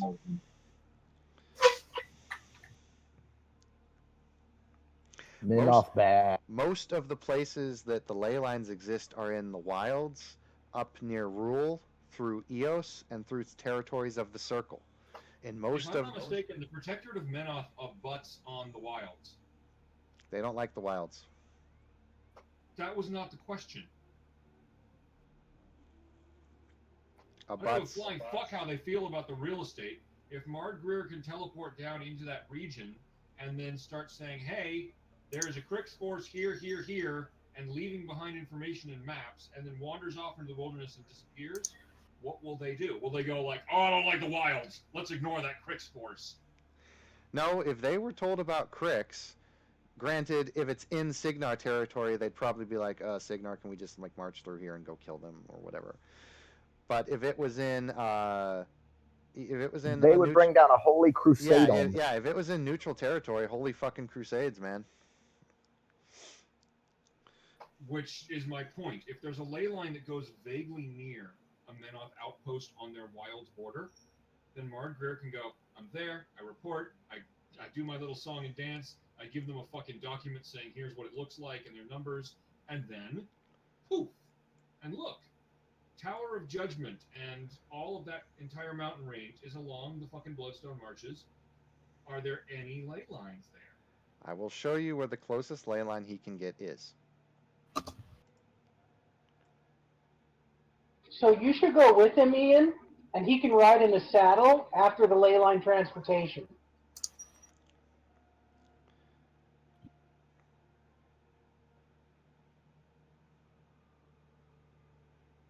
Do y'all intend to go through the Bloodstone Marches? No. That's the only way they got one. Now, Brandon, correct me if I'm wrong, but as far as I understand, the ley lines are world-spanning. They are world-spanning, but congratulations. Some of them are taken over, some have been destroyed, and some have been remapped. It is chaos. Right. It's kind of like the Wild in World of Darkness, right? Wild. Very Worm, similar, Weaver, yes. stuff like that. Not to mention, the Scorn have done something very devious to the ley lines. Okay. That's why the Circle can't go to the Bloodstone Marshes and be like, stop! They also can't go into Menoth, Signar, Kador, or Ord. due to the fact that some of the most powerful arcane wizards in the 3 major nations have basically nullified the ley lines. Hence why the Circle didn't just walk into Signar's back door or Kador's back door and be like, "Ha ha, fuck you, we gotcha." Though, doesn't that have horrible ramifications if you stop getting the natural energy of the world into your land? It really does. Not really. Because what has happened is, even though the ley lines have been severed, basically what's happened is the ley lines are severed, but the earth itself is not. The tether to what the remnants of Dunia and the worm has not been severed. The ley lines don't work anymore. As for the Scorn, yes, the Scorn have destroyed them. That's why it's the Bloodstone Marshes and it's a fucking desert.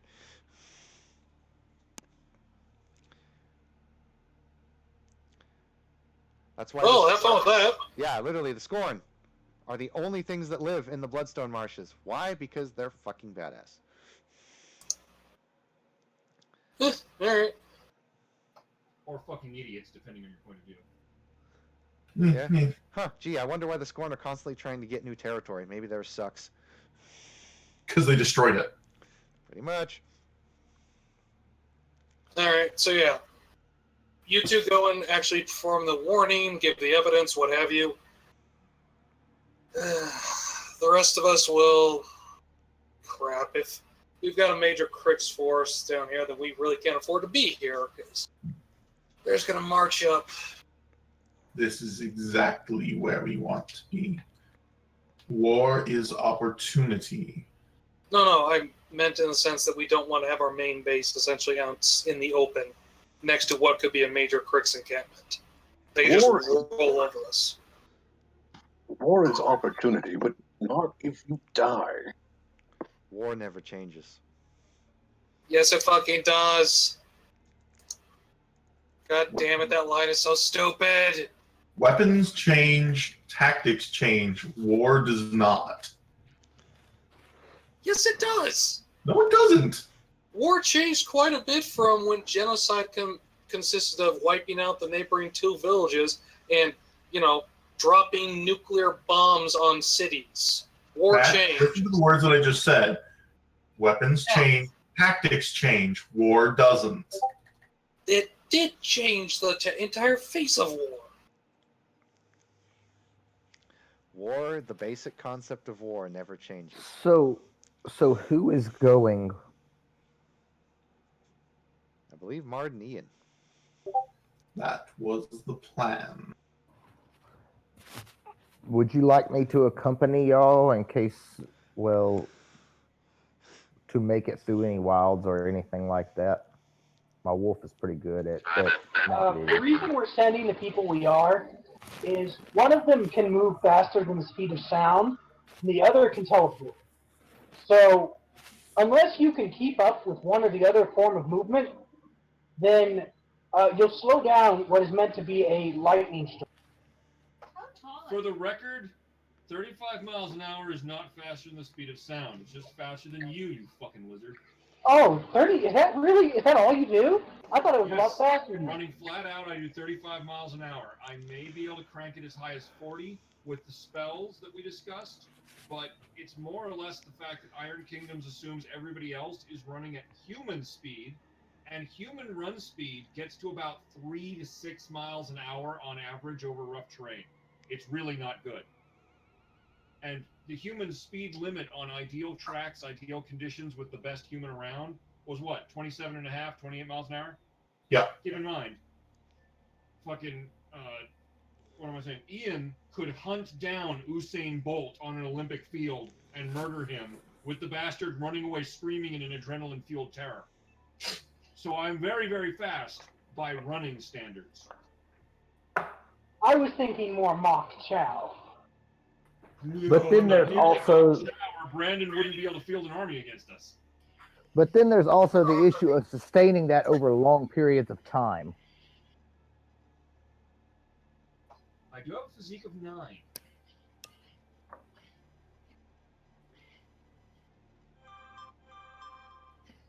But that's fine. I was just offering. I'm aware sorry, that doesn't make me invincible, but I can sustain that run for quite a while. Also, a good portion of that running speed is magically enhanced, which means that doesn't wear off either.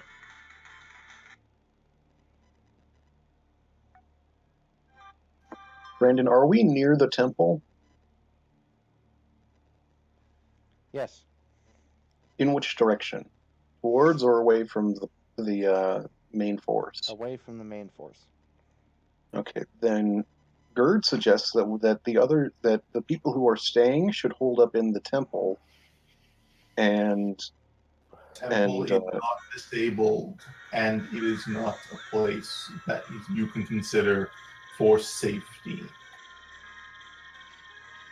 Well, I had something to comment on that, but I was going to wait till Gerd said it in character.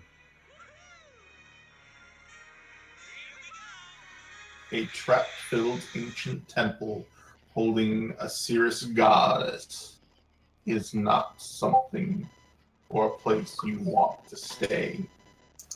Well, I don't want to stay here at all.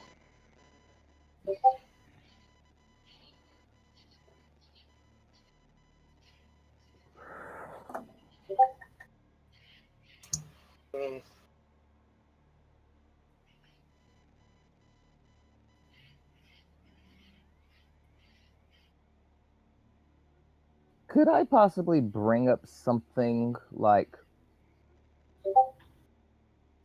I don't know about any of y'all, but my character would not want to be staying in Minoth territory because of, well, what we are. They would kill us just as quick as they would kill the Cricks. I mean, I'm just saying, in all honesty. We did find various ways of dealing with the traps, however. For sure. That said, there's nothing saying we can't make it look like we're holed up in there.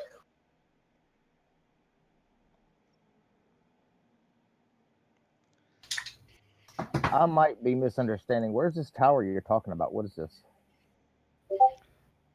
What are you talking about, power? Y'all are talking about holding up in some tower. What do you... The temple.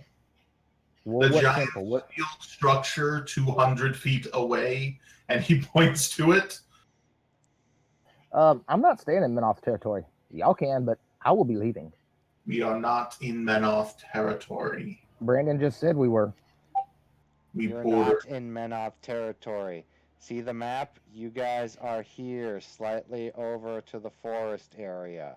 This is the Bloodstone Marshes / Shignar territory. So when did we all get teleported from the fight map to a different location? We have not teleported. Because we are discussing.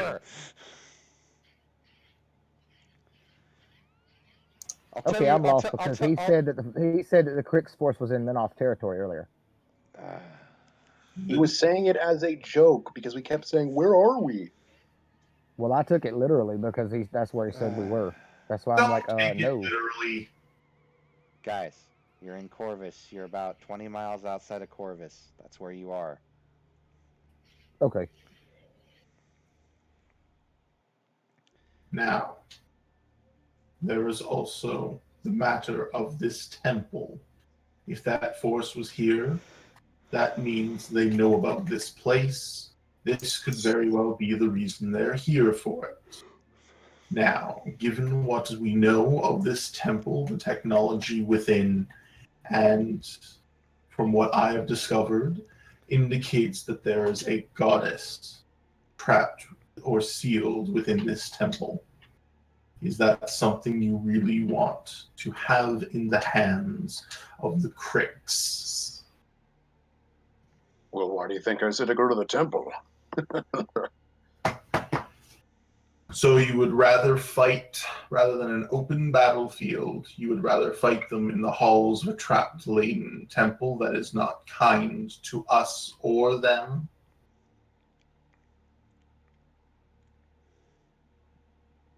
Listen, there are... Tactically. I am thinking tactically.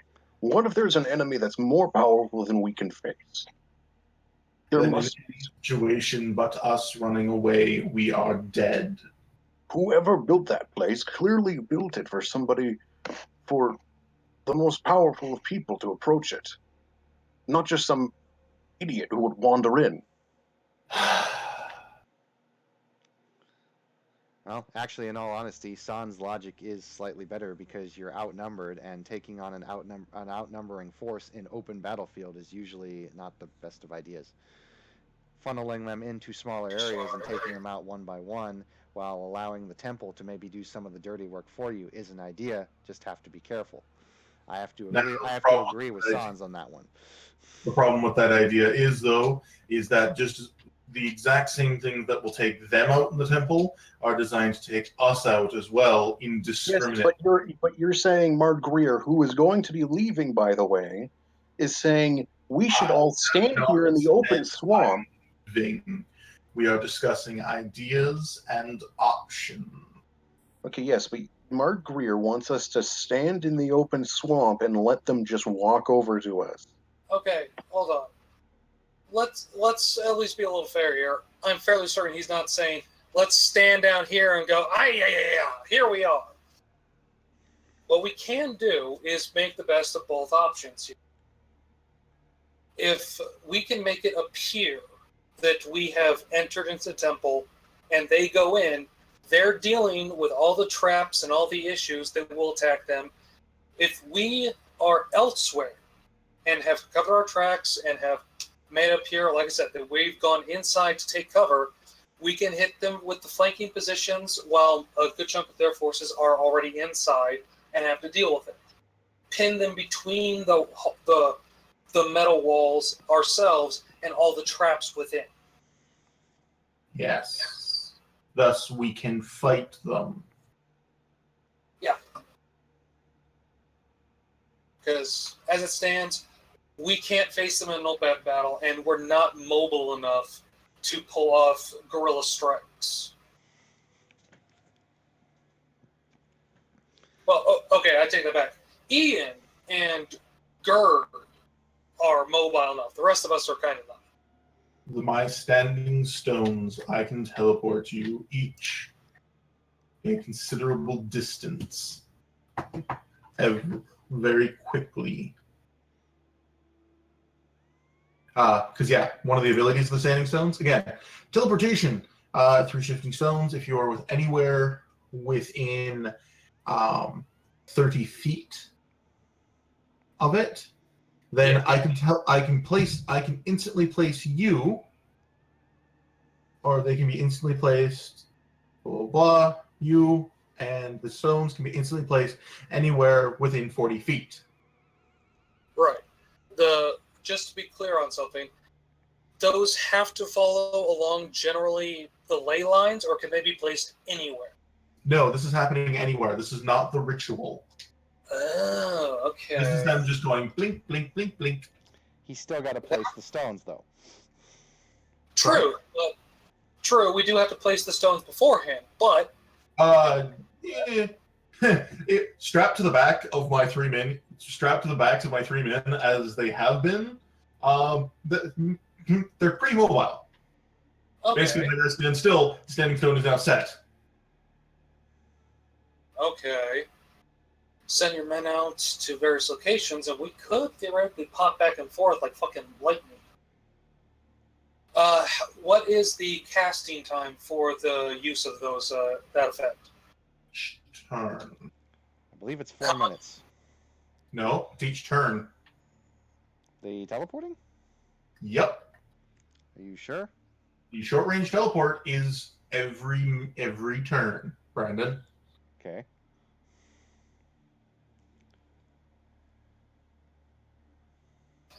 That's actually really fucking effective. Alright, Alright, then how about this? Ian, Mard, like we said, you guys go out and see if we can get reinforcements to our location. Or at least let them know what's going on. Get back here after that. The survivalists and other people will set up tracks and whatnot that shall look like we took refuge inside of the temple. Then we'll skedaddle and keep an eye on this place. And once they start going in, we can start hitting them. If they are not here for this, bonus. If they are, it ties up their forces either way.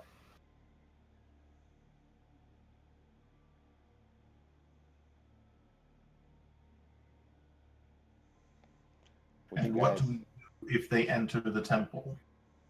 If they enter the temple, then we have to hit them. If they enter the temple, then we're going to have to take them on as much as we can. Because like you said, the possibility of them getting access and corrupting the goddess, very big deal. That said, there is... what is this? Oh, okay. Technically, we have both. Right. But that said, nothing's stopping us from making the way to, or the entrance around her seal a little bit nastier.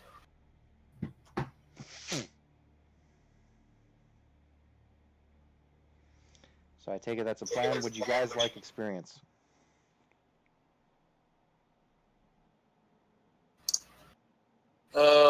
Yes, I would like experience. Move your guys' self to the next tier. I believe that's +1 stat.